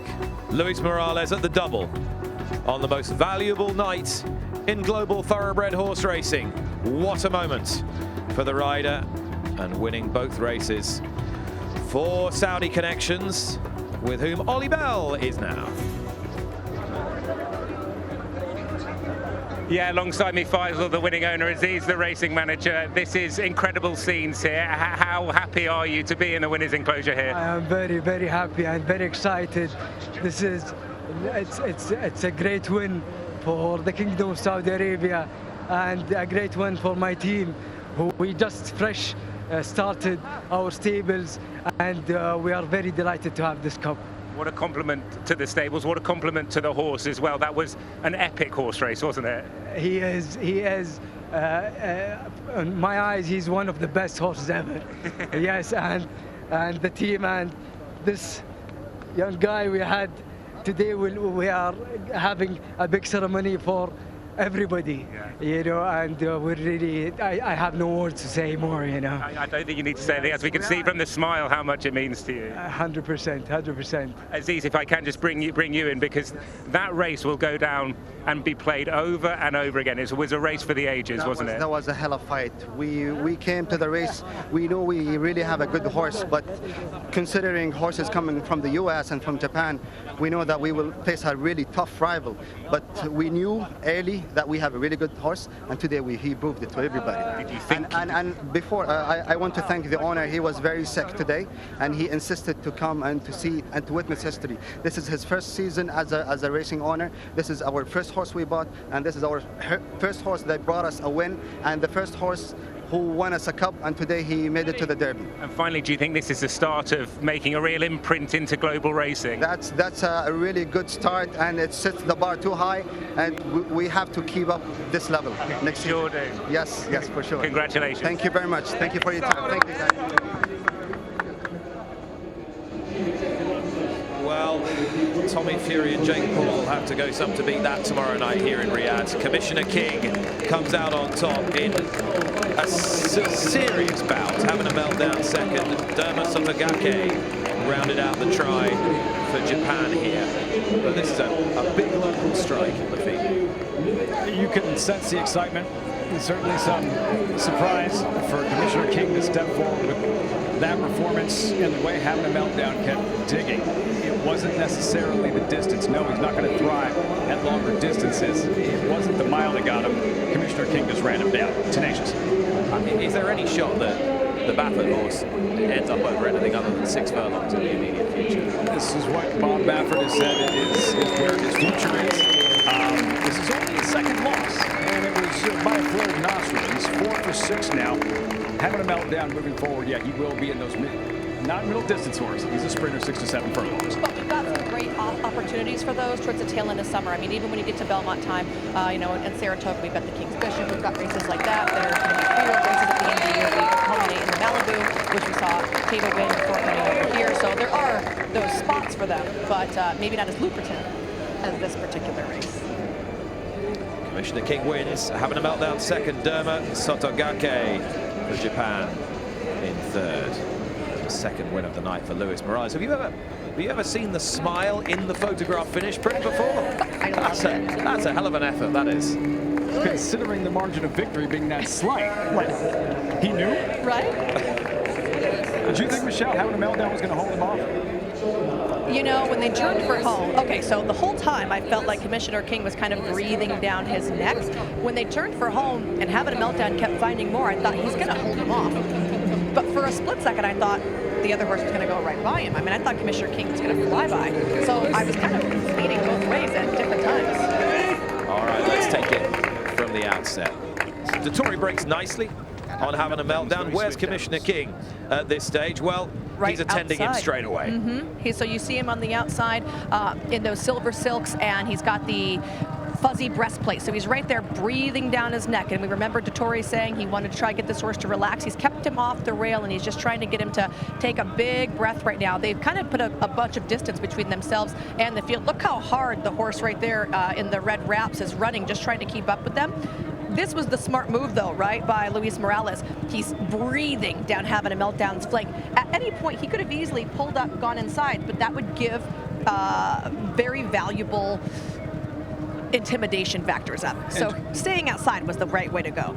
Dettori way out in the center of the racetrack until he angles in, rounding the far turn here as he asks, having a meltdown to pick it back up and eventually re-brake. And that was a great view to get to see. And here, breathing down his neck. See, I was thinking here, having a meltdown's got it, because you can see Luis Morales has given a couple of taps on the right-hand shoulder to his horse, and he's starting to come up, but having a meltdown hasn't been asked yet. So I'm like, oh, this horse is going to be done. And you could see Luis there. He was reaching right up the horse's mane. He was just adjusting something with the earplugs. You could see that were flopping around the horse's head. Well, the earplugs generally get pulled out, but are they out yet? I can't see him out yet, but he might be reaching for where the earplugs get tied in. There they are. They're flopping out. Yeah. So you can see the earplugs there. So a lot of earplugs just stay in. A lot of trainers use just white cotton that goes in the ears and stays in the ears to deaden the sounds. In this particular instance, the earplugs are tied onto the back of the crown piece, and they are meant to stay in until the horse turns for home, at which point the rider reaches up, pops them out, and the horse hears the sound and reacts to it, which very well could have been the case. It's not used a lot in the U.S., but we have seen it from some foreign trainers. I think one of the most notable trainers to use it would be Patrick Biancone. Yeah, just give him that little extra. A little bit of scare, boo. When they need it. And every inch counted here. Seal of approval from the chairman of the Jockey Club of Saudi Arabia, His Royal Highness Prince Bandar. And 2 on the line. Wasn't quite the celebration when Emblem Road won the Saudi Cup last year, but a lot of excitement amongst the crowd here tonight, one for the home team. Well, it's not impossible that we get a repeat. Is Absolutely. No. This is what Bob Baffert has talked about on this particular track. He says, you know what it takes to win a mile and a Saudi Cup? A mile and a quarter horse. Speed doesn't quite travel as far. It's a tiring track. If this race is at Santa Anita, I'm guessing having a meltdown puts away Commissioner King and everybody else. Quite possibly. The surfaces are certainly very different. This one's a very bouncy type surface, but it doesn't seem to have a ton of firmness at the end of it. All right. We are just over 70 minutes away from the Saudi Cup 2023. Lafitte Pinckaert just mentioned Emblem Road. He shocked the world when winning this race last year. It wouldn't be such a surprise this time round. He's back. I've been catching up with some of his connections.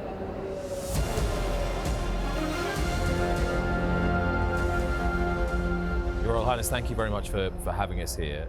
Just tell me what you remember most vividly about the Saudi Cup of 2022. And away they go.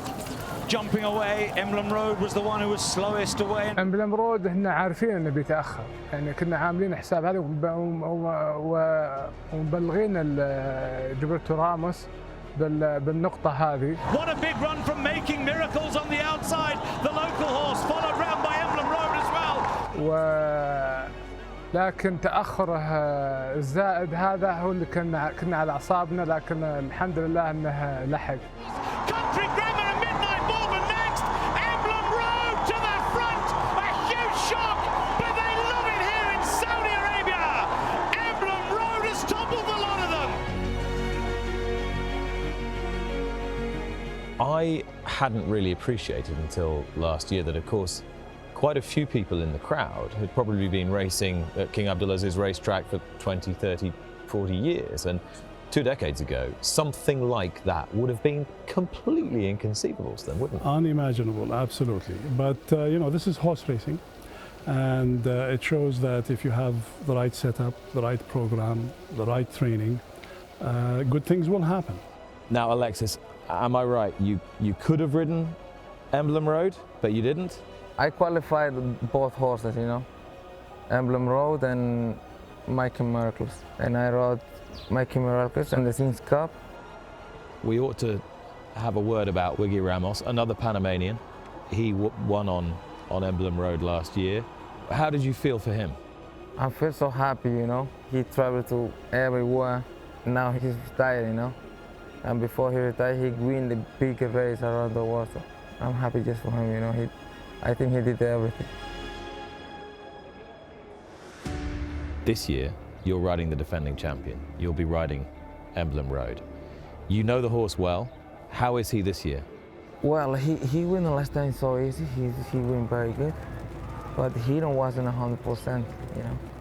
And now I think he's 100%. So I hope he can run the same like last year. I think he can win the race again.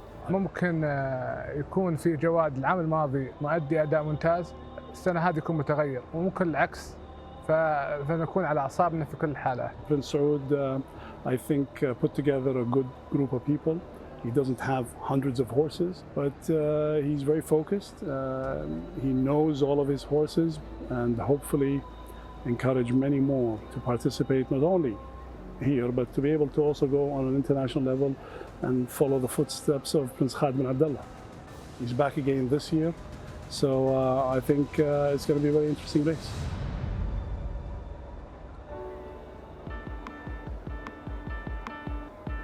The streets of Riyadh came alive when Emblem Road was victorious last year, and there's plenty of vitality buried just behind this famous grandstand at King Abdulaziz, because that is where we find the vibrant village, and buried in that vibrant village, Nada Al Shibal is alongside Rosie Tapner. Well, the sun has set on the day here, but the action has only just got started. Nada alongside me, you're looking absolutely beautiful. What's your highlight been today? Oh, a lot today. Sarah Shakil exhibition, for example, the glitter and the crystal, the horse, and the infinite tent. Oh, magnificent art. The food, to taste a Saudi food with an international twist and being cooked and served by Saudi young chefs. It was really an experience. And you're looking absolutely stunning. Can you tell us about your outfit? Oh, my outfit is from Saudi designer called Dar Al Hanouf. Even my jewelry is from a Saudi designer as well. And you saw since yesterday, everybody is showcasing their clothes, their traditional clothes, and it's from each part from the kingdom. And it's so important to see these traditional clothing. Absolutely right, absolutely right. Well, listen, it's been amazing, but we are having so much fun here in the village, but you guys go and enjoy the racing. And we are, you're having far too much fun.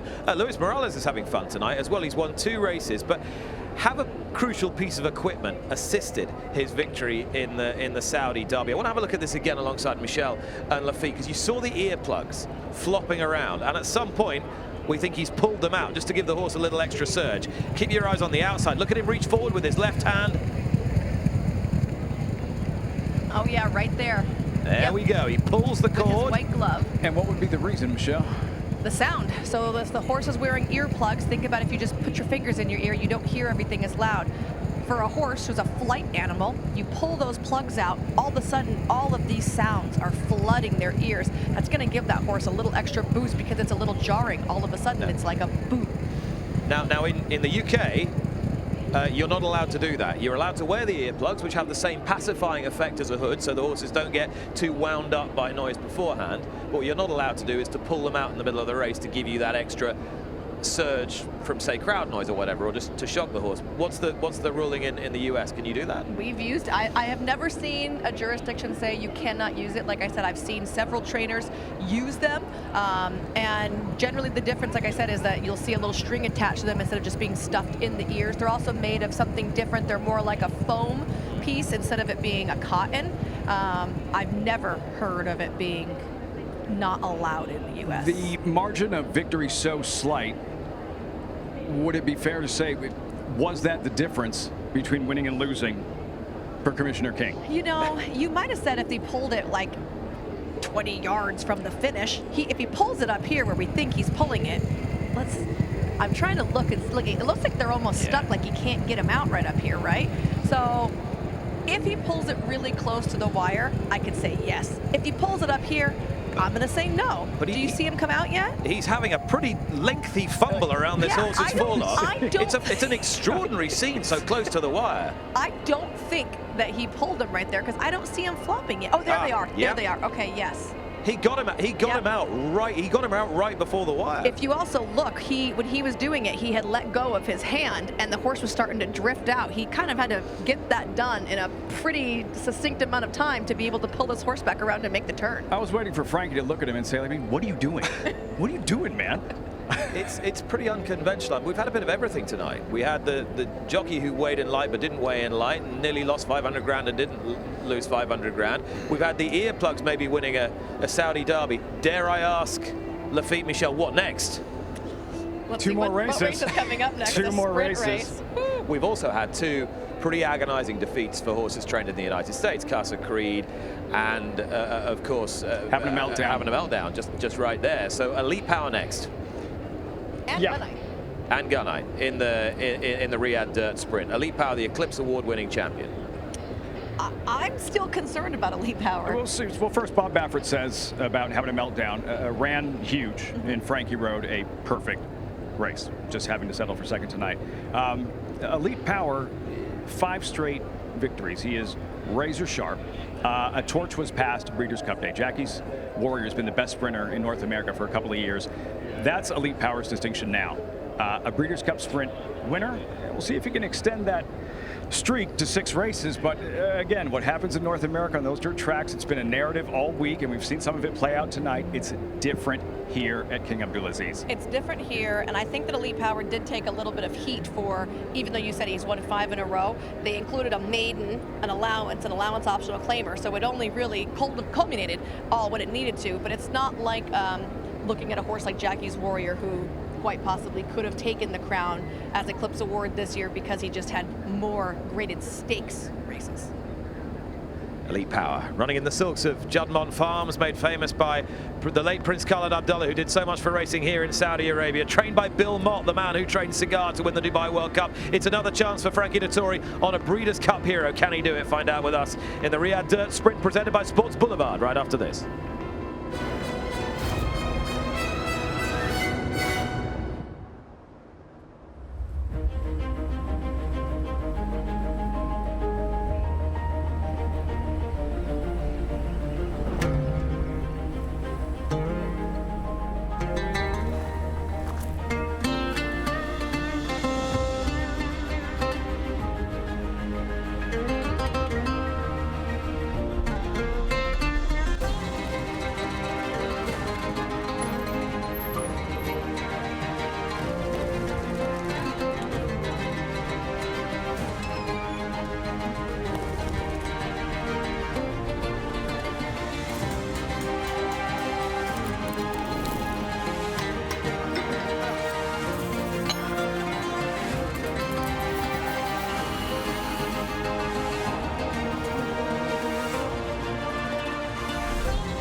Will it be Elite Power, the Breeders' Cup hero in the Riyadh Dirt Sprint presented by Sports Boulevard? Frankie Dettori dons the colours in which he's won so many famous races, most notably aboard the great mare Enable.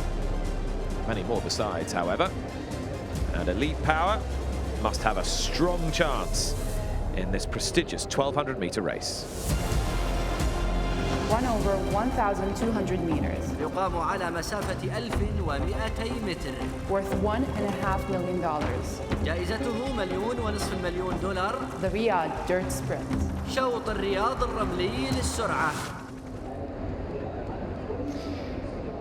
So this is the Group 3 Riyadh Dirt Sprint over 1,200 metres presented by Sports Boulevard. A field of 9 this time around.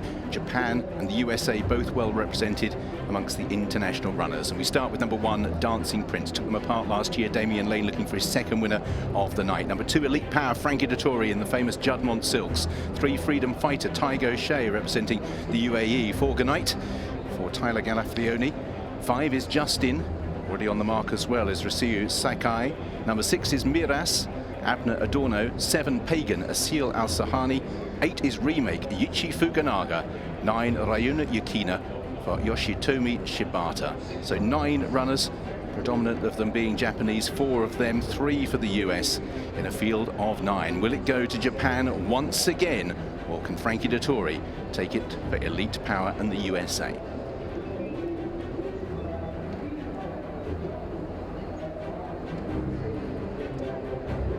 Well, the bell's just gone for the jockeys to get the leg up, so we'll be very quick with Tyler Gaffalione, who kindly joins us. Excited to get on Gunite here? Most definitely, looks great. Competitive race, how do you assess your chances? I think we have a big chance. We'll let him get out there, do his thing. He's a big, powerful horse, so I won't get in his way. You know a few of the horses you're taking on, the likes of Elite Power. What is your plan from the gate? Help him out of the gate, get a forward position, and he should be able to handle the rest. You can still hear the bell, that's for you. Good luck. Thanks, guys. Tyler Gaffalione takes the ride on Gunite, who runs in the colours of his own father, Gunrunner, Steve Asmussen, who recently passed 10,000, count them, 10,000 career wins, looking to cap what's been a memorable week, Michelle. And he's had such success in the Middle East as well. I think it'd be lovely for him to have another feather into his cap. You see longtime assistant Scott Blasi coming in to lead Gunite around here. He's a big, beautiful son of Gunrunner. He's actually really improved with age. A lot of the Gunrunners are a touch on the smaller side when they're babies, but this horse, you can't find any flaws, and he's absolutely stunning. He schooled and galloped beautifully this week. All right, and Lafitte is with Scott Blasi now. Assistant trainer Scott Blasi with us. Tyler Gaffalione already in the saddle. Scott, how impressed were you by Gunite's performance in his 4-year-old debut at Oaklawn a couple of weeks back? He just seems to really improved off of last year's campaign and freshened him up, and went 8-4 the other day in the slop. So, you know, definitely an effort that warranted coming over here. What's it going to take to defeat the champ in Elite Power? I think it takes that race a month ago. 10,000 wins for the stable. What does that mean to you and everybody in the Asmussen operation? It's incredible. It's a lot of hard work, and you know, so many people involved. You know, it's very impressive. Very proud of Steve. Best of luck this evening. Thanks so much for the time, Scott. Thanks. And it's important to note, Michelle, the part that somebody like Scott Blasi plays. Given how many horses Steve Asmussen has, he has to have an army of very able lieutenants. He certainly does. He has a massive operation that spreads throughout the United States. Scott Blasi, a chief assistant for him, and has been for a very, very long time. He's accompanied horses like Curlin to Dubai. He's taken Rachel Alexandra to, you know, new heights. He really is his right-hand man, and I think that in Scott, Steve does trust, and you have to have dependable people like Scott, like Darren Fleming, to have an operation the scope of Steve Asmussen's. I think it's amazing, and I offer my biggest congratulations to that team. Yeah, a few themes here.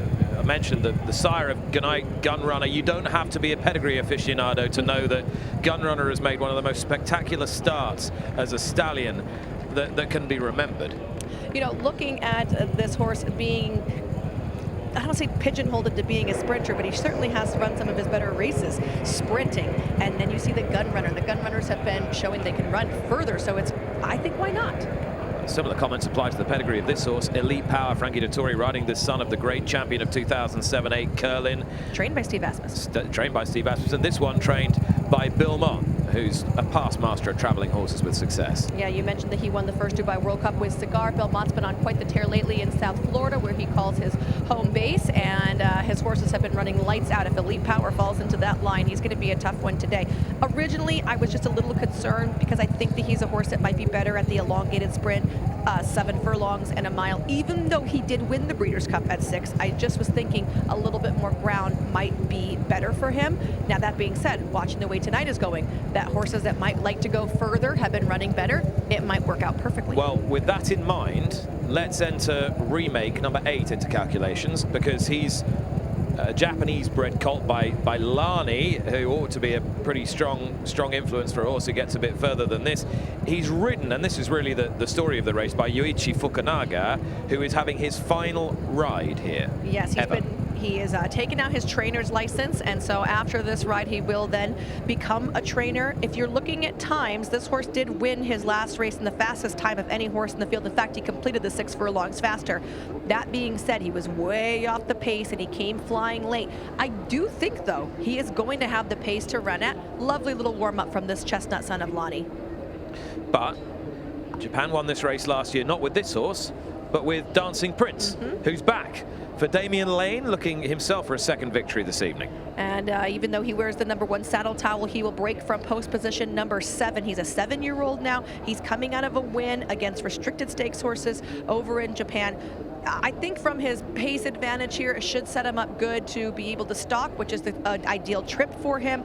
And I think he can run well. I don't know if he's going to double up, although he was unbelievably impressive last year. He dominated this field. He won by 5 or 6. You just feel that there's horses in this year's field who are going to finish out their races a bit stronger, provided they can latch onto him. Yeah, I think so. I certainly think that this is a challenging field here with some really good horses in it. You know, not only those horses, we're going to have some pace to run at in the 6 Maris. And this is a horse that first time US ran 3rd behind Elite Power, but he seems to have improved since then. His next start out, terrible trip for him. Chad Summers told me, his trainer, that you can draw a line through that effort, and they saw more what they were expecting last time, and they've always thought about this race as where they wanted to go. So this is the ultimate goal for this horse. Interesting to see Chad Summers back on the big stage. That's right. Famous for Mind Your Biscuits, of course. Mind Your Biscuit's a sire now. In fact, you look through the PPs tonight, and there are a Mind Your Biscuit or 2 in some of these races. But how's he getting on? You know, I haven't seen. I guess if you have a horse in on the Saudi Cup night, then you're not doing too shabby. There you are. That's Chad Summers, responsible for Miras. As we head down and find Lafitte. With trainer Chad Summers, you had said that Miras, the fastest horse in America, is that right? Yeah, I mean, in the morning times you can go a half mile in 42, 43 seconds without even being asked. I mean, I've never seen anything like that in my life, and we're going to see if it translates to a race. Blazingly fast Miras early on. What do you want to see heading into the far turn? Well, hopefully not a speed duel with Dancing Prince. I mean, the draw worked out pretty well for us with him right outside of us, so we'll play the draw. If he breaks well and is able to lead, then he'll go on with it. If Dancing Prince breaks better than us, then we'll get outside of him and sit on his head. You trained Mind Your Biscuits, 2-time Golden Shaheen winner. How much has that experience helped you preparing Miras for this upcoming event? The world. I wouldn't be here without Mind Your Biscuits. I mean, he opened up these doors and introduced him to people like the Al-Sawadi family, and I mean, to prepare for an international journey, it's all due to Mind Your Biscuits. Best of luck, Chad. Thank you.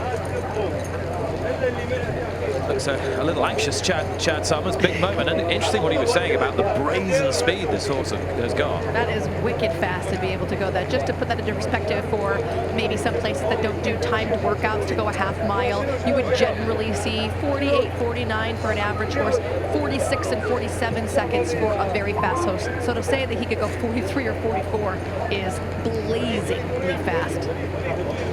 So Japan, US, US, Japan, US, according to our star ratings predictor. You don't see it quite like that, do you? No, I don't. I prefer not having Dancing Prince on top. If I'm going to go with a Japanese horse, for me, it's going to be Remake.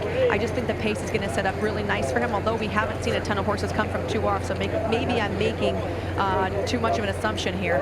I think that Elite Power is a safe, solid horse to look at. You know, he doesn't show that he's done anything really wrong in his career, especially as of late.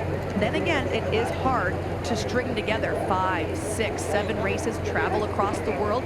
He is the reigning Breeders' Cup champion, and he did win the Eclipse Award for top sprinter last year. But we've turned the page. This is a new year, so he has to earn that title again. There is Pagan, number 7, for Faisal Al-Mandil and Asil Al-Zahani. The gelding by Sir Prancelot, who's now plying his trade out your neck of the woods. That's right. Sir Prancelot has moved over to California. We actually have 2 little Sir Prancelot babies in our barn right now. So interesting. I didn't foresee them having a huge future on dirt, but maybe Pagan is showing me wrong. He brings in 3 straight victories on the main. Good luck to Bhupat Simar United Arab Emirates trainer. He runs Freedom Fighter here, and he is the lone representative in the Saudi Cup from the UAE as well. Nearly all set then for the Riyadh Dirt Sprint. Will this be the elusive American victory in a discipline they specialise in? Find out now with Richard Hoyles. Thanks, Nick. Freedom Fighter, one of the last to move forward there. It's just about all set, 1,200 metres. And they leave the stops. Amongst those that jump out well, the blue colours of Miras. And Somerset also had plenty of speed, showing it early, flashing some dash. As Freedom Fighter, and amongst horses Dancing Prince, just give chase. Dancing Prince, last year's winner in the stripes. Justin comes next, red and white checks just ahead of Gunite, who races in 5th place. Elite Power is in 6th as they make the turn with Pagan. And the last two remake, and Rayuno Akina at the moment taken off his feet. Round the bend, it is Miras who has the lead. That lead about half a length from Justin on straightening, and racing in 3rd place on the outside Freedom Fighter. 4th place pushed along is Gunite. Dancing Prince also just being ridden. Angle towards the outside is Elite Power in 6th place, then Pagan trying to get involved. Likewise, remake from well off the speed. It's Justin who's taken over. Miras is done. Elite Power for Frankie Dettori down the outside. Gunite has got a nice trail through as well. Rayuno Akina is staying on. Out in the lead, it's Justin who has the advantage, but Elite Power sweeps down the outside of the 200, and Elite Power is moving clear and going to take the Riyadh Dirt Sprint by a widening margin. Frankie Dettori for Belmont in the Juddmonte colours that mean so much to this part of the world. Elite Power beating the 2nd place Gunite, in 3rd running on remake, in 4th was Justin, in 5th place Dancing Prince. They were clear of Rayuno Akina, who was never involved. Pagan next, Freedom Fighter drifted away, and Miras did not last home. We had to wait for Frankie Dettori, but when we did wait, Elite Power really kicked in with 300 to travel and has won by a wide margin here. Gunite got the perfect trail into the race for Steve Aberson and Tyler Gaffalione in 2nd place. 3rd remake who came from off the pace. Justin took over at the top of the straight but couldn't see it out. And Dancing Prince, who blazed home himself 12 months ago, has to play 5th fiddle to Elite Power. A pat down the neck. Frankie saved his best till just about last. Elite Power for Juddmonte, and Belmont won the Riyadh Dirt Sprint. Connections, all class. Yes, you hit the target. And how? Elite Power is a champion. He's an Eclipse Award winner, he's a Breeders' Cup winner, and now he is a Saudi Cup night winner of the Riyadh Dirt Sprint. Just taken off his feet a shade early, but powering home late off blistering fractions and well on top. Juddmonte Farms, Belmont, Frankie Dettori, Elite Power. There's a classy quartet, if ever there was one, Michelle Yu. What a race here from Elite Power, and he came from further back than we've seen the majority of our winners come from tonight. But like you said, it was a blistering pace to run at. They were going so fast, and Frankie was patient, waited, made that move. I don't think he even uncocked his stick. This horse just did it on natural talent alone. That's 6 in a row for our United States-based champion. The U.S. going 1-2 in here. Gunite, a fine run in 2nd, but it was Elite Power first, the rest nowhere. A dominant display from the Eclipse Award winner. And this will be a hugely popular success, as Richard said, not just in the US, not just amongst Frankie Dettori fans, but for those who've been closely attached to Juddmonte Farms, the racing and breeding empire of the late Prince Khaled Abdullah, who've raced some of the very best horses in global bloodstock through the last 4 decades, from Arrogate to Enable to Dancing Brave, and more recently Kingman, and so many more. And this horse is a real sprinting champion for them. Not a homebred though, this horse. No, he's not a homebred, but he is representing very well as a color bearer. I said I wouldn't be too upset that I didn't breed him as long as he's winning in my silks. What a fantastic run from him, and it just set up perfectly. The perfect aperitif before Country Grammar. Dettori's done it. Here's Ollie. No, circles, please. Yeah, well, he might have been having a slight meltdown after getting chinned in the last, but he's got the power here. Frankie, that was exceptional. My first word is an aeroplane. Honestly, I asked him to just get a little bit closer, and he just took off, and he did the rest. It was unbelievable. Watching you closely, it seemed from your body language you knew what you had underneath you, and you were waiting and waiting to deliver that boost. Well, I was a little bit out of reach, so I asked him to get a little bit closer, and the turbo kicked in, and that was it. I was a passenger then. And in these silks, in this part of the world, obviously a great association with the likes of Enable through the years. How much satisfaction does that give you? Well, The Abdullah family, Juddmonte, they've been so good for the sport.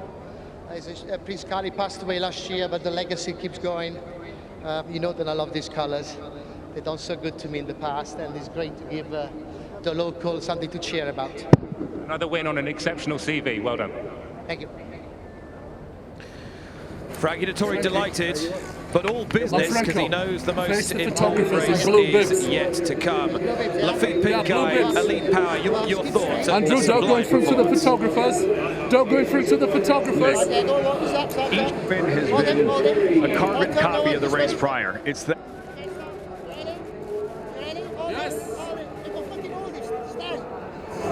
Okay, turn him back round, guys. Don't go yet, Frank.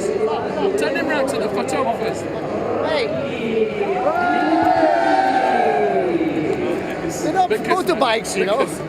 Well, I've no doubt that Laffite is telling you that each win a carbon copy of the last, and he's just getting better and better all the time, and difficult to disagree. Apologies, we just cut Laffite off in his prime there. We'll try and get him back shortly. Interesting, though, that we, like you said, it's been a carbon copy, but if you go 2 races back to the Vosburg, he actually hit the front relatively early and drew away. I don't think he's a one-trick pony.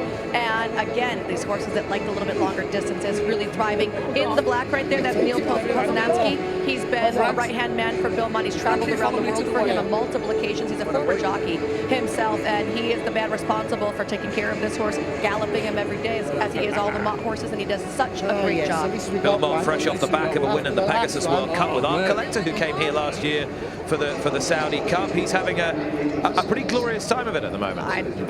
Before this horse went to post, I told you that Bill Munn is having a fantastic year right now, and it just carries on. I'm very excited for where Bill Munn can go. Is there a shot that Elite Power heads to Divine Alpha? Ganaitu races in 5th place. Elite Power is in 6th. They make the turn. An incredibly tough nut to crack wherever he turns up. I mean, a word for Ganait, who's run his usual honest race. I say that there's only one drawback to going to Dubai with him, and that's just the way that the course configuration is for him. You saw he made that sweeping move on the turn. I think that he's a horse that runs very well into a turn, and it would be different. LP3, we cut you off in your prime, but you're back. You were just saying you weren't that impressed, right? Settled mid-pack there with Frankie Dettori. Patient. Mraz is able to establish the lead. I thought he would be able to create more of a cushion. Ganait ran really well. I think that's what shocked me most, is how easily Elite Power ran right by him. You're seeing exactly what Frankie Dettori is saying. I love this view right here. So we're right behind Maris, and if you look over to your left, you'd see Ganait. Yeah, we're riding with Ganait here. That is good. Ganait and Tyler Gaffley on Whitecap there. He asks him, he's going to pick it up eventually here, and on the outside, Elite Power, I heard you mention, Michelle, yeah, the Vosburg slow pace, he was a little bit closer to it. This has been his move, though, out in the center of the racetrack as he finds his best ride. Okay, so that was key right there. If you watch this track, a lot of horses stick on their left lead. You see the horse on the inside rail with the big white face. He's stuck on his left lead. Frankie Dettori threw his body there to make that horse switch to his right, and as soon as he did, he absolutely exploded. Switching leads is crucial, and it's paramount to a really good race. We saw Emblem Road not switch leads to win the Saudi Cup last year, but that was a difference maker right there. And why is switching leads paramount? Because the horse has been running on one lead, and that one lead gets fatigued both in the front and the back. Switching those legs to have a lead leg be different is using different muscles, allowing the one that you've been using to get a rest. There it is. The flying dismount. There it is. How many has he done at Santa Anita this winter? His knees must be shot to pieces by now. You know what's so funny is when he won with Country Grammar, I think it was, they made him get back on because the cameras weren't there. He did 3. He had to do 3. Amr Zadon says he's hoping Frankie Dettori pulls a Tom Brady. Retires for 2 months and then decides to come back for a little bit more. And we jest, but this is really crucial. If you like Country Grammar, if you're associated with Country Grammar, Dettori on a roll with his game face on, with the world's most valuable horse race in his final season with a license. I wouldn't want anyone else on right now. Neil Poznanski there on the left, receiving the trophy on behalf of Juddmonte Farms and Prince Carlot's family. And that is a stellar performance to tee us up for the final act. Prince Khalid Abdullah, Darren O'Rourke, racing manager for Juddmonte, was saying how we're accustomed to seeing, whether it's Godolphin or Juddmonte, normally homebreds. That Prince Khalid Abdullah, in the last few years, is more open to buying horses. And it worked. Arrowgate was a purchase, not a homebred, $17.4 million. Elite Power, a $900,000 purchase, who didn't race as a 2-year-old. He had shin problems. It was a struggle. Bill Mott had to be very patient. And finally, he got things going as a 4-year-old. Again, just 3 races in those first couple of years, and now the best sprinter in the world on dirt. A mighty performance. In terms of sheer quality, no doubt the performance of the night so far. The rather portentously named, foolishly you could say, Elite Power, but it doesn't look foolish now because he's lived up to every single bit of it. Did they think he'd be a sprinter? Perhaps not when they bought him. Is he one? Yes, he is. Is he a high caliber one? You can bet your bottom dollar he is. How much sweeter is that for Dettori after that defeat by a nose 25 minutes ago? So sweet. And $20 million next would make it all the sweeter as we build towards the 2023 Saudi Cup. It is the world's richest horse race, the $20 million Saudi Cup.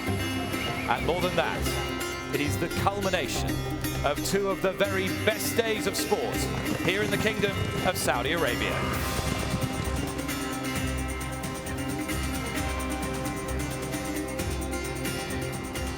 You do what you need to do. We are coming to you live right now from King Abdulaziz Racetrack in Riyadh, and we will be officiating the post-position draw for not only the Saudi Cup, but also the Longines Red Sea Turf. My Frankel gets Shirty. Ready to draw the Saudi Cup now? Country grammar. We know how this ends. Please show me Emblem Road. Yes! All right, so tomorrow, I want you all to join us at breakfast with the stars here.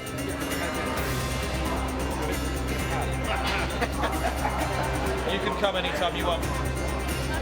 Even though we are here for the Saudi Cup. Friday, ringing the International Jockey Challenge. Well, the winner of the International Jockey Challenge is Louis Saez. Man, this place is very special for me. I feel like this is home here. Okay.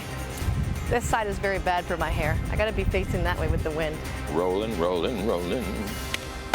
I don't read as good as where were you educated at Eton or something? No.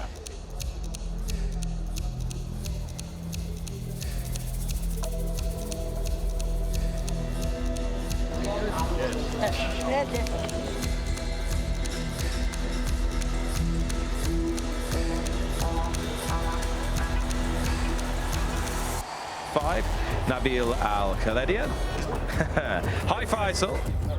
In this discipline that you think get a particularly good tune out of the purebred Arabians. The second 12 months ago, Jalal Al-Khaledia wins for Adel Al-Fulaini. He's given everything today, and he has simply outclassed this field.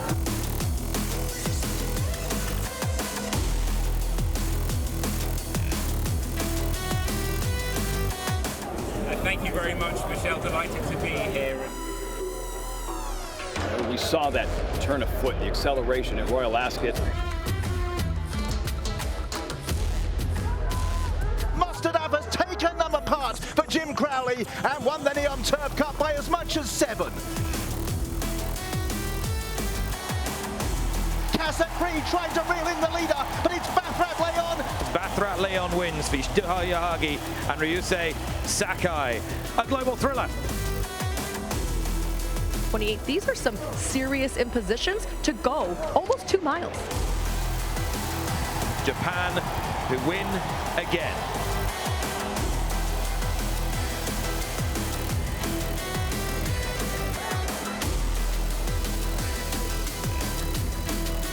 Well, well, well, a slugfest for the ages. There's a heavyweight bout in Riyadh this weekend. We have had everything. Thrilling finishes, performances of real quality, winners from across the globe, from here in the Kingdom, from the United States, from Japan, from Great Britain. Who will come out on top now as we welcome in the Saudi Cup 2023? Welcome to the Kingdom of Saudi Arabia and to the world's most valuable horse race, the fourth running of the Saudi Cup. 12 months ago, the great local hopeful Emblem Road shocked the world and left everybody in this kingdom dancing with unbridled joy. Emblem Road is being brought home by the locals. A huge shock, but they love it here in Saudi Arabia. Emblem Road is back to defend his crown, but the racing empires are striking back. This is a dream night for the land of the rising sun. Unbelievable. Japan on fire. Yes! Japan continues to fly. After dominating the undercard in 2022, Japan has brought 6 contenders from the land of the rising sun to try and earn their share of $20 million.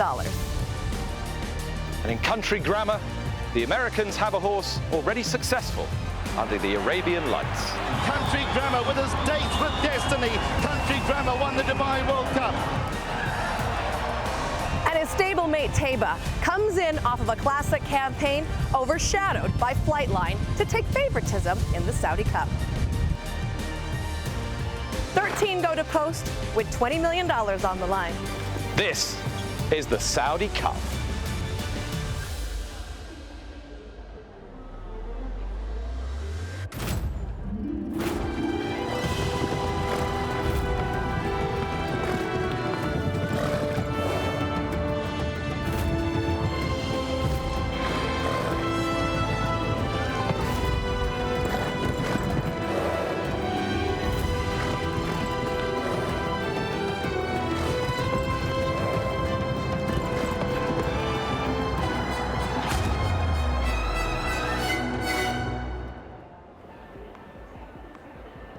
Darkness has fallen here in this precious corner of the Kingdom of Saudi Arabia. King Abdulaziz Racecourse may only be 20 years old, but the racehorse and this part of the world have been intertwined longer than any of us can remember, which is why we are privileged to bring you the world's most valuable horse race here in Riyadh. Nick Luck alongside Michelle Yu and Lafitte Pinkai, my colleagues from the United States of America. But wherever you're from, this is a very, very special night, a very special moment. Michelle, tell us why. It certainly is. This is a night that we needed to fit in, that we had to have some big global competition going on. And I feel like it's a perfect timing on the calendar to have all that. And I think the results that we've seen over the last 4 years, and most notably tonight, have shown that this is a true international event.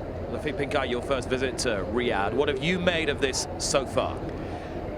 The experience in itself and the fact that there is a $20 million horse race is just astronomical. One race, $20 million. And in the first 3 years, Nick, the wealth has been evenly spread out. The Americans running 1-2 in the inaugural running, a European turf star in Mishrif a couple of years back, and the local horse Emblem Road last year. This year, 6 Japanese horses. Without further ado then, let us spin you through the 13-strong, internationally representative field that head to post for the $20 million Saudi Cup. Run over 1,800 meters. يقام على مسافة 1800 متر. Worth $20 million.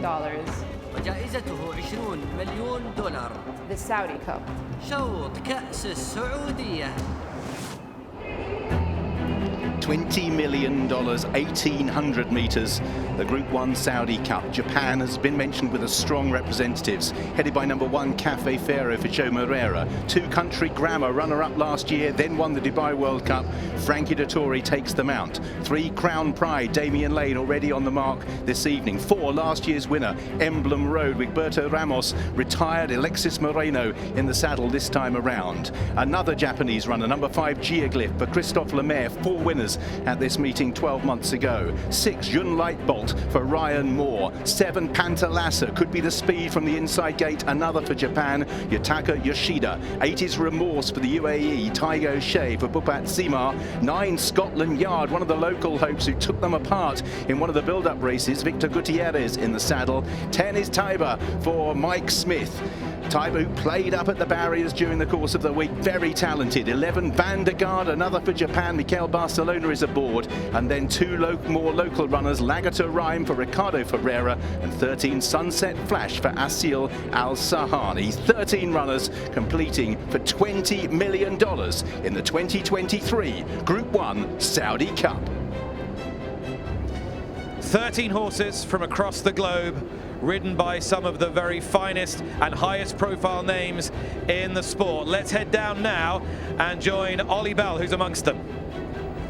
I sure am, and I'm amongst one of the leading American hopes, Tabor, to my right, standing still as a few of the other runners in this year's Saudi Cup make their way into the pre-parade ring, and it feels very much down here as though the calm before the storm, a main event that we can all savour in a few moments' time. Now, this horse was no match for Flightline, unfortunately, in the Breeders' Cup, but subsequently he's won a couple of derbies in Pennsylvania and indeed at Santa Anita, and he looks fantastic. Fascinating to see him working. He did a piece of work where he looked a little bit tricky, but according to connections, that's what he's like. He played up a little bit at the stalls, but they did that stalls work in preparation for today. It's all systems go. And in the world's richest race, the man on board is Big Money Mike.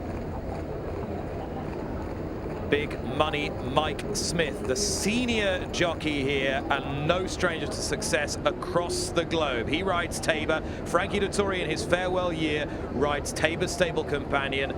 Bob Baffert trained Country Grammar, who was second last year. It's not just about the horses. This is an event of high fashion here in Riyadh, and we head deep into the village, a beautiful part of the track behind the grandstand there, where we'll find Rosie Tapner.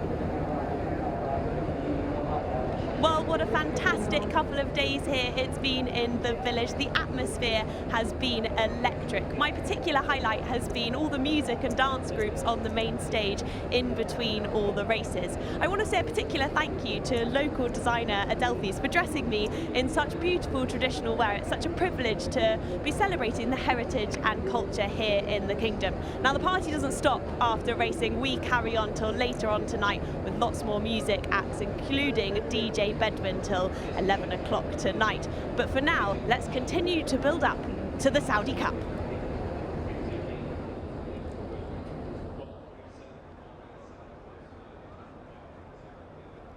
New grand designs here in Riyadh, and that is why the world is watching. Wherever you are, if it's 9:35 in Los Angeles Eastern Time, 35 minutes past noon, or Melbourne, thank you for waking up with us. 4:35 in the morning, that's dedication, and we hope to see some Australian participation in the Saudi Cup next year. We've certainly got a powerful contingent from the East in the shape of 6 Japanese contenders, as Lafitte and Michelle were saying, but the local hero is Emblem Road, last year's winner.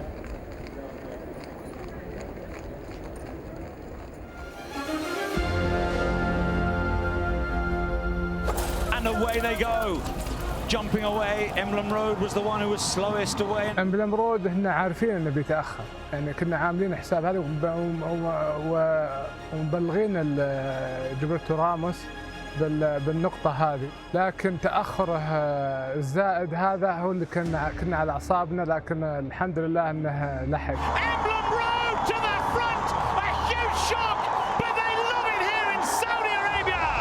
This year, you're riding the defending champion. You'll be riding Emblem Road. You know the horse well. How is he this year? Well, he won the last time so easy. He went very good, but he wasn't 100%, you know. And now I think he's 100%. So I hope he can run the same like last year. I think he can win the race again. Prince Saud, I think, put together a good group of people. He doesn't have hundreds of horses, but he's very focused.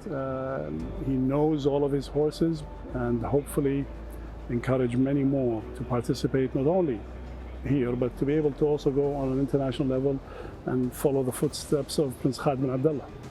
He's back again this year, So I think it's going to be a very interesting race.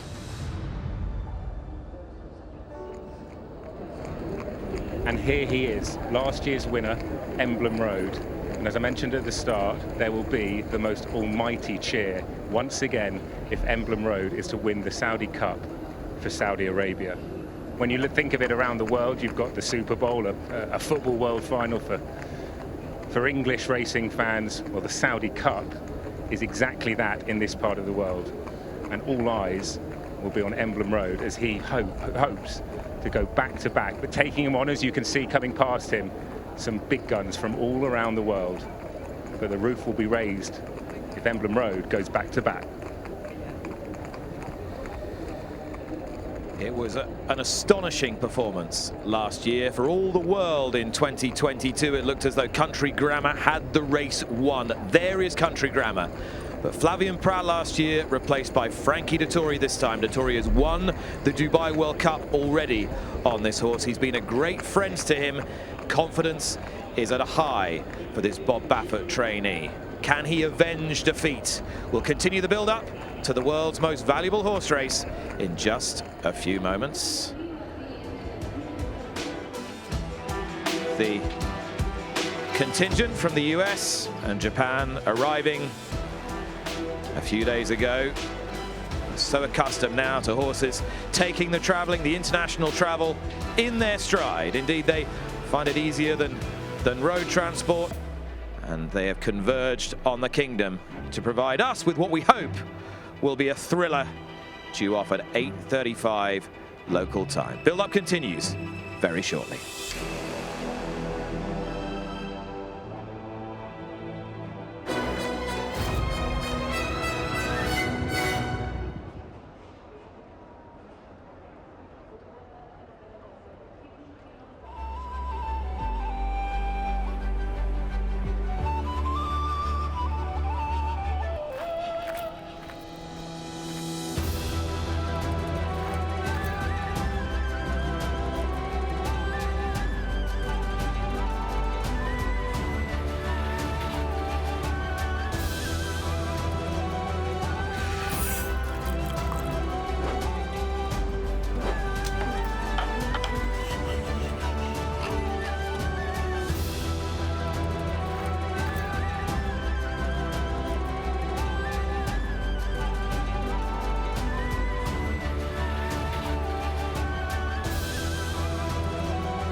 Christophe Lemaire, Ryan Moore, some of the world's finest assembling ahead of the Saudi Cup.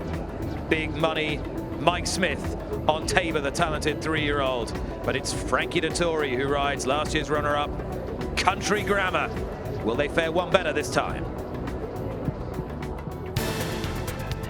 La police qui va enlever l'Arc de Triomphe. 5e victoire dans la course pour Frankie Dettori. My heart wants to carry on, but my brain tells me, this is the right time to stop. And when I pressed the button, he delivered. Barathea goes on to a clear-cut and decisive victory. It's going to be my last year, so I try to capture every moment. He's had to wait 15 years, but a blitzing performance by At the Line Authorised will give Frankie Dettori his first derby.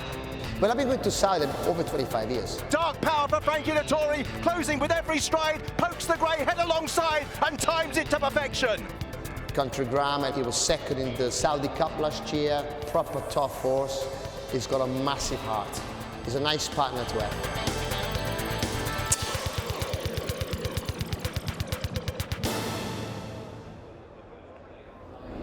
Jockey for 37 years, has had a big following since he exploded onto the scene mid to late 80s in the UK. He's got a big following the west coast of the United States now, Michelle, as he continues this farewell tour. You've been catching up with it. What mood do you find him in?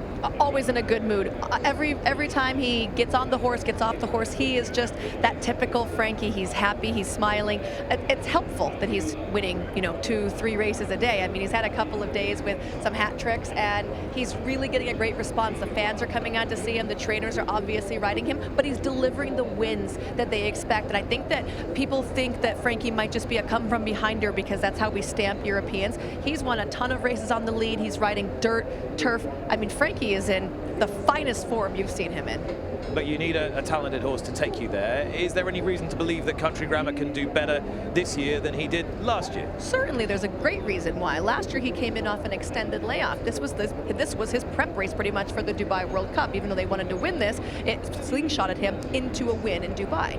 Now he's coming in with a recent race under his belt, a win by the way. He's reunited with Frankie, where he's a perfect 2 for 2 under this particular pilot, and Frankie's getting some stuff out of him we haven't seen from him before. So he certainly stands the chance to be able to move forward. And Bob Baffert, his storied trainer, who's had an extraordinary career, he's been second twice in this race, not just with this horse, but heartbreakingly with Charlatan the previous year. This is an omission now on his curriculum vitae, which he will want to correct, because he's won just about everything else. And Charlatan is very reminiscent to me of Taiba in this situation, a sprinter trying to stretch out. Taiba's a grade 1 winner going 9 furlongs, but he's still, I feel like, coming out that sprint race. People aren't sure what to do with him now that he's turned the page and he's a 4-year-old. Taiba will be ridden by Mike Smith. No stranger at all to success on the biggest stage. A little earlier today, Lafitte Pincay spoke with him. Here with Hall of Fame jockey Mike Smith, in from California to ride Taiba in the main event, the Saudi Cup. Mike, you started riding in 1982. What would a young Mike Smith have said if somebody told him then, one day you're going to be in Saudi Arabia riding in a $20 million horse race? I mean, if you would have told me 20,000 back then, I would have been pretty impressed. So you can imagine, 20 million is just incredible. It's just an amazing race. It's so great, so happy that Saudi puts it on. We come from all over the world, and I really enjoy coming here. You have to enjoy riding Taiba. I did speak with Bob Baffert last night, though, and he said he's difficult to train, and he can be very difficult to ride. What's that all about? It's just him. Every now and then he wants to make sure that you're working for your money. He's like a bike sometimes. You stop pedaling, he'll stop rolling. But there are times though that he decides he just wants to take you, and if he does that, it certainly makes my job a whole lot easier. For our viewers watching mid-race, how are they going to know that Mike Smith and Taiba are exactly where they want to be? That's the thing about him. You kind of don't with him. I might look like I'm at a horse down the backside halfway running. The Malibu. Exactly, and he'll stay there, and once he heads for home, he'll always finish. But then again, he's coming out of the Malibu. I would think that that race should put him forward. We'll jump. We'll hopefully jump well, and we'll see where he's comfortable. I'm not going to take away nothing that comes easy, so we'll just see where that puts him. Flightline retired. Taiba's a top-ranked 4-year-old. Early on in the season, high expectations. What kind of a potential do you think he has in 23? All along, there's always been upside to him. We've always thought, well, you're just going to see him get better as he gets older. His sire was that way. Gunrunner just got better as he got older. From 3 turning 4, even since the Malibu, he's all of a sudden he's even training different and training better. Bob's telling me how great he's doing, and from the videos that I've seen of him out here, he seems to be doing really well. So we're just hoping that he gets his opportunity, he runs his race, and if he does that, he's going to be a tough horse to beat. Appreciate the time, Mike. Best of luck this evening. Thank you. A fine-looking horse is his partner as well, Tabor, one of the leading 3-year-olds in the United States last year. But do we really know yet, Michelle, how good Tabor is? I don't think that we do. He's only had the one foray against older horses, and that was in the Breeders' Cup versus Flightline. Looking forward to this year, he obviously has no Flightline to deal with, but we have to see how good is he, where does he stack up? And it's still a question mark. Yeah, is he going to be a top-rated, technically 4-year-old because maybe he's better than the 3-year-olds? Yes, but that means he has to face a plethora of open horses, and this is going to be a tall task. At least in his stablemate Country Grammar, we have a proven older horse. We know how good he is. What is so delicious about this race is there are so many questions. There are so many unknowns. We don't know, for example, how good some of the Japanese horses are, what the Japanese dirt form is worth relative to the United States dirt form, whether some of the older Japanese horses still have that little bit of pep needed for a race like this. Yeah, look at the horse like Panthalassa, who's not even a dirt horse. He's a turf horse, and he comes over here off of a poor effort, but some of his back form, if he likes the dirt, would get him there. I love the fact he has a rail draw, and he is wicked fast. They're going to use that speed. But it is quite extraordinary in an international horse race that of the 13 that line up, just under half, 6 are from the land of the rising sun.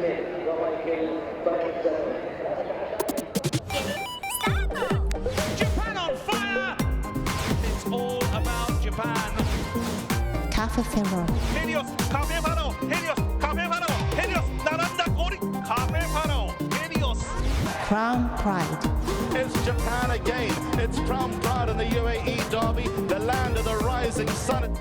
Geoglyph. ジオグリフ先頭でゴールイン。2着18番イクイノックス。 June Light Bolt. ジュンライトボルト前の争いクラウンプライドジュンライトボルトジュンライトボルトだゴールイン Panthalassa. Not without hope. Panthalassa's trying for the line. Sharon's the line is desperately close. What a finish. Vanguard. ファンドギャルドが抜け出した1馬身抜ける5番ファンドギャルド先頭だゴールイン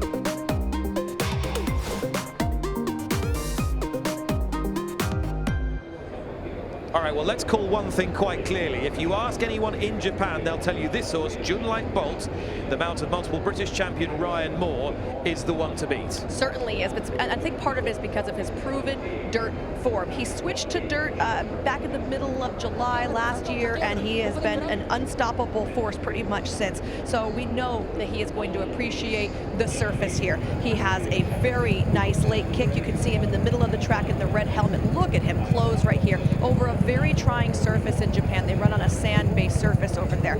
The question mark for him is the travel. First time outside of Japan for him. And the horse he was beating there was Crown Pride, who goes down as one of the comeback horses of the year, really, because he had a horrible experience in the Kentucky Derby where he made far too much of the running and ended up finishing right up the track. And he came back and produced some very good efforts. Yeah, he's here again. Certainly did. He was the UAE Derby winner. Like you mentioned, he came into the run of the Kentucky Derby. He had breezed really fast going into it, and he just took him for an absolute ride early on. He hasn't won since that, but he's put in good efforts, and he is reunited with Damian Lane, who rode him to victory in the UAE Derby. All right, let's hear from Frankie Dettori, the man who's about to ride Country Grammar. He's with Ollie Bell. And we were hearing a few moments ago from Michelle that it's been a very different preparation for Country Grammar. Does that give you the confidence that you can land the Saudi Cup this year with him? Well, I'm never confident. It's the Saudi Cup. It's the richest race in the world. It's a top competition. You know, I've got a good partner. He's very honest, and I'm sure he's going to give his best. And if that's good enough, be great. But let the best horse win. Behind you, in the same silks, is Mike Smith, your old adversary. Do you rate Tabor as your main danger? One of them, yes. You know, the last year's winner. You never know what comes out of Japan. It's always so strong in this meeting. So he's wide open, you know. But he'd definitely be the one that I'm going to keep an eye on. And again, I've asked you this. I know you've spoken about it in the past, but your plan on Country Grammar is? He's a horse that he chases the pace. And you know, he's a grinder, and he just keeps going, you know. And so I try to bring the fight to them. Finally, Bob Baffin's hit the crossbar in this race a couple of times. How much would it mean to you and him if you were raising that trophy in a few moments' time? Well, now we just got beaten by Whisker, so be a bittersweet joy, you know, but again, everybody's here to win. We're rooting for you. Good luck. Thank you. Pensive, contemplative, dare I say, a little dry-mouthed and nervous. Nothing glib about Dettori today. Game face on. There with Christophe Lemaire, and is that man his biggest danger? Mike Smith. Tabor has the talent, does he have the tenacity? That man does, Ryan Moore. He's on June Light Bolt. Will it be Japan's Saudi Cup to add to their global riches through the last 12 months? Building towards the world's most valuable race.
Run over 1,800 meters. يقام على مسافة 1800 متر. Worth $20 million. وجائزته $20 مليون. The Saudi Cup. شوط كأس السعودية. So the field for the 2023 Saudi Cup worth $20 million is headed by one of the very strong Japanese challengers. Number 1 is Cafe Fero for João Moreira, and 2, Country Grammar, second 12 months ago. Frankie Dettori unbeaten in 2 rides on the horse. 3, Crown Pride for Damian Lane, and 4 is Emblem Road, last year's winner, this year the mount of Alexis Moreno. 5 is Geoglyph, Christophe Lemaire, another for Japan, as is number 6, June Lightbolt, proven on the surface, Ryan Moore rides. Unlike Pantalassa, who switches to the dirt, Yutaka Yoshida is up there, and 8 Remorse for Taigo Shea, representing the UAE. Number 9, Scotland Yard routed them on his build-up race. Another local runner, Victor Gutierrez takes the mount. Number 10, Tabor for Mike Smith. Big money Mike in the biggest money of all. 11, Van der Gaard for Mikel Barcelona. 12, Lagata Rhyme, Ricardo Ferreira, and 13, Sunset Flash for Asil Al-Sahani. 13 runners contesting over 1,800 meters, the richest race in the world. Runners are now coming into the paddock. The bell is going. They will do a tour or two here before the crowd, before the jockeys are given the office to mount. Won't be long at all. I'm very excited. I think the people are as well. You see the big crowd pressing around. I feel a little bit of nervous energy, though. It's not just a rippling of excitement. There's certainly a lot of people wondering what's going to be the outcome in a few minutes. Okay then, 13 horses in the paddock ahead of the Saudi Cup, worth $20 million. The winner's share of that, 50%. $10 million, second $3.5 million, third $2 million, and even the fourth $1.5 million. What a race. Some wonderful horses from the west coast of the United States to the Far East in Japan, who've become such a dominant force. And as we saw with Emblem Road last year, you mustn't forget the locals. And in Scotland Yard, they've got a serious second string, Michelle. They do, and I thought maybe this horse would be reminiscent of Emblem Road last year. Earlier on, our local handicapping expert said not even close, that Emblem Road is 10 times the horse this one is, but he brings in some spectacular form, and he's also by Quality Road. Let's never discount the United Arab Emirates. Bupat Simar trains in Dubai and brings Remorse here. He's ridden by Tygo Shea, who's had so much success in the Emirate, and here he is with Ollie. Ty O'Shea rides Remorse here, and actually you don't have to go too far back to see that there is bits and pieces of form with some of the big players here, Ty. Yeah, look, he's Mr. Reliable, isn't he? He runs his race, we're under no illusions he's going to have to step forward. It's his toughest task to date, but yeah, look, he tries. The faster they go, the better. Probably be under the pump a long way, and hopefully he runs home and gives a good account. Has he taken a step forward from last time out? Yeah, we were a little bit disappointed last time. Race probably didn't pan out. They probably didn't go quick enough for him. He likes them to go quick and starts passing them, and he gains momentum then. So looks like that'll happen here. So hopeful for a big run. We know that this is a huge prize. Can you give us an insight into what the atmosphere is like in the weighing room, and indeed now as you get closer to off time? Look, it's huge, and look, not everybody gets the opportunity to ride in the most valuable race in the world. So, of course, everybody's getting on well with each other throughout the day, but as it gets closer, everybody gets a bit quieter, as you can expect, and a lot of prize money on offer for all connections. So, yeah, we're ready now. We're just all a little bit anxious to get on the horses. Showtime now. Good luck. Thanks. With Amr Zaddan, owner of Taiba, co-owner Country Grammar. Amr, how sentimental of a moment is this for you?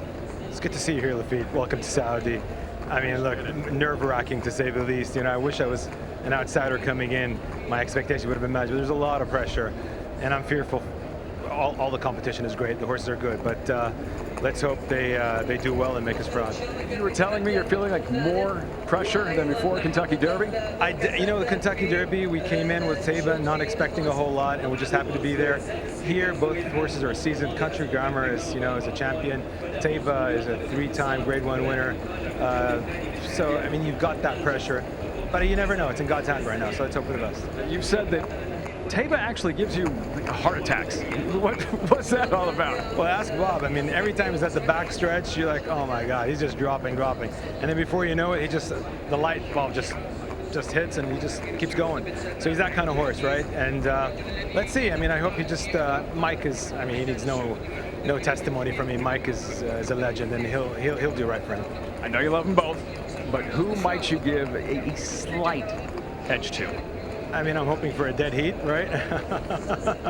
Both of them, they're my boys, right? I mean, I just hope for a great, safe trip, and I just want to see my Silks up there, and let's see what happens. Best of luck, Amr. Thank you, Lafitte. Take care. Thanks. Nick? Lafitte Amr Zaddan has not been a racehorse owner at this level for that long, Michelle, but he's had 7 lifetimes really in this incarnation, from the DQ at Medina Spirit in the Derby to that horse's untimely demise, to defeat in this race last year, to victory in the Dubai World Cup, to hiring some of the world's most celebrated trainers and jockey. He's seen an awful lot already. He sure has, and I'll tell you one thing that stuck by me about Taiba in particular is a couple years ago I remember talking to Amr, and he said, I have a horse who's going to be a champion, he's going to win the Derby, and I was like, who is he?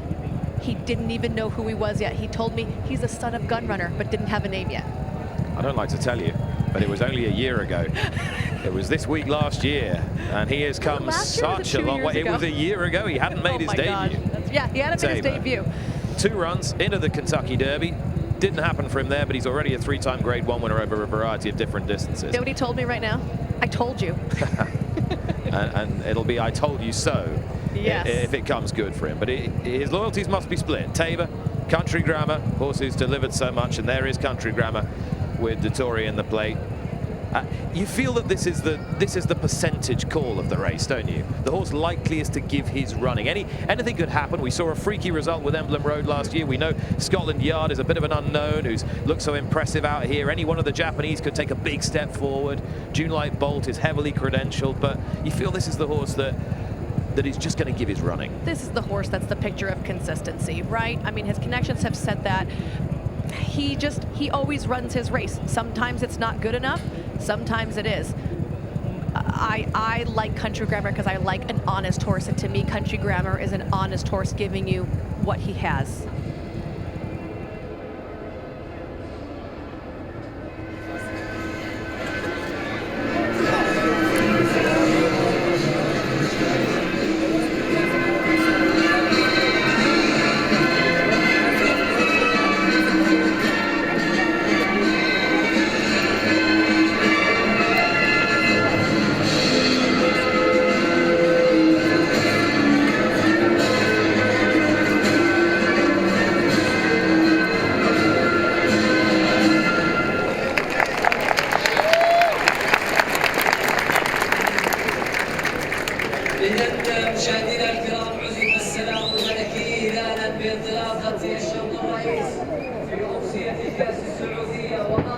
That was the national anthem of the Kingdom of Saudi Arabia, announcing officially the Saudi Cup of 2023. And won't be too long now before the horses are loaded into the starting gate. Michelle, let's talk tactics and how you think this race is going to unfold from the outset, particularly with the two American horses. Well, I certainly think that we're going to see Panthalassa go to the lead. He's a turf horse. His lone try on dirt previously was not a good effort. He draws the rail, and I know he's fast. Not only is he fast, he has a closing kick as well, but the best place for a turf horse, especially when it has speed, is out in front because you don't get that kickback. So that's going to help him. So we know he's going to be determined to go out.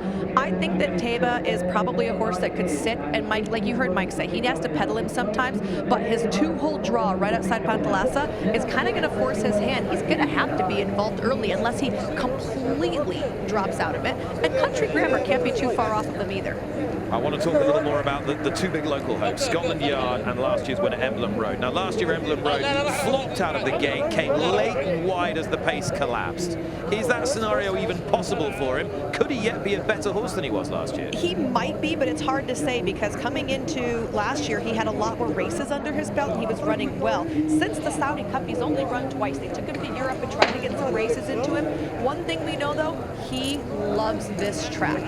Now last year, his jockey today, Alexis Moreno, chose to ride Making Miracles, leaving Wiggy Ramos, who's now retired, to ride the Saudi Cup winner. Now he can't make the same mistake again. Moreno has to ride Emblem Road, but could he have chosen wrong for the second year? Could Scotland Yard surprise him, the winner of the custodian of the two Holy Mosques, by 10 1/4 lengths? You know, on paper, this horse looks very intriguing. His last three races, he's really improved since coming to the Kingdom of Saudi Arabia, breaking his maiden and jumping right into stakes action. He was a 10-length winner of the custodian of the two Holy Mosques Cups last time, and that was the prep for this, going 1.25 miles. We've talked about cutting back in distance. He does that, but he was very hard-ridden for that ride. Van der Garde is an experienced traveller. He's got his air miles. He's a 7-year-old now. He's not getting any better. We don't really know whether he can go on the dirt as well as the turf. Yeah, I'm not a huge fan of Van der Garde. He's been a little rambunctious here. In fact, he didn't come out into the paddock with everybody else. He waited until the riders were up just to walk out.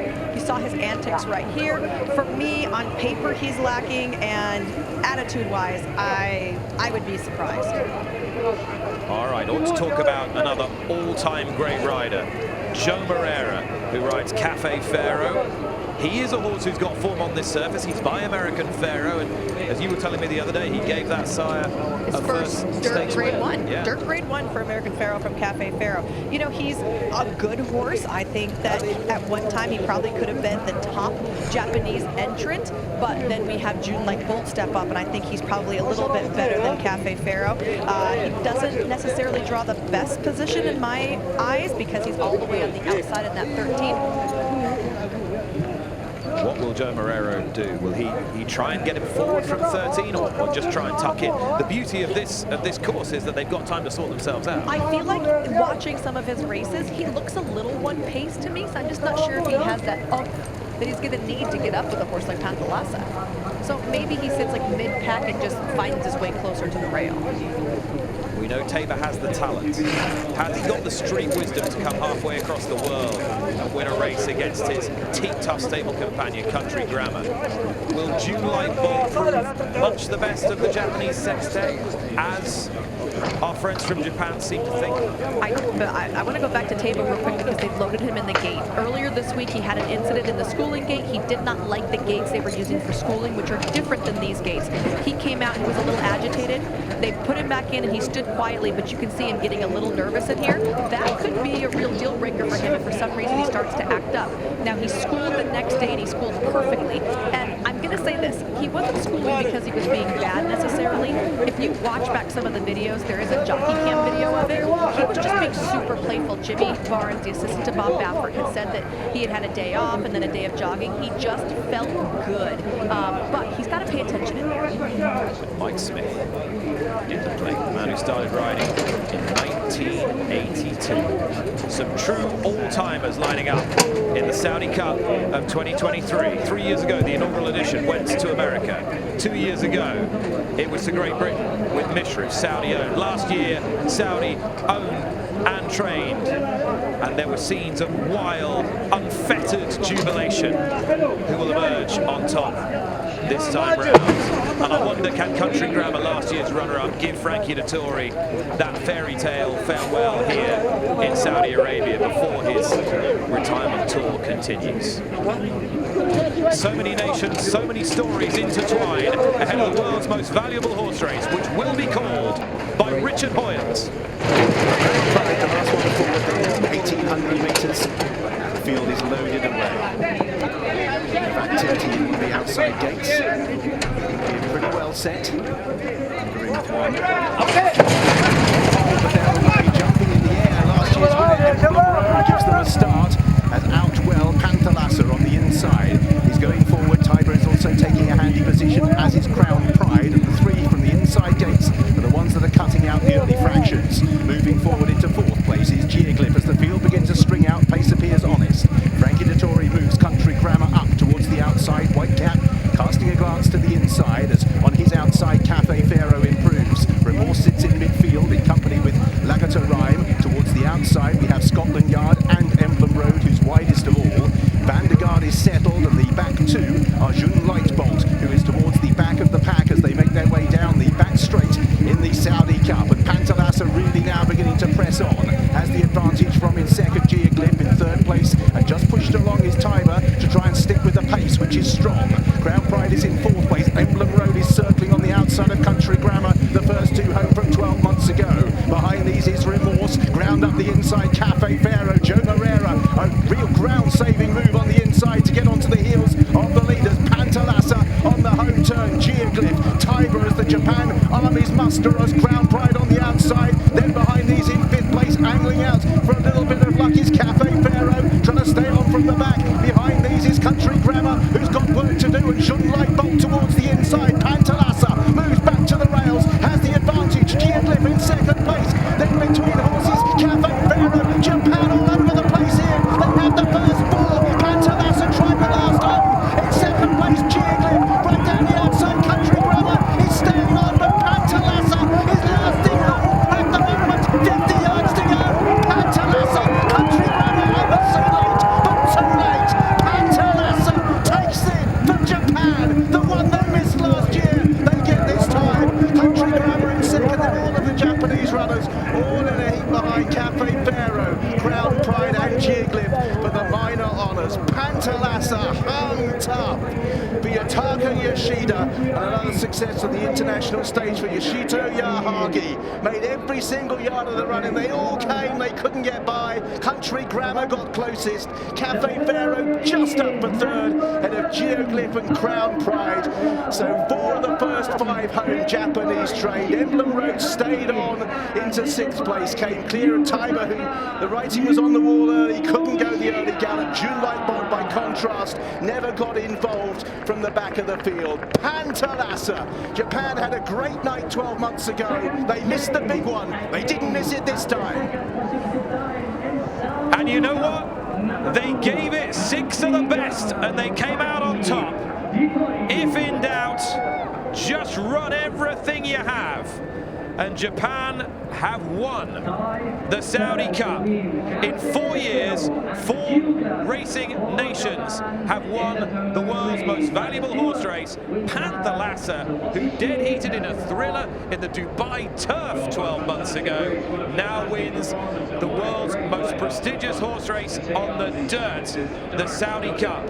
Yoshita Yahagi, the man in the hat, tip your cap to him. Yutaka Yoshida is the man who has ridden this horse. The 47-year-old veteran has not seen another rival on Pantalassa, and only out of the corner of his eye very late would he have spotted the charging Frankie Dettori on Country Grammar.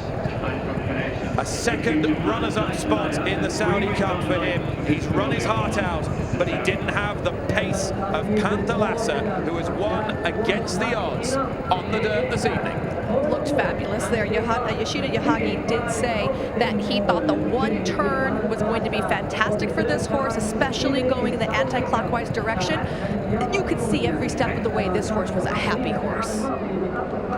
He got in a beautiful rhythm, and so many horses in behind, occupying different parts of the track, exploring the outside, the inside, saving ground, coming out of the kickback. Meanwhile, unflustered, unworried, unhurried on the front end was Pantalassa, and he gave so generously. He looked so great there. Yutaka Yoshida kept him down along the way, just kept him the shortest way around there. But like you said, we saw a lot of horses going to the outside. I'm not sure if they were trying to get out of the kickback or if they had just seen a lot of outside horses winning on this evening, but Pantalassa stuck the course and proved to be the right one for him because he saved every ounce of ground while Country Grammar came flying late. He covered a lot more distance. Came from the inside stall, saved every inch. Pantalassa springs the surprise in the Saudi Cup. We knew it was possible that one of the Japanese sextet would step forward. But was he a likely contender? One thing we did know was that he could take travelling in his stride, as he showed in Dubai last year. Frankie Dettori and Country Grammar finishing with a rattle, but running out of real estate. What a run from Country Grammar. At one point, Nick, you said, look at Country Grammar coming in. I thought, no way. And he just kept gobbling up ground. Saudi Cup goes to Japan. More reflections when you rejoin us.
$600,000 bid. $650 is bid, ladies and gentlemen.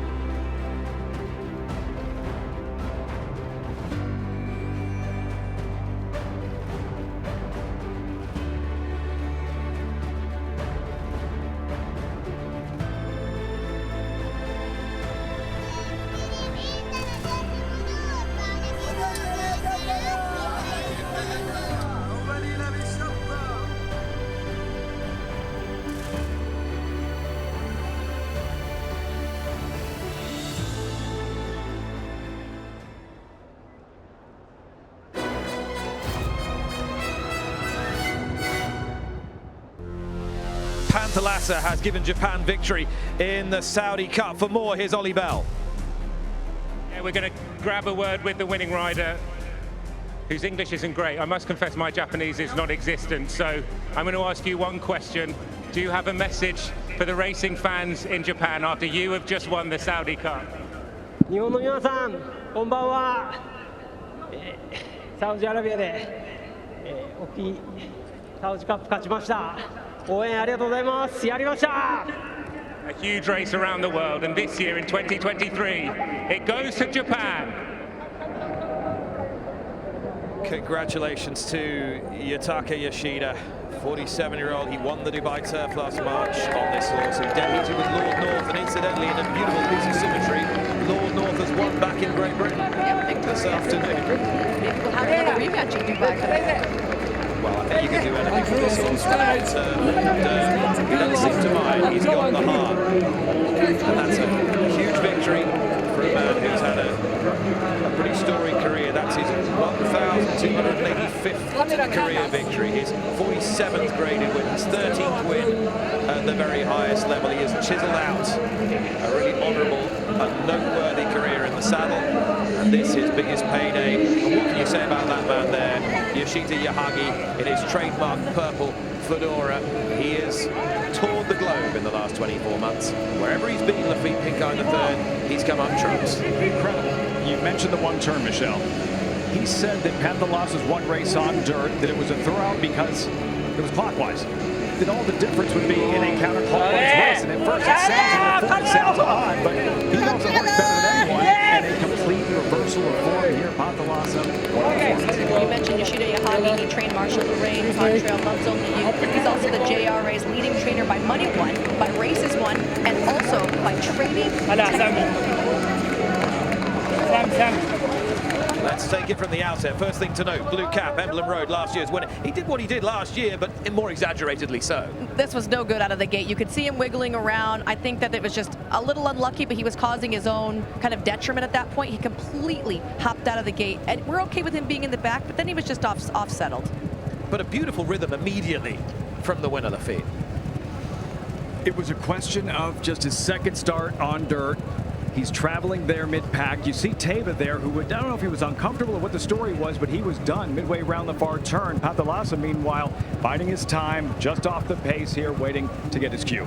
By contrast, Country Grammar, who is 5 deep, the white cap bobbing around there in about 6th place. He's always just under the pump. They're always going a little faster than Frankie Dettori wanted. You know, watching him right here, like you said, Frankie Dettori kind of trying to find a spot for him, similar to where he having a meltdown, putting him out wide, so he had to get away from the rail. And meanwhile, Pantalassa just traveling on. He has no pressure at this point. There's a horse kind of behind him, but it's not giving him that immediate pressure. So really, he could be relaxed here. He's going to take this turn so easily. And look at the riders behind him. Everyone's in a drive. You see whips out back there. And right now, he's just getting his reins shook at him one time. Geoglyph is running a great race. The red cap, the striped sleeves, the red sleeves and cap to the outside. That's Crown Pride. The yellow and black colors is Cafe Ferro coming through. It's a phalanx of Japanese runners at this stage. Country Grammar, by the way, 8 lengths behind right now, making a move on the outside, and he is just gobbling up the ground. Look at him skip over it. Look how much less kickback he has than some of the horses like the one in between in yellow. They're struggling a touch. He is making up tons of ground because he is skipping over that surface. But he is like the luxury liner trying to cut down the motorboat. And he couldn't, and he ran out of room. He is a true 1.25 mile horse. This is a horse that we have seen him face defeat time and time again when running under 10 furlongs. When you put him at the 1.25 mile, he is so good and so tough. So let's think about this race and its short but storied history. 4 runnings. We've mentioned 4 different nationalities, Lafitte, but we've had 2 dyed-in-the-wool dirt horses, Emblem Road and Maximum Security, and 2, dare I say it, dyed-in-the-wool turf horses, Mishriff and this horse, Pantalassa. That's the belief that for the Europeans, for the Japanese, if they're going to compete with the best dirt horses from North America on this track, that they're going to be able to do so on this type of surface. It's not your typical fast dirt track in North America. It's a little bit heavier. It's a little bit deeper. You don't have all that kickback. And for that reason, as you mentioned, Mishriff winning a couple years back, a turf horse in Pantalassa in his 2nd career start on dirt, now a Saudi Cup winner. Pantalassa wins in a time of 1:50.80. Ears pricked. Looks like he fancies another go. He might not have to wait too long, because surely there'll be a date for him in Dubai in 3 weeks' time. He wins the Saudi Cup. Much more to follow.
Welcome back on a day which has seen victory for all major racing nationalities.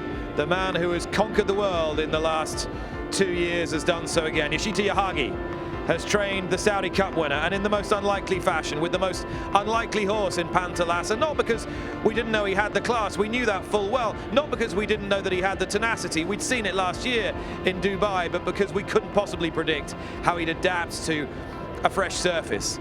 But he put his best foot forward, and he raced with zest and enthusiasm and verve, and he gave his rider Yutaka Yoshida a red letter day, one he'll never forget, and also a share of $10 million, half the total $20 million prize fund here in Riyadh. As night falls, Michelle Yu, Laffit Pincay alongside me. Laffit, further reflections on Pantalassa's performance and the race and the night as a whole.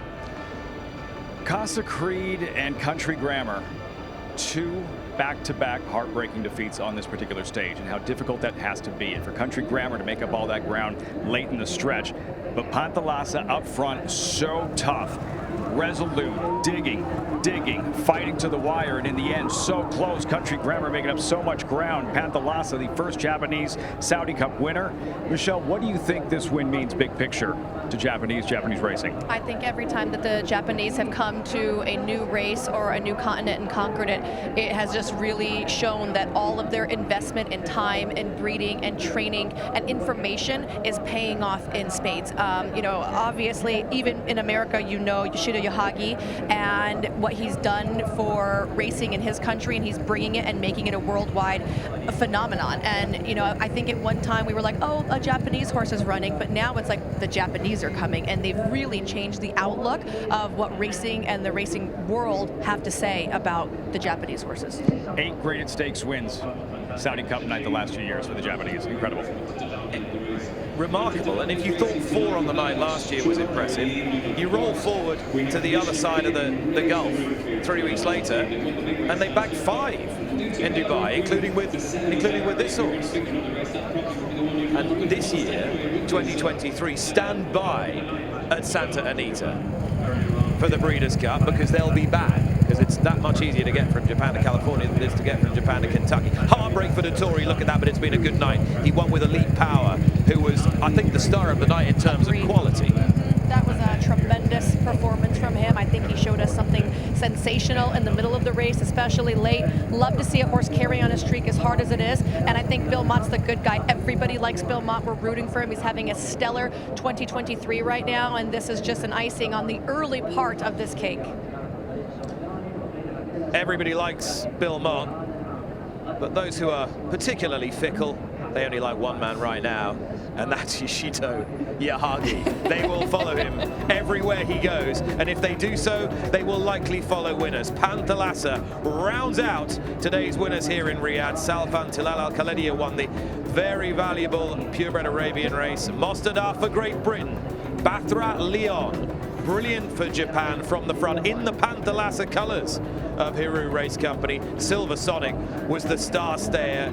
Commissioner King, Elite Power, and Panthalassa. Quite simply, there's been something for the locals. There's been something for Great Britain. There has been something for the United States. But there has been so much, as there so often has been down the last 2 years, for Japan. For Lafitte Pincay, Ollie Bell, Michelle Yu, Rosie Tamner, Richard Oils, and our entire broadcast team, good night from Riyadh.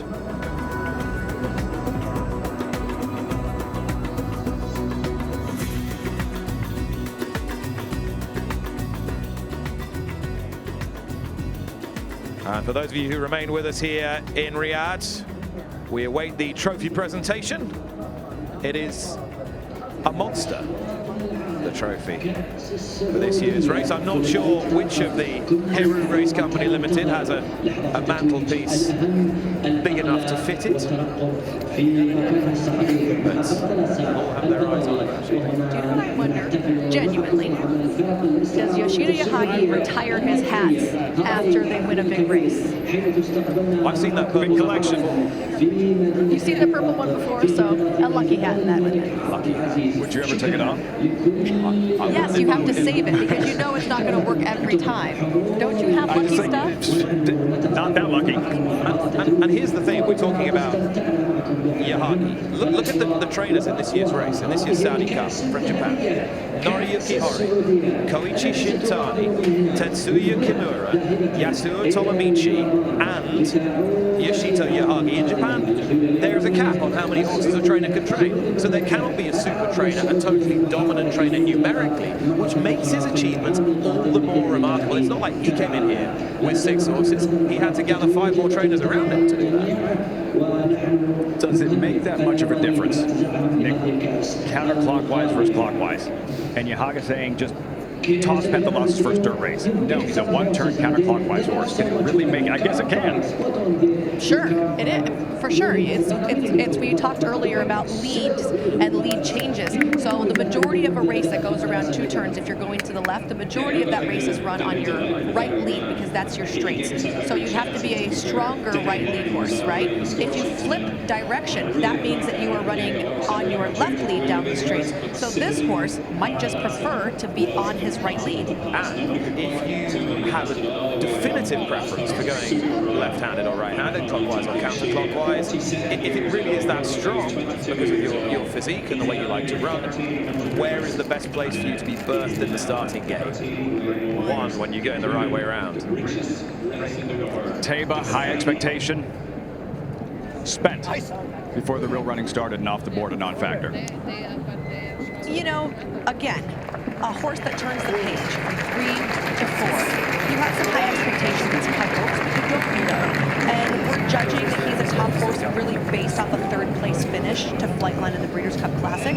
But you can't just judge on the one race. You have to give, and you can't judge him off this either. He's going to have to come back to the States and let's see what he gets in. But just because he ran that 3rd doesn't mean he's going to take on older, more experienced horses. We have to remember, Taiba's only had, this is his 8th career start. I mean, other horses in here are pushing their 20s and their 30s as far as starts go. Minus the Crown Prince, Mohammed bin Salman, presenting the prizes to Hiru Race Company Limited, Toshihiro Hirosaki et al., Yoshito Yahagi, and 47-year-old rider Yutaka Yoshida manning his 47th graded win, his 12th victory at the highest level. He will be richly looking forward to renewing his association with Thalassa. How much credit, Michelle, do you give the rider? You know, he did the right thing. He did what he was supposed to do, and he didn't get in the horse's way. At no point did he question where he was or look at anybody else. If you watch him, he never peeked under his shoulder. He never peeked over like we see a lot of riders do when they're on the front end. He just trusted in his animal. Do I think he did anything exceptional to win the race? I think that was all the horse.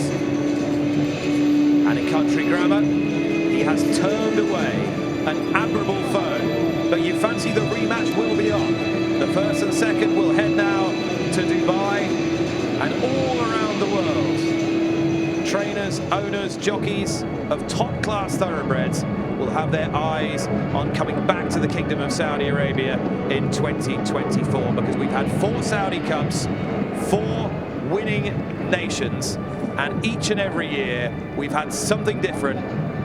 One thing has remained constant: spectacular sport. Laffite, thank you. Michelle, thank you. Thank you for joining us through the course of what has been, once again, a truly riveting evening. From all of us here in Riyadh, we will see you